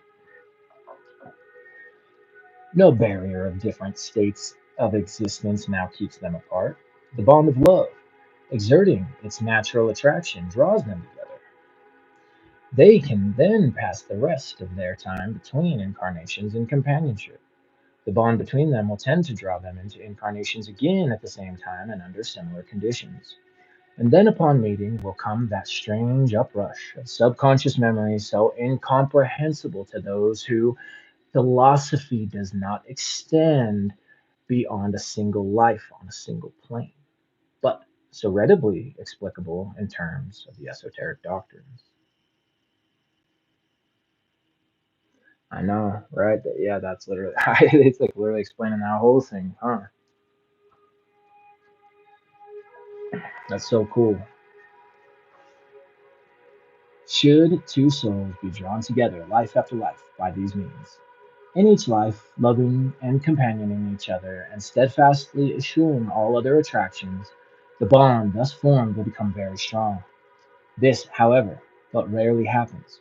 It does not require many incarnations with the long discarnate periods that intervene between them to take us back to the ages when human civilization was in its infancy and nothing loftier than second plane unions were being formed. As is well known, low level unions are formed with great facility and are of little endurance, so that a soul, even in the course of a single incarnation, may have formed several ties of this nature, especially in civilizations where polygamy was practiced. Each of such unions will be able to exercise a drawing power in proportion to its intensity upon the plane on which it took place, so that the soul that has contracted such unions, and few have not, will be pulled in different directions by the ties it has formed. Oy. Let us consider the progress of a soul through evolution, sometimes in a male body, sometimes in a female. In the earliest phases of human evolution, union took place simply in response to the promptings of instinct, as it does now among animals. Thus, only two bodies were involved: the physical body, by means of which the union was carried out, and the desire body of the second plane, which prompted the union. A first plane union can take place with any member of the opposite sex of the same species that has attained a sufficient age, and such a union involving no emotions leaves no trace. Second plane unions depend upon the arousing of mutual passion, and such an experience modifies the soul to this extent that it will readily experience a recrudescence of its passion when it again meets an individual that has once shared in its excitement. This accounts for those amazing intoxications of the senses which sometimes lure men and women. Uh-oh, I already know what it's going to lure them to. Into experiences that leave bitter regrets behind. Man. But although these second plane attractions can cause a wild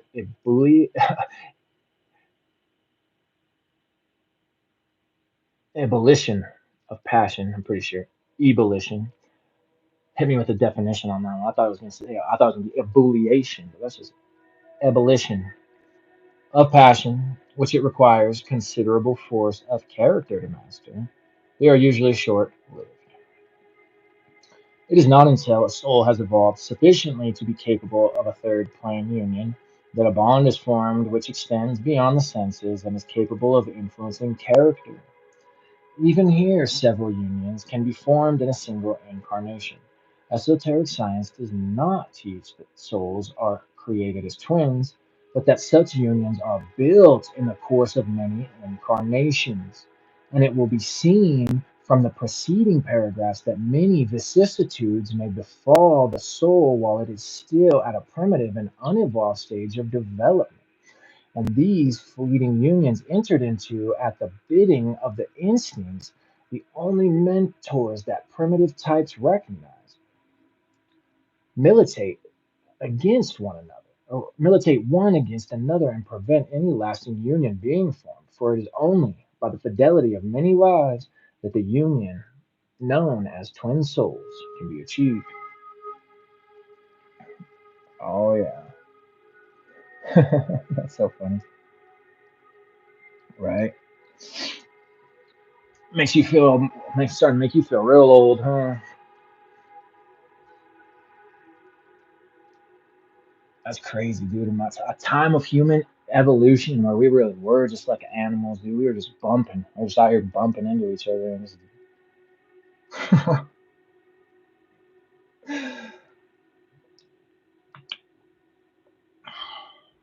should, however, two souls be so strongly drawn together that each has the power to hold the other against all comers, then, provided they are not too dissimilar in type, as body by body comes into function in the course of evolution, they will mate upon the higher planes, and that wonderful union of perfect sympathy and understanding, so beautiful and so rarely seen, will be achieved. Should, however, the pair be of different spiritual type, then tragedy will occur, as the higher natures come into function and draw them apart at the bidding of a different idealism, ancient faiths, such as the Catholic and the Jewish, with their roots deep in the esoteric lore of the past, know this, and therefore forbid intermarriage with those of another community. It will be seen from the foregoing pages wherein lies the danger of light and promiscuous relations, popularly referred to as the sowing of wild oats. Such unions set up a rapport that is easier formed.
Check, check, check. Test, test, test.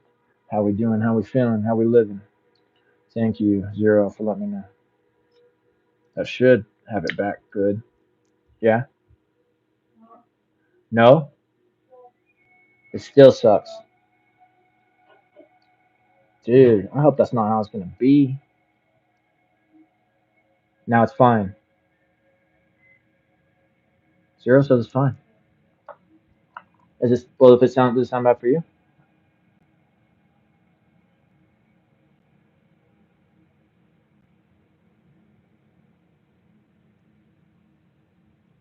It does sounds fine. We got it. Alright, whoosh. Yeah, alright, we're good. We're good. Okie dokie. I better read that last paragraph again then, because oh man, that one. It will be seen from the foregoing pages wherein lies the danger of light and promiscuous relations, popularly referred to as the sowing of wild oats. Such unions set up a rapport that is easier formed than broken and lay snares for the soul in future lives.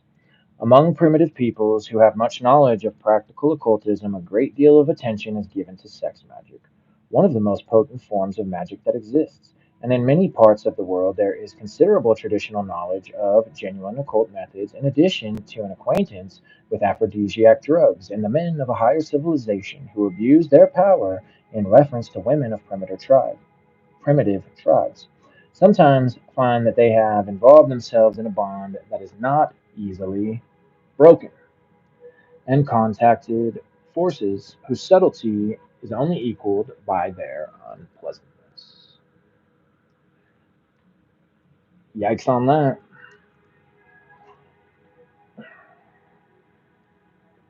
That wouldn't be too fun.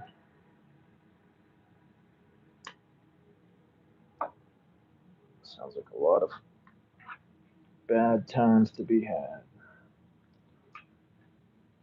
All right. So B, the cosmic tie. There's an aspect of the sex relationship even less understood than that which has been outlined in the foregoing chapter. The bond between souls, which is known to esotericists as the cosmic tie, is one of the most profound and potent, and at the same time, most beautiful, of the secrets of the Western esoteric tradition. European civilization has always valued women highly, holding that if one half of the citizens of a country is in a retrograde state, the standard of evolution for the whole race must be lowered. The general attitude of the white races is reflected in their esoteric tradition, wherein it is held that souls, while incarnated in the negative or feminine vehicle, have not only got special lessons to learn, but also special potencies. And the greatest importance is attached to the cooperation of male and female forces in any work involving practical occultism. In certain orders, it is the custom to keep the lodge membership evenly balanced between the sexes and not to allow the predominance of either sex to go beyond a certain proportion. Taking electricity as a type of force closely analogous to the invisible potencies which underlie the visible world and determine its conditions, the occultist knows that every force must have not only an outflowing from the divine, but also a path of returning. Also, that any form which acts as a transmitter of such force must have a positive and negative aspect.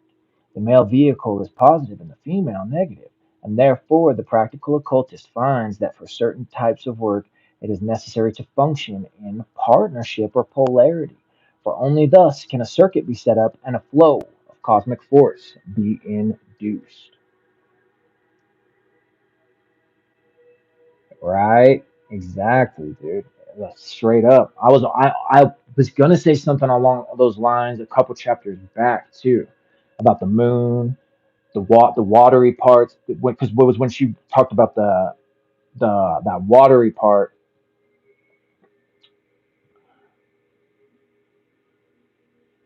tied to the, I can't remember exactly how she worded it now, but tied in with the level of bonding.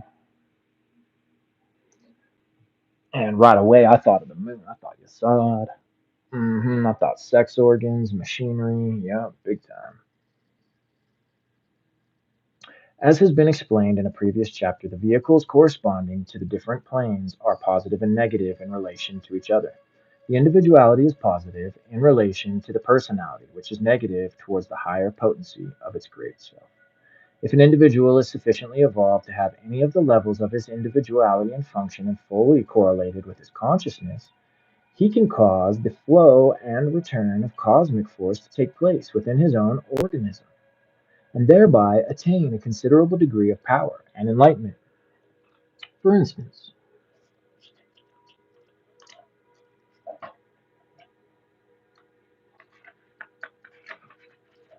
the spiritual ideals and aims, and the abstract perceptions of principles belonging to the fifth and sixth vehicles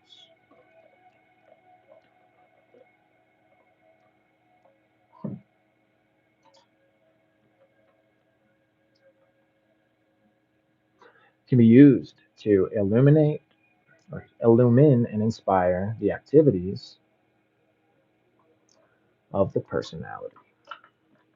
On the other hand, for the use of the greater potencies and the operations of the higher occultism, it is necessary to have a pair working in polarity. Only so can the great cosmic voltages be carried without the danger of earthing, so well known to all practical occultists. The pair, working thus, open a channel for the divine forces, which flow through them with astounding power and magnetize not only themselves but their immediate neighborhood. By this, yo, so think about that and think about Handbook for the New Paradigm.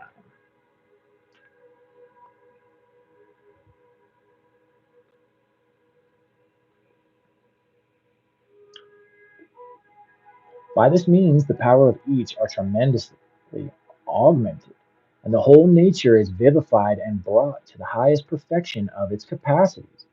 If the greater cosmic forces should be called down by an individual who is not working in conjunction with another who is a subtle channel of return, they will be very apt to make a path of returning for themselves through any conduct through any conductile vehicle that approaches sufficiently close, leaping the gap like an electric spark.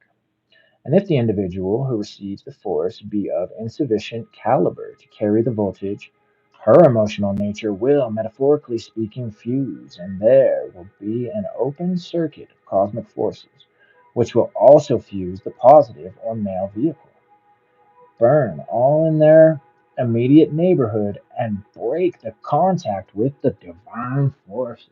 Oh man.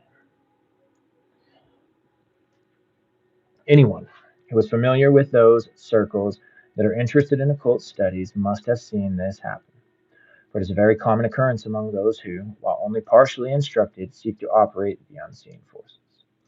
How often does some man who, as a teacher and initiator, is doing fine work suddenly cast aside all for the sake of a woman who, utterly unworthy of him, drags him down from the high calling whereunto he was called? This is so common an occurrence that those who have knowledge are most cautious, and rightly so, ere enrolling themselves as pupils under outstanding personalities, however great may be the benefits to be derived from so doing. For the blowing of a fuse on the physical plane is as nothing to what happens when an analogous accident happens in occult work. If these forces be rightly understood and employed, however, the highest occult work can be done in safety. It is because the perfect circuit is not always available that the handling of certain potencies become a dangerous task. A device of the nature of lightning conductors have to be Devices of the nature of lightning conductors have to be employed, and they are not always perfectly satisfactory. It must be, it must not be thought that occultists dwell in temperament in temperately upon the subject of sex, but that they are more sensual than their fellow men who follow other lines of study. But as their researches are into very foundations of human nature, they must take the sexual forces into their calculations, or else they would run the risk of being caught unawares by the tides they have ignored. Occultists deal with the forces of life itself, and one aspect of life force is certainly sex force. As has been shown in a previous chapter, the life forces run down through all seven bodies of man as pure force, and are conditioned by the nature of the body, mental, emotional, or physical, as the case may be, through which they take form. Life itself is not thought any more than it is sperm. But if it is used to drive the machinery of the mental body, it will produce thought. And if it is turned into the machinery of the reproductive organs, it will produce sperm. It will, in fact, go to whatever part of our nature we direct our attention. And if we have not trained ourselves sufficiently in thought control to be sure of keeping our minds off any particular subject for a certain period, we are running grave risks if we open up the channels of our nature to more force than it is normally constructed to deal with. This risky enlargement of receptiveness is effected by certain forms of breathing, meditation, or ritual magic. And the risk lies in the fact that if a sensual thought intrude into consciousness at a time when the channels are open and the forces are flowing, those forces will immediately follow the focus of attention, and the result will be an outbreak of passion and sensuality. It is by concentration of thought that these powers are held to their work, just as the automobile is steered by the driver's hands. If attention waver, the direction of the power will waver with it. To use a big occult potency is like driving a high powered car at a high speed. All depends on the control. Unless you have the nerve for it, you are safer on your feet. Many people experience the invocation of forces, but few are aware of their reality until they find themselves out of their depth. The rightly trained occultist Knowing these facts will refrain then from certain kinds of work if he is unable to obtain a complete circuit for the cosmic force. It was said to the writer once, only those who are, yeah, and keep that in mind when you hear some people talking about this, that, and the other that they're doing, you know what I mean? It was said to the writer once, only those who are rightly married can go to the higher degrees. The most important work is done by the pair, not by the solitary worker who is always more or less unstable, and nothing in occultism is more undesirable than instability.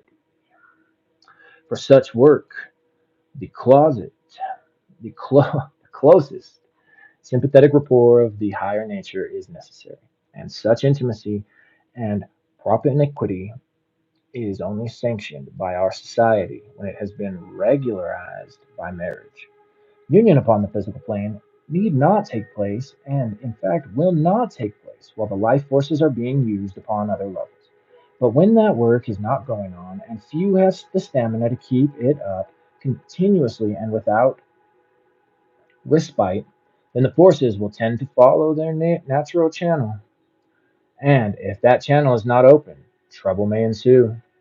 Moreover, should certain of the operations of practical magic not be entirely successful, then it is very advantageous to be able to run the utilized forces off through the ordinary channels of nature upon the physical plane. It is possible for a man and a woman to work together for a lifetime without having recourse to the physical plane, but it is only highly evolved and disciplined natures that are capable of such restraint. And people who undertake a partnership that cannot, if necessary, be placed upon the basis of legal marriage should realize that they have set themselves no light task. It may be deemed unjust that anyone should be delayed in their spiritual progress because circumstances have denied them a suitable partner. This, however, is not the case when envisaged from the point of view of the occultist. If the student has advanced far enough to undertake the operations indicated in the foregoing pages, he will be an initiate of the greater mysteries, and will have shifted the focus of his life from the personality to the individuality. He will have some memory of past incarnations, realize that they are phases of his existence, and his sense of the I will stretch beyond birth and death. He will know that the circumstances of his present life depend upon conditions in past lives, just as the circumstances of our old age depend upon the actions of our youth and manhood. He will see a future of many lives stretching out before him, and he will know that the future is under control. Therefore, he does not feel that he must taste or forego any particular experience altogether before death shall overtake him. Certain work he may decide to set aside for another incarnation, seeing that the conditions of this one are unsuitable for its execution. The fact that he feels an urge to mate does not necessarily mean that he is ready for the great cosmic mating which we are here contemplating. Set, Better reread that one. The fact that he feels an urge to mate does not necessarily mean that he is ready for the great cosmic mating which we are here contemplating. Such a union requires more than his own decision. But should he have come to the point when he must handle focused cosmic forces, then for this purpose he will have to effect the cosmic mating, which is a mating not of personal love, but of capacity for service along the same lines of power. No love may enter into the union at the outset.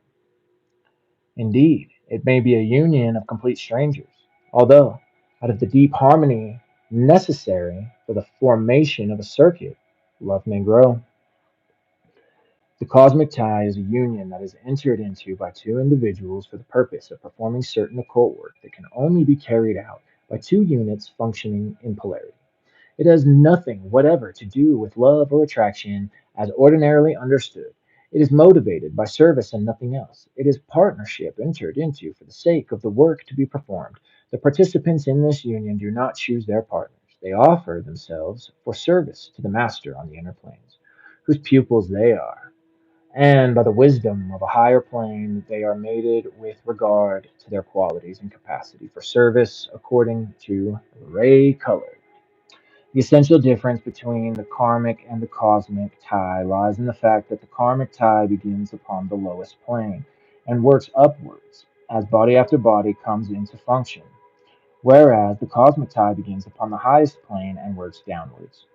The karmic tie is part of the normal discipline of evolution. The cosmic tie is supernormal in that it belongs to a different code of laws altogether to that which governs the general order of mankind. It is one of the greater mysteries, and as such is reserved for initiates, and is only referred to here because so many are essaying these mysteries without initiation. Yeah, no shit. I got a painful letter from 100 years in the future, Dion. Are experimenting with great natural forces in entire ignorance of their nature and potency, and therein lies danger.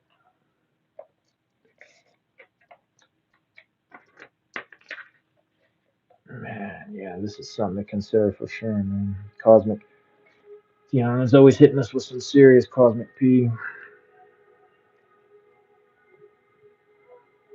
Harsh.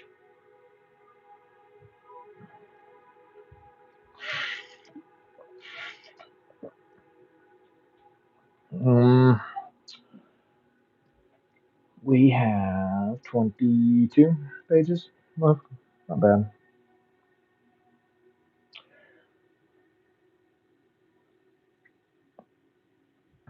First section. Oh, yeah, this is another one of the long ones. How souls find their mates, I think. Oh, never mind. Good. All the rest of them are short. Okay, so actually, that last one was the last longer one. That's always nice. When they're faster, it flies by a little better. Be grateful for that.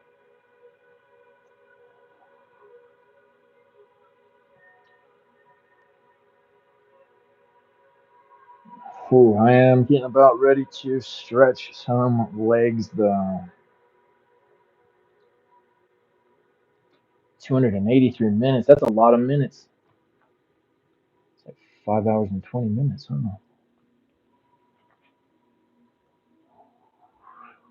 4 hours and 20 minutes. 5 hours and 20 minutes.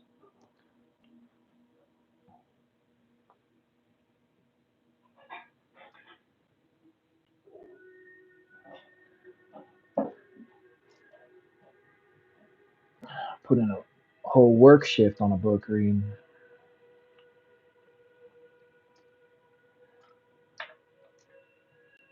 19. How souls find their mates. Yeah, I bet this is gonna make you, me, a lot of people, anybody who taps in on it, gonna have a lot to think about for sure. Okay, 19. How souls find their mates. First section. Souls can achieve mating in three different ways. Firstly, through the ordinary attractions of sex. Secondly, by the renewing of karmic ties. And thirdly, according to the higher cosmic laws. Each of these forms in attraction Each of these forms of attraction needs to be understood if we are to adjust our lives truly and harmoniously. For each of us may be drawn to another in all three ways, and we must not forget that as long as we are human at all, we shall have capacity for response to the lure of sex. A capacity which needs to be qualified by the guidance of the reason, lest it prove a dangerous and short sighted guide. The readiness of our response to the lure of sex is due to the rise and fall of certain physiological tides within the organism. And we must always remind ourselves that the appeal of a certain person makes to our emotions that the appeal a certain person makes to our emotions may simply be due to the fact that we are in an emotional state. Broadly speaking, after the age of puberty has been reached, a member of the opposite sex will attract us unless that person has attributes whose repulsiveness suffices to counterbalance the fascination. Discrepancies of age, social status, or physical defects neutralize the instinctive attraction, unless that attraction is exceptionally strong. Should there be no immediate barrier, however, and the mating take place in response to a physical urge translated as emotion, then the success of that mating will depend upon the harmony or disharmony revealed by experience between the two characters. A union entered into without reflection is as much dependent upon luck for its happiness as is the turning up of double sixes in a throw of dice, and as rare.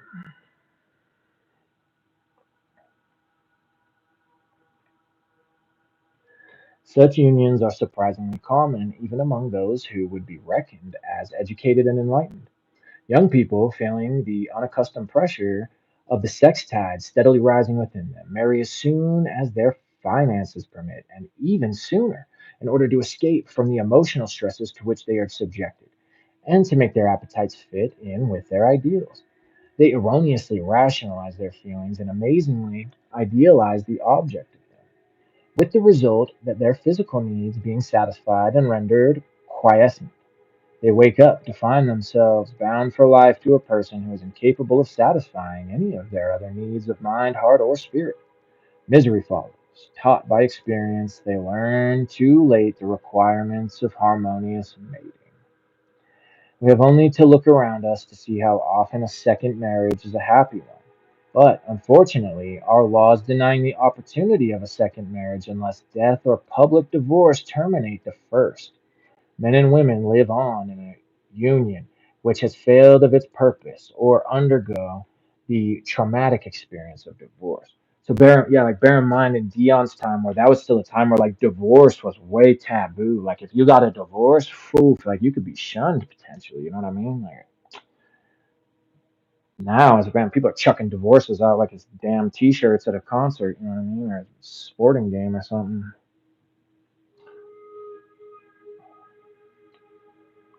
But though a vast majority of us marry in obedience to nature's simplest laws, the laws under whose sway are the flowers of the field and the beasts that perish, but which are nonetheless divine laws and not to be despised. Let us also realize that matings of higher types are governed by higher laws, obedience to which will ensure harmony. People who have read esoteric literature and have realized that there are other bonds between souls than those of sexual attraction may be tempted to despise these simple but most potent forces, and to refuse a union which they fear may be commonplace for the sake of some destined karmic mate to whom they have been bound in past lives and whose coming they await. Herein lies one of the dangers of the divulgence of secret occult doctrines. Had such a one known nothing of occultism, he might have made a happy union according to nature's laws.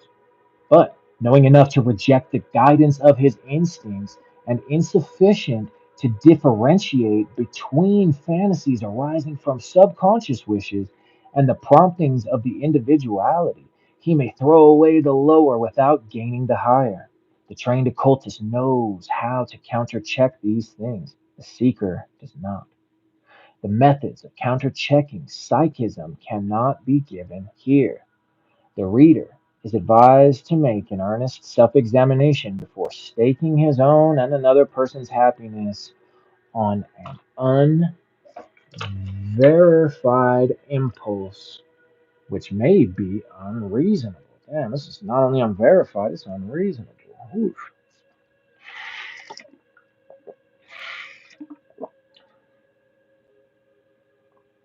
Hmm.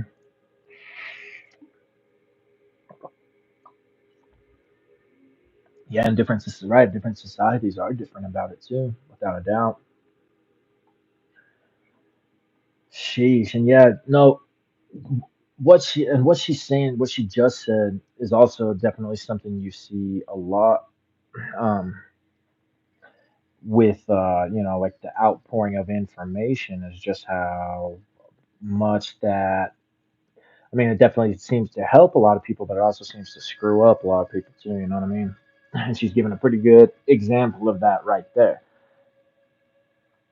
because maybe that dude wasn't supposed for that to have that happen. I mean, I don't know. You can always say the whole it was yeah he was because it happened, but maybe not for this lifetime anyway. It was supposed to happen, but not this lifetime. But somehow he still got it, and so now he's screwing himself up. He could have been enjoying this life, but now he's screwing himself up.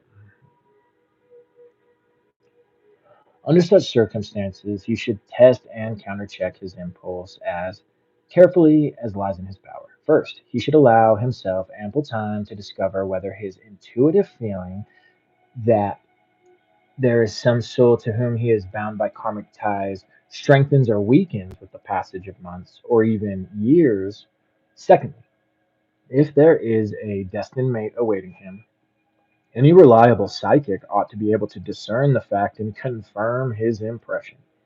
Psychics, however, are no more infallible than doctors, especially such psychics as make a business matter of a sacred power.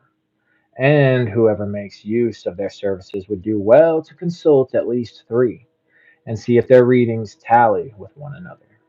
In addition to this, an astrologer provided with data or a horoscope will be able to tell almost the exact date when the fateful meeting will take place. Unless the reports of the psychics confirm each other and astrologers, you know what, just be real cautious. Go if if I get it, if you really feel you need a reading and all that, but just be real careful. There's people out here who, oh, definitely don't need to be doing magic. I'll tell you that much. They definitely need to be doing some serious figuring out about themselves.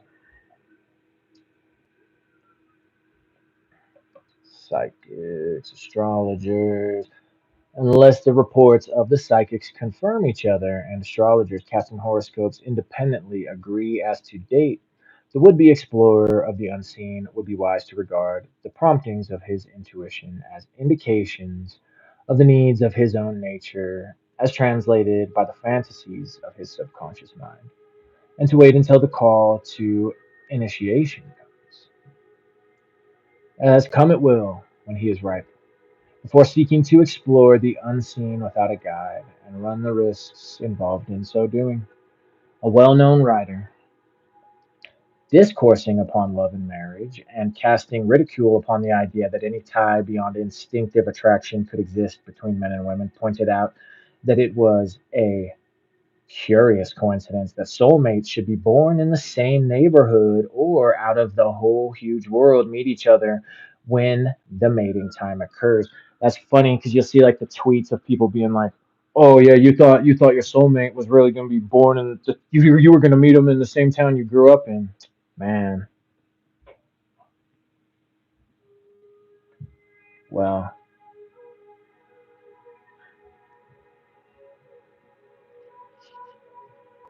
the patterns seem to indicate otherwise.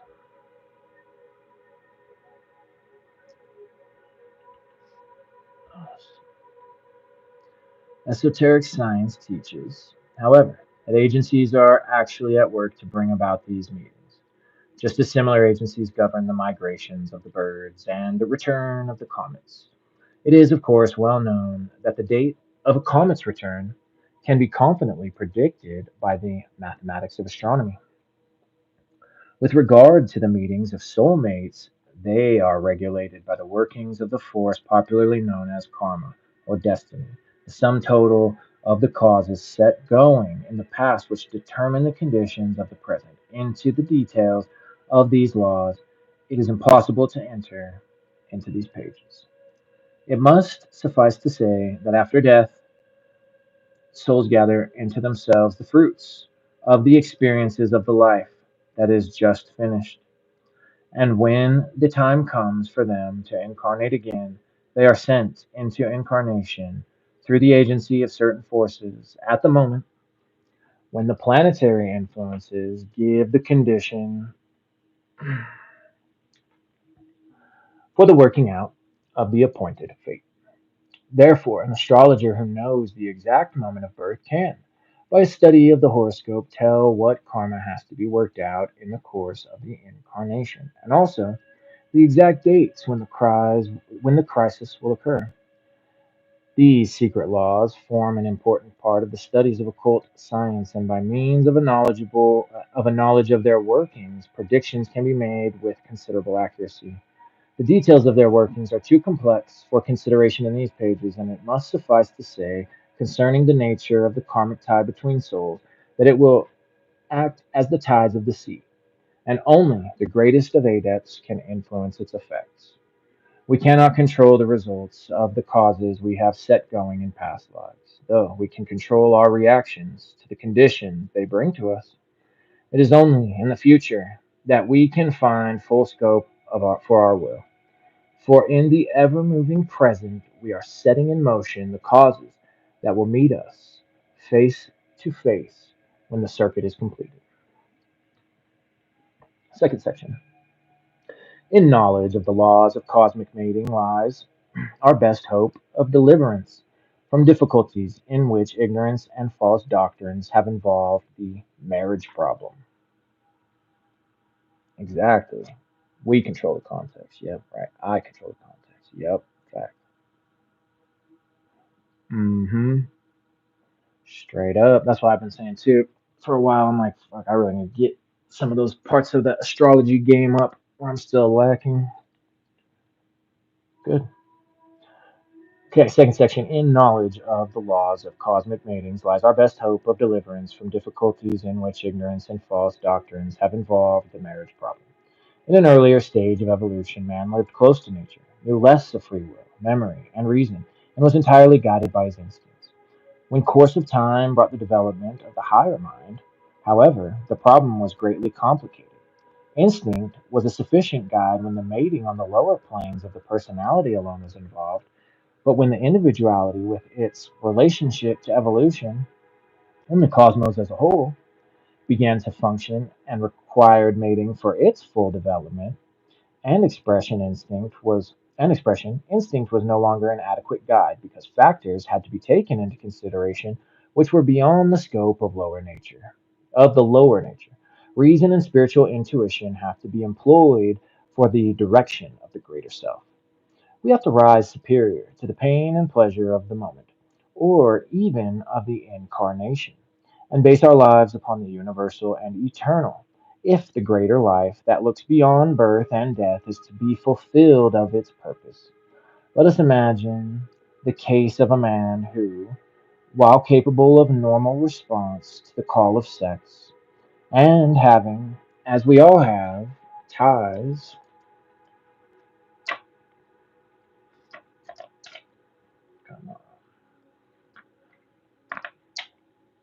ties with the past, desires to be bound by none of these things, but to mate upon the highest plane that evolution has opened up for the function, for the functioning of our race. What must be his procedure? Upon the physical plane, he will remain entirely passive, neither seeking nor avoiding any contact that might bring him to his mate. Upon the lower astral plane, he will call home the passions and try so to sublimate them by abstemious living and thought control that they shall not be insistent. For it is not by the light of the passions that a mate can be chosen according to the higher laws. Upon the third plane of the tender affections, he should let love flow out to all things, so that by whatever path the mate may come, she may be met by love and drawn within the gate. Then he should raise his consciousness to the highest plane upon which he is capable of functioning by meditating upon the loftiest ideals that he can conceive. And with consciousness elevated to this state, he should dwell upon the characteristics of the mate who would satisfy his needs. Having dwelt upon these characteristics till a well defined image is built up in his mind, he may then imagine himself seeking and calling, making himself heard by the very insistence of his endeavor, until a soul whose nature shall have placed it upon the plane to which he has lifted himself by meditation shall hear the call and respond. When such a union has been effected upon the inner planes, its effects become visible in the inner life long before any meeting takes place. upon the plane of manifestation. The peace of true mating comes upon the soul, though no mate has as yet appeared in the world of sense. Sometimes the meeting never takes place upon the physical plane, karmic conditions forbidding, but the rapport remains and can be developed and yield all that the higher nature requires. Indeed, a mate may be found who has passed the phase of evolution during which incarnation takes place, and that strange partnership between the unseen and the seen may be built up. It is by such a partnership that much of the work of the masters is carried on. These things can be no more than hinted at. Those who are sufficiently evolved to experience them, are sufficiently evolved to obtain the guidance they need. Again, warning must be given against mistaking subjective fantasy for objective fact. Our safest guide in these matters is humility, which does not imagine great things of itself, but seeks to serve in all ways that lie to hand and accepts gratefully what each day brings. To the humble and kind, the great experiences come, rather than to those who are urged on by curiosity and ungrateful vanity. People who cannot deal with life successfully upon a single plane of existence are ill advised to multiply their difficulties by expanding their consciousness.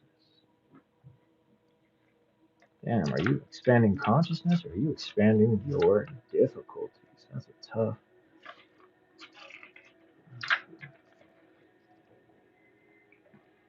a tough situation to face up to. All right, we're getting so close. Yeah, right. That one for sure. Nice. All right. All right. Well, thanks to all the people who keep chucking likes. I'll take them. Thank you. I love how in the end every branch leads to you, to true nature realization. Right?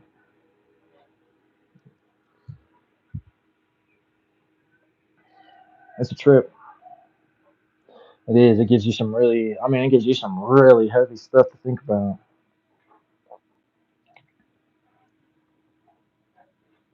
Okay.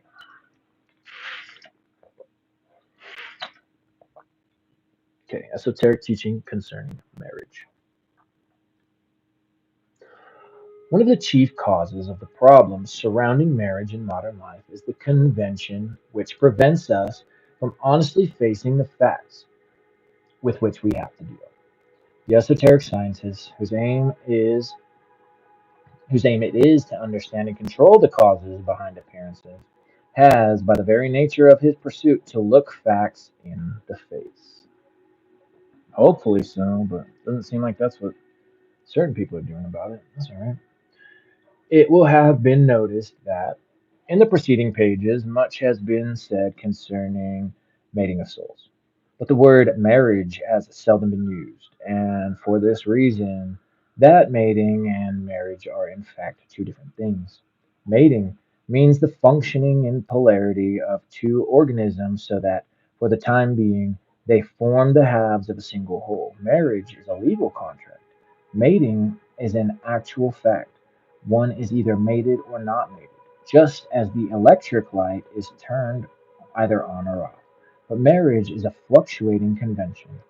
Who would maintain that an English marriage with the free and honored status it accords to women is the same as a Turkish marriage? Yet both are according to the law of their respective lands. And is an English marriage today the same as it was 100 or even 50 years ago? Marriage is a very great deal more than mating. It is a partnership in the business of life, and the marriage laws are society's attempt to standardize the treatment which the different members of the home are to receive from each other. Firstly, there are the duties of the husband and wife toward each other. Secondly, there are the obligations they undertake towards society through their children.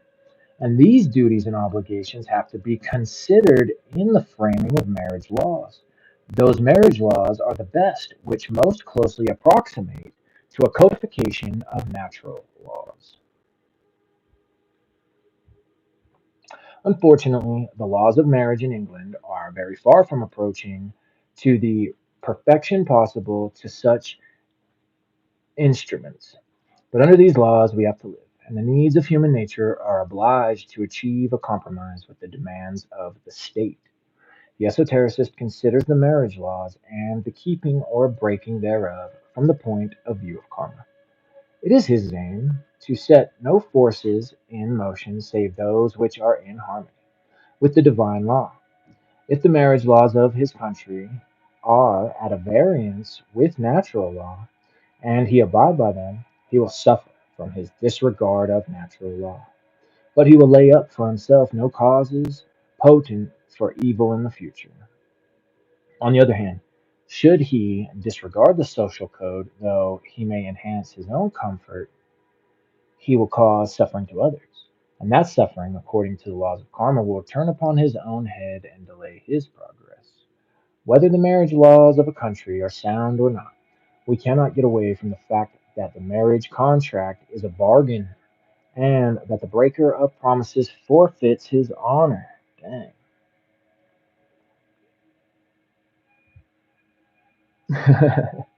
Good. I'm really glad. I'm really glad. It's got it firing for you, Zero. Should, however, one party to a bargain fail to meet his obligations, then, according to the laws of contract, the other party is released. It is only in regard to the marriage contract that the law, instructed by theologians, retains the aggrieved person in bondage, and it is contrary to equity in doing so. The esotericist believes that failure to fulfill the obligations of marriage by one party leaves the other morally, if not legally, free. Free, that is to say, from his obligations to his guilty partner, but not free to enter in unlegalized relations with a third person, because by so doing, great suffering is caused by exposing that person to the rigors of the social code. And a terrible wrong may be done to a soul by causing it to incarnate under circumstances in which no proper home can be afforded to it. People have the right to sacrifice their own lives, but not those of others. And the occultist, believing a soul to be no less alive and personalized because, for the moment, it is unattached to a physical body, takes an even more serious view of unchastity than does the world at large. But he regards it not so much as an offense against the person as a sin against the unborn. If there were any certain method of preventing conception, then the matter would be upon a different footing, for the two adults concerned would affect no lives but their own. But the only certain method of preventing contraception is to abstain from intercourse, and such abstention the laws of the higher life enjoin upon those who cannot legalize their union and its possible issue. Let's see. All editors note the advent of the pill was after this passage was written does not alter the facts. Even the pill, oh, she's talking about a contraceptive, yeah, like their Plan B, which I think there were different ways of contraceptive back then. But she talks about that too, and oh boy, it's gonna really hurt some feelings. That chapter is the one that made me have to freaking take a seat. 21. The esoteric attitude towards the child. Some water. Now I get why Bobby and all them doing them long lectures. Yeah, you need to have a drink and all that, boy. You start to dry out real fast. Okay, but we are so close. Esoteric science does not regard each child born into the world as a newly created soul. Though the little body is newly made, the life that ensouls it was individualized many thousands of years ago, and the experiences through which that life has passed determine the character traits of the new personality just as the causes set going in past lives determine the conditions into which it is reborn. If the parents make a good environment For the children they hope to have, souls of a high type can reincarnate through them. This, then, is the essence of the esotericist's conception of the relation of parent and child. The parents open a channel whereby a soul can reincarnate and so advance in its evolution.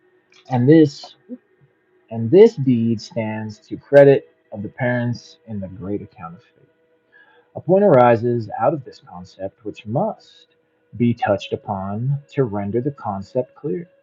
Although it does not strictly concern the subject of esoteric sex, as each one of us affects the lives of those with whom we come in contact, bringing them good or evil, we are each agents at the fate that allots the dues earned in past existences.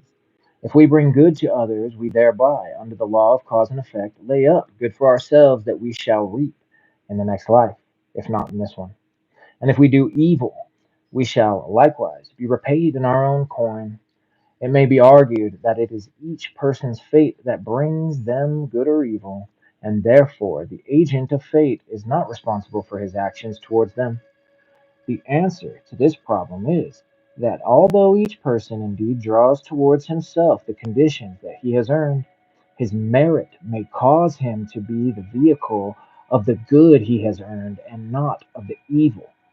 If one has laid up a store of evil causation, it may be one's punishment to be the channel through which the suffering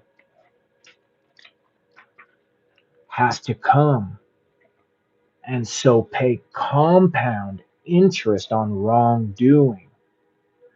It must be that evil come, but woe unto him through whom it comes.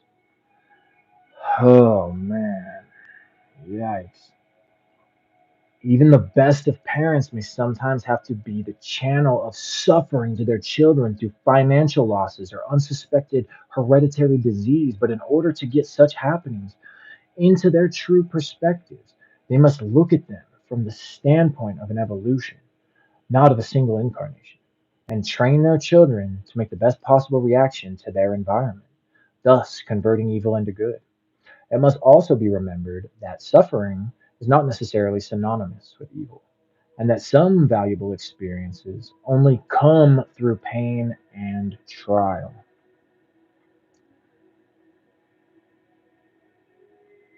Mm, I see that, Zero. That's good. That's good that you make that connection right there.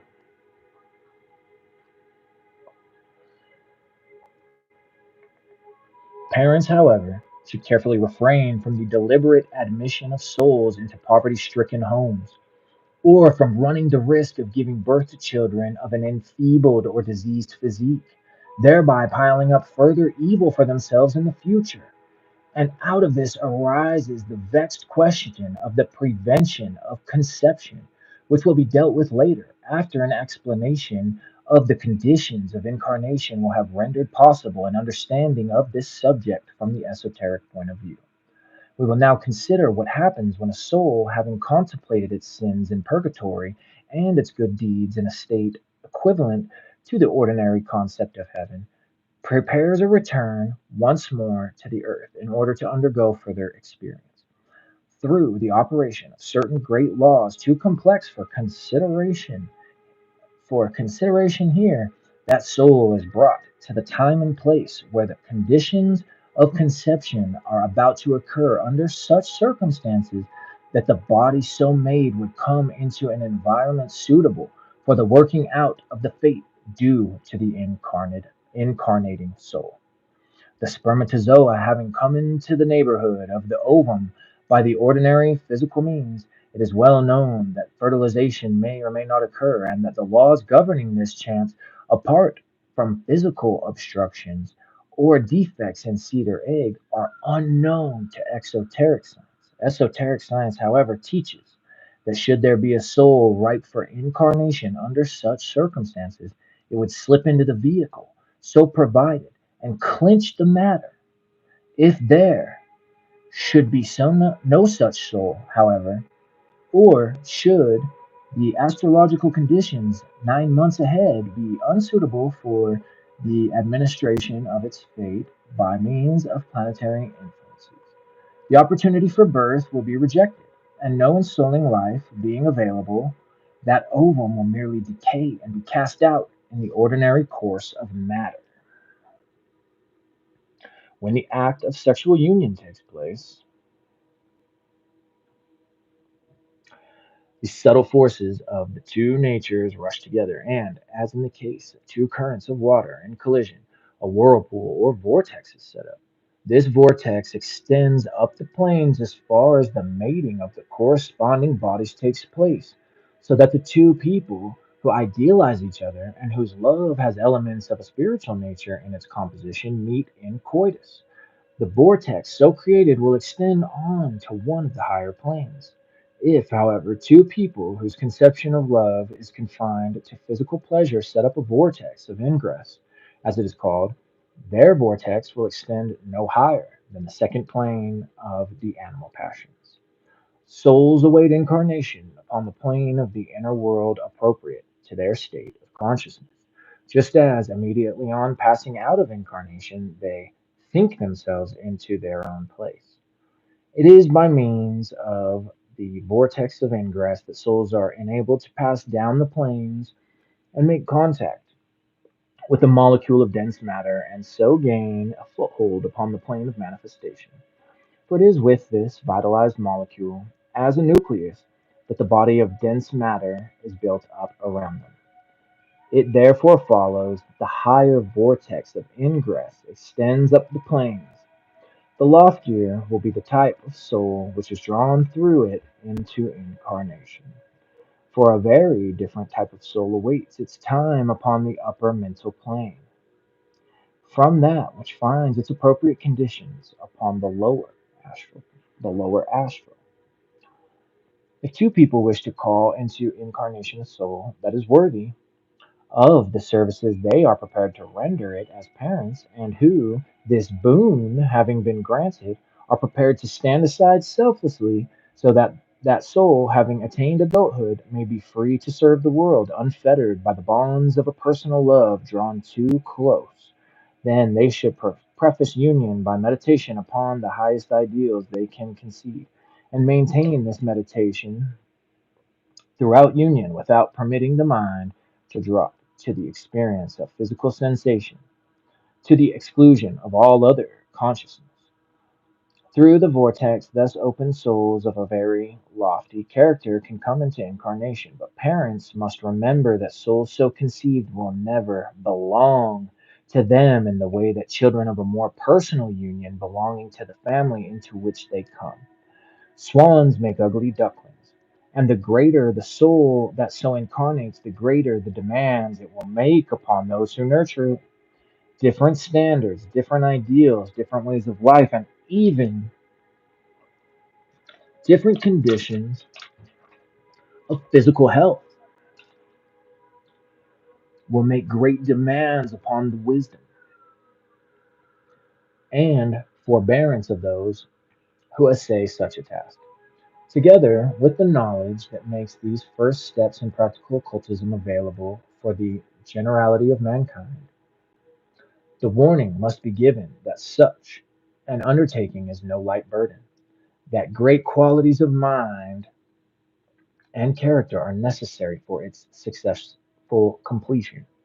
Should the character be uneven in its development, so that although it can envisage great ideals, the lower nature is still strong enough to turn it from its course, then the discipline that will surround it will prove hard and exacting. For the lower will be sacrificed to the higher, the parent to the child, if there should be a conflict of interest between the two.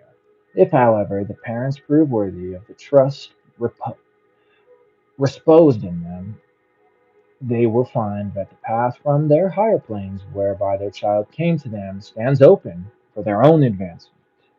So that last part there, she's kind of, I'm pretty sure she's talking about like, so say you're, a trained occultist and you're trying to, whatever, bring about incarnation of a more advanced soul on purpose, whatever it's you've calculated that's what time it is and that's what you're gonna do. So you're gonna bring. a potential saint into the world, let's say. She's letting you know that it ain't gonna be no easy task. 22. Esoteric teaching concerning the prevention and conception, or prevention of conception and abortion. Bro, yeah, and this one too. Oh man, this one's gonna really hurt a lot of people's feelings. The esotericist regards life as a force whose nature is determined by the machinery through which it is brought into action. And he also holds that each plane has its own function to fulfill in the polity of the cosmos. Life, working through the generative organs upon the physical plane, has for its task the creation of vehicles for incoming souls, and should not, strictly speaking, be used for any other purpose. If so used, it is wasted. On the other hand, if the life force has been permitted to enter the first plane body in greater quantities than are necessary for the maintenance of that body, then it will cause serious trouble, both mental and physical, if it be not allowed to complete the circuit. In such a case, if it is undesirable that souls should be brought into incarnation under the circumstance, it is better to resort to the use of contraceptives than to submit to a repression of the life forces, which may affect both physical and mental health. But such a use must not be abused. It should be regarded rather as a medicinal measure and not as a means of obtaining the pleasures of sexual intercourse without meeting its obligations. Those who, being in a position to provide incoming souls with sound physical bodies, selfishly refrain from doing so, sin against life itself, and their union is unhallowed through church and state, though church and state may have united to give it their blessing until it has borne fruit, whether that fruit be of the body or of the spirit. False concepts concerning sex hygiene are of two types: those which declare constant sex intercourse to be absolutely necessary, and those which declare all sex intercourse to be absolutely unnecessary. Neither of these opinions are true. Life must flow in a circuit, and for so doing, the pot, and I don't, whatever, do what you do, but like, I'm not even gonna get into it. Let's save it for another time, huh? Okay, life must flow in a circuit, and for so doing, the positive and negative poles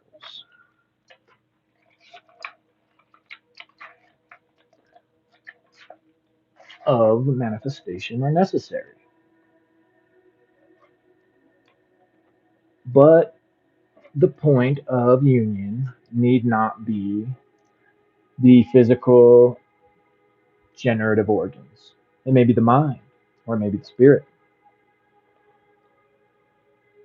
If we read a book by one of greater intellect than our own, we may be stimulated to creative activity because his mind has fertilized ours. Herein we have an instance of polarity in the cosmic sense. It will surprise many to learn that the benefits of sexual intercourse are derived not from the physical reactions thereby brought about, but from the currents set up in the etheric doubles or counterparts of subtle matter upon which the dense physical bodies are built up, and can be achieved by the blending of auras, those emanations of luminous mist which the psychic sees surrounding the human form. It may be asked, if this be so, then why do we not enter into this relationship with the people we sit next to on the bus or train? It is because lack of sympathetic response prevents anyone from penetrating the surface of the aura. But where there is a sympathetic response, then aura blends with aura until the two bodies are encased in a single auric shell, and it is in this that the virtue of sex intercourse lies, in the proximity, not in the orgasm. And likewise, in the absence of such an interchange of life forces lies the harm of self abuse. The life forces can be prevented from entering upon the physical plane by building a channel for them upon one of the subtler planes and causing them to flow therein. But it is impossible to close all the sluices and avoid undue pressure. The life forces will always follow the focus of attention. If we concentrate upon the mental, they will flow to the mind, and the physical body will remain quiescent. But if our thoughts dwell upon the generative organs, the life forces will very soon make their presence felt therein.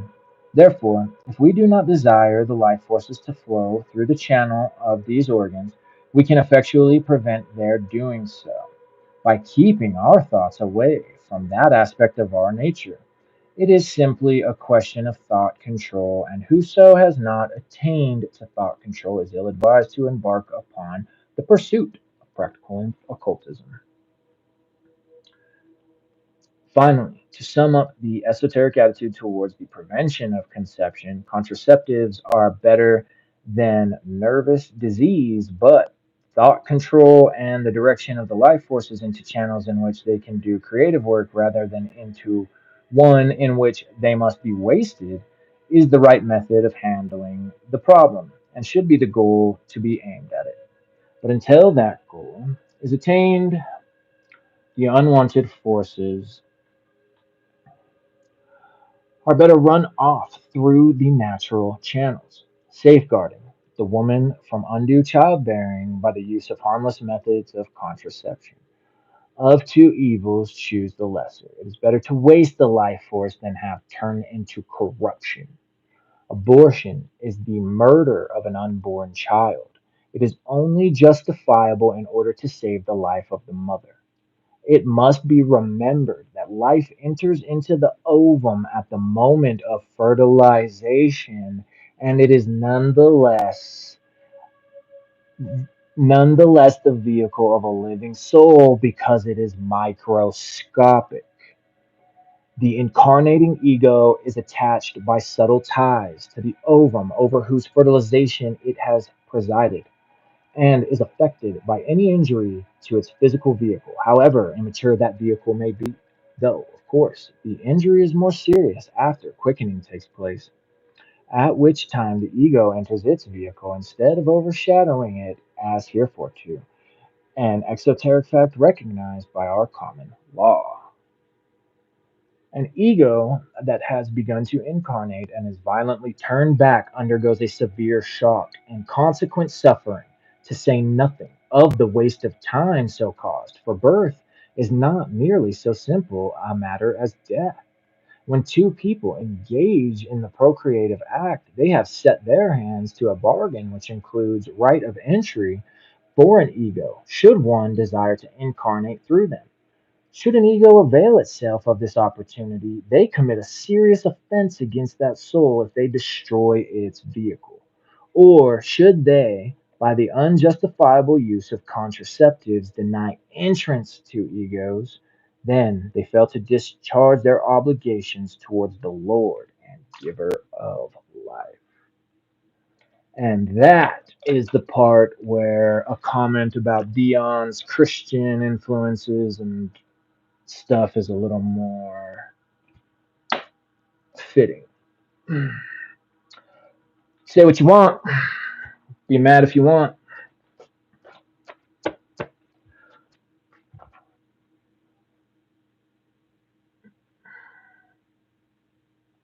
We're almost done. A couple more pages. I really got to hit that toilet one last time, though.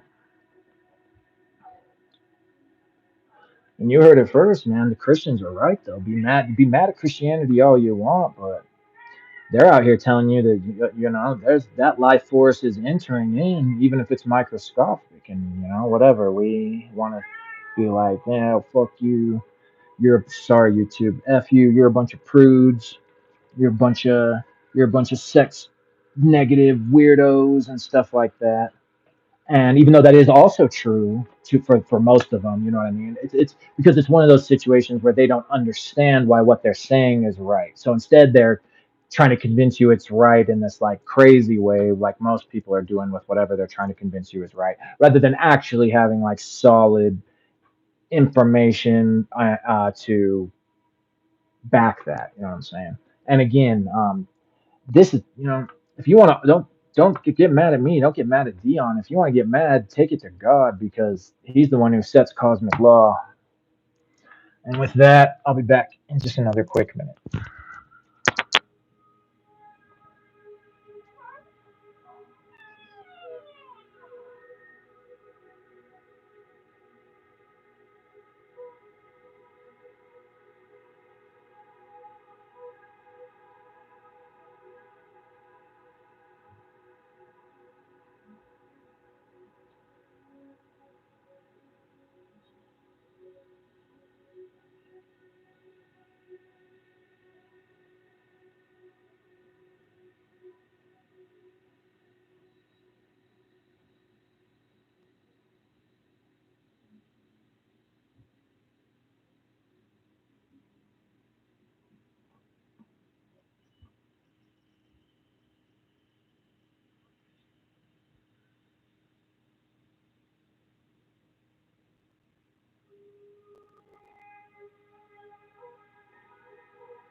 All right then, that's a true chapter. Maybe saying the babies are boy, right? Yeah, yep. Life, yeah. Yeah, that's why I said I had to go sit with that one for a bit. Jeez, that was really, oh man, really give you some things to think about. Okay, let's finish this thing. 23. Promiscuous intercourse and unnatural uses of the sex functions. Oh boy, this one's sure to rock the boat. Promiscuous sex relations are not regarded lightly by the occultist, because he well knows their consequences upon the inner planes and the causes they set going in the unseen world. The true value can only be obtained from the sex relationship by bringing all the seven bodies of man into union. And this is a task, not merely for a lifetime, but for an evolution. The tender affection, intellectual sympathies, and spiritual ideals must all be mated. And this, oh, don't give me that. And let's get it in a sec. Yeah, this poor guy right here. must all be mated, and this consummation cannot be achieved save by long years of intimate companionship. The fleeting union can engage no more than the senses, and effectually prevents a deeper union being formed. Because in each new relationship, we have to begin all over again. We never touch the higher planes save by fidelity. Whenever we touch a soul as intimately as we do in sexual intercourse, a karmic tie is made and a rapport exists for a considerable time thereafter.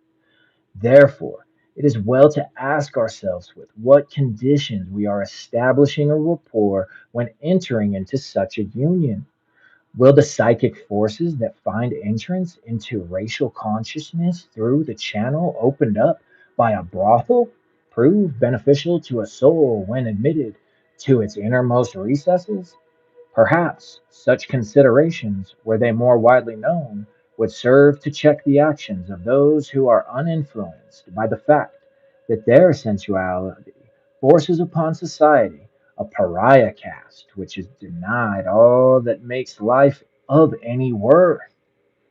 Concerning the unnatural forms of sexuality, it is not customary to write save in books intended for the medical profession, but it is necessary to refer to them here because they form, together with a knowledge of the power of certain drugs to affect consciousness, part of the stock in trade of black occultism.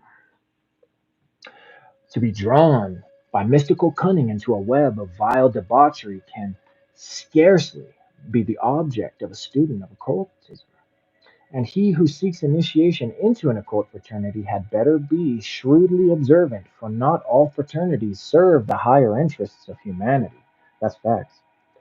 The way of initiation is not a scientific, but don't get all, don't worry about the Illuminati, all that silly nonsense either. The way of initiation is not a scientific pursuit, but a religion, and only the pure in heart can know God.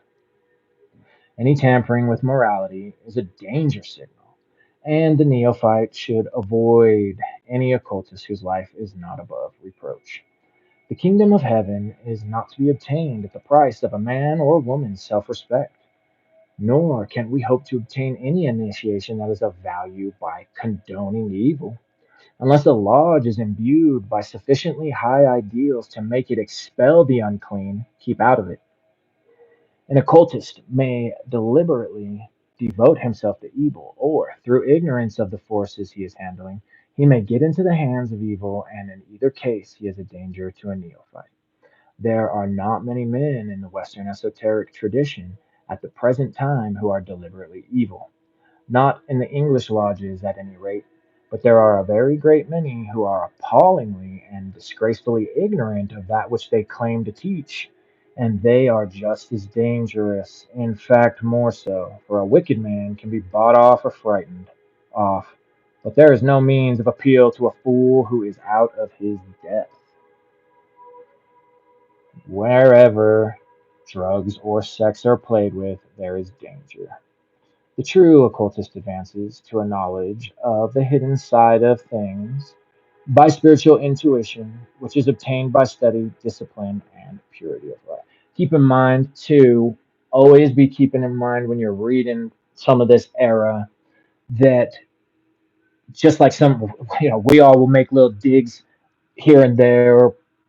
They all do it too. You know what I mean? They all will do it too. So she's sitting here in certain ways where she's trying to come at Crowley or probably and his little posse because at the time they were promoting more of those ideals, you know what I mean? And so this is what I mean about where some of that humanness and some of that, is it cosmic P or is this I don't know, Lil P, petty, you know what I'm saying? Like, is this just some nonsense that because you don't want to get over your ego and your idea of what is right, and neither does the opposing side, then keep it in mind. Sexual perversion, so far as it concerns practical occultism, may be divided into two types. solitary stimulation of the generative organs, and mutual stimulation by two people of the same sex. In the first case, injury is inflicted upon the nervous system because there is an output of energy without any corresponding return through a medium of the etheric double. As described in the previous chapter, in addition to this, the energy thus put forth escapes into space and it is not returned to the divine as it should be. And if, as is almost always the case, the act is accompanied by fantasy, thought forms are built up upon the lower planes of the unseen worlds, and these thought forms are liable to be ensouled by evil forces, and to become active upon their own account, hanging about in the neighborhood of the place where they were generated and influencing its atmosphere and all persons who come into it, prompting them into sensuality. These thought forms are the incubi and succubi of medieval legend. With regard to sexual stimulation between people of the same sex, this is a well known way, in conjunction with ritual, of producing occult development. It has been practiced in the mysteries of all races and ages in the periods of their decay, as the records of ethnologists and historians show. Two streams of force of the same type are called forth and naturally find no channels of return. As the vehicles are both of the same polarity, these forces are therefore available for magical purposes. Hence, the extensive use of what are commonly called obscene practices as one of the easiest ways of obtaining power. Something of the same lack of scruple is shown when drugs are used to develop clairvoyance. These things can be done, but there is a price to pay, the price being that the person so experimenting shall give himself over unreservedly to evil. If he attempts a divided allegiance, he will develop what psychologists term conflict, and mental breakdown will follow. It is more than tragic that young boys should be foully made use of in black occultism. The public do not realize the significance of certain scandals that keep cropping up and therefore they do not take them sufficiently serious.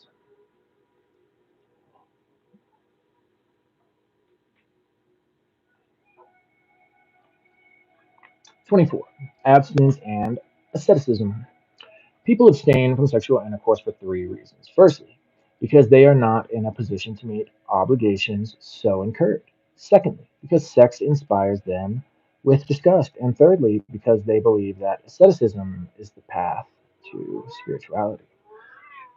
I would add a fourth reason, but I don't want to be mean right now. Hi, pretty girl. Welcome back. Oh, wait, you're going to try to trick me again with your hairs, and I'm almost finished, so I'm going to fall for it. Come on, baby. All right. With regard to the first reason, each man's conscience must be the arbiter. And a long step is taken upon the path when we sacrifice ourselves rather than injure another, even if we are impelled so to do by an error of judgment. With regard to the second, it is a case for a doctor. No healthy human being is so constituted. Such repulsion is not a symptom of spirituality, but of morbidity. A healthy mind is the only sound basis of spiritual development.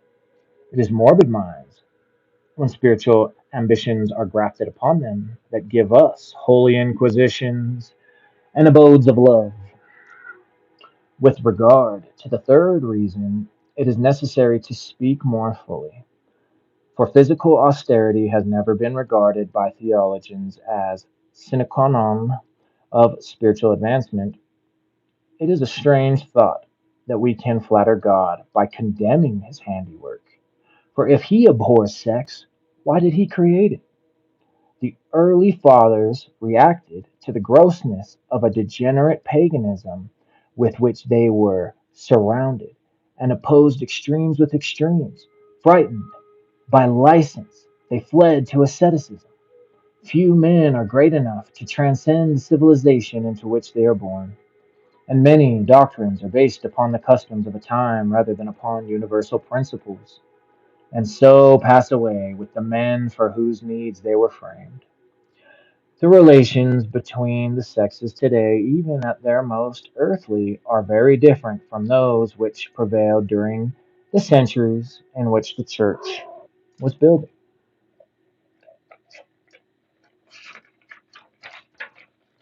up her traditions. The humanized love of man and woman, of which physical passion is but a part, was not the aspect of sex which earned the condemnation of the fathers, but the cultivation of the animal till it outweighed the human.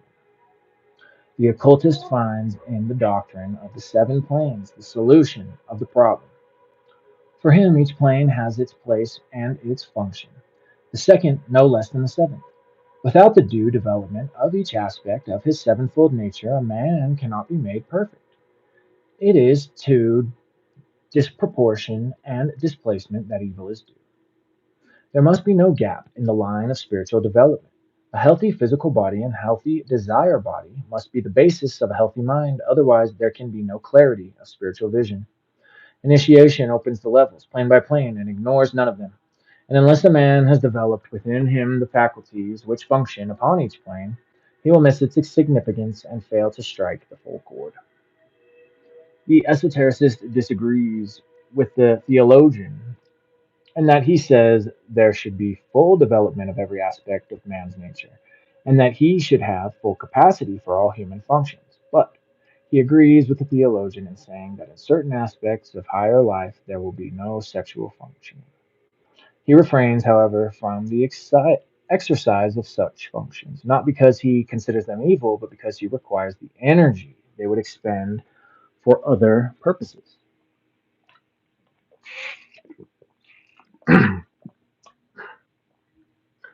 The keynote of esoteric asceticism is the concentration of energy, not the avoidance of evil.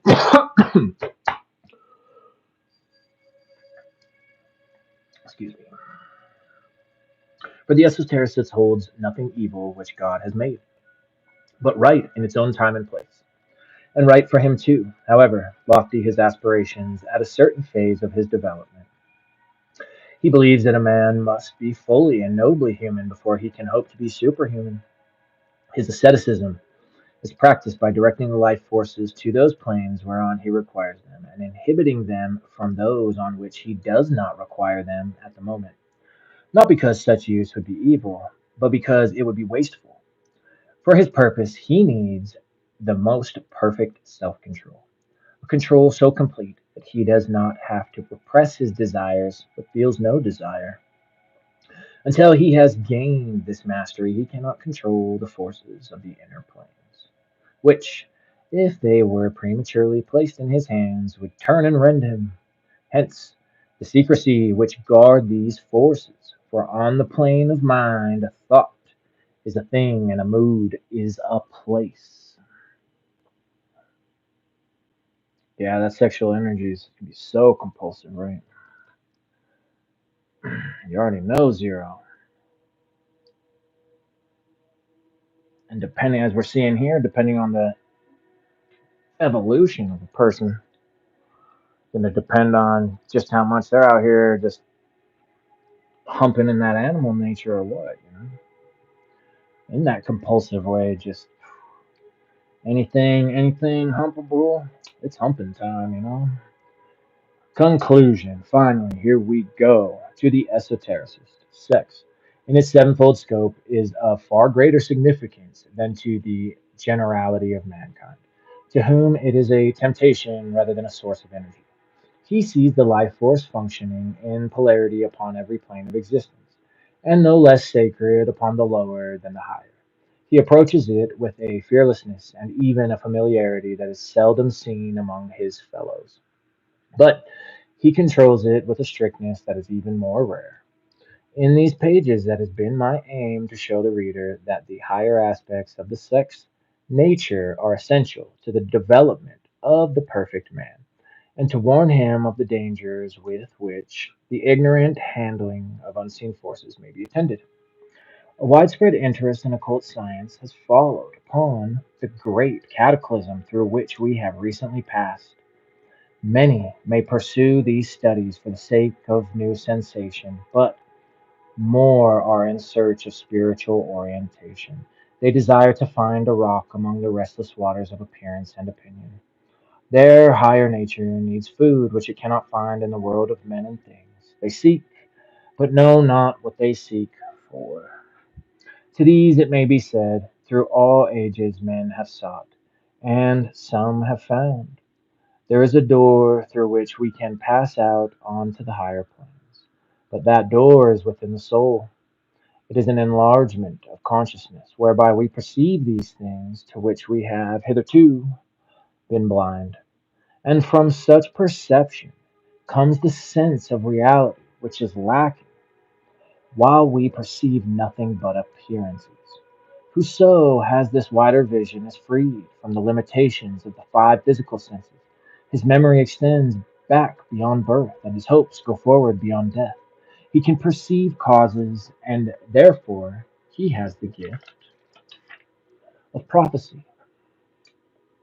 And perceiving, he can often control. Having all aspects of his own nature harmoniously developed, he is at one with all aspects of the universe. Nothing is alien to him, and no form of existence is hostile. The path of life is open before him, and he treads it with joy. I who write have known these things. So Dion wasn't just talking about it, she was being about it. And as we see, man, that just requires a lot more than I think just anybody really wants to give much consideration to. Oh well.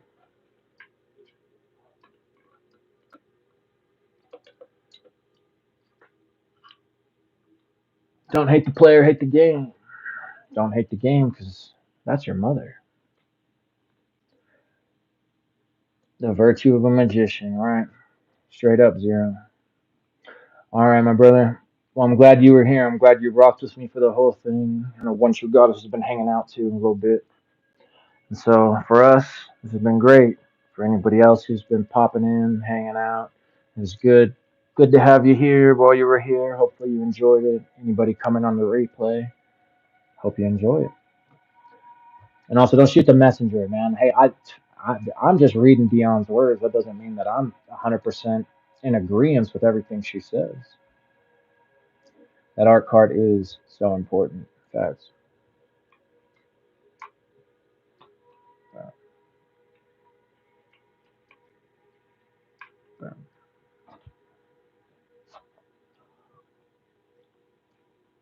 Okay, well, I have.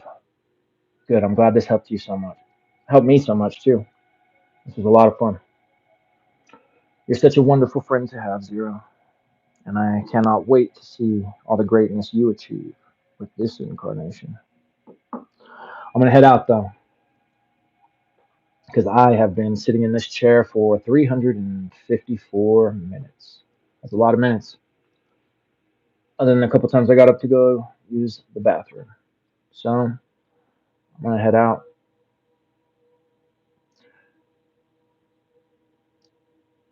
But so much love to everyone, any one of you who takes the time to stop by, get this info. Anybody who is wondering when we're going to hit Talismanic Magic and the last couple scrolls of Book of Five Rings, they're coming ASAP. I'm not going to say a day or a time, because I don't know what one it is yet. I just know it will be one, and very soon. I don't know. I don't know. But you'll know when I do, because I'll be doing it, and that's how we'll both know. Okay, so much love to you all. Thank you for being here. It's a blessing to have you here. This has been Jay Baldo. That's it right there. Look at that. Right. And until next time, be good to yourself. Clearly, you're clearly you've just taken the time to see just how good to yourself you need to be. So much love. All right then. Bye.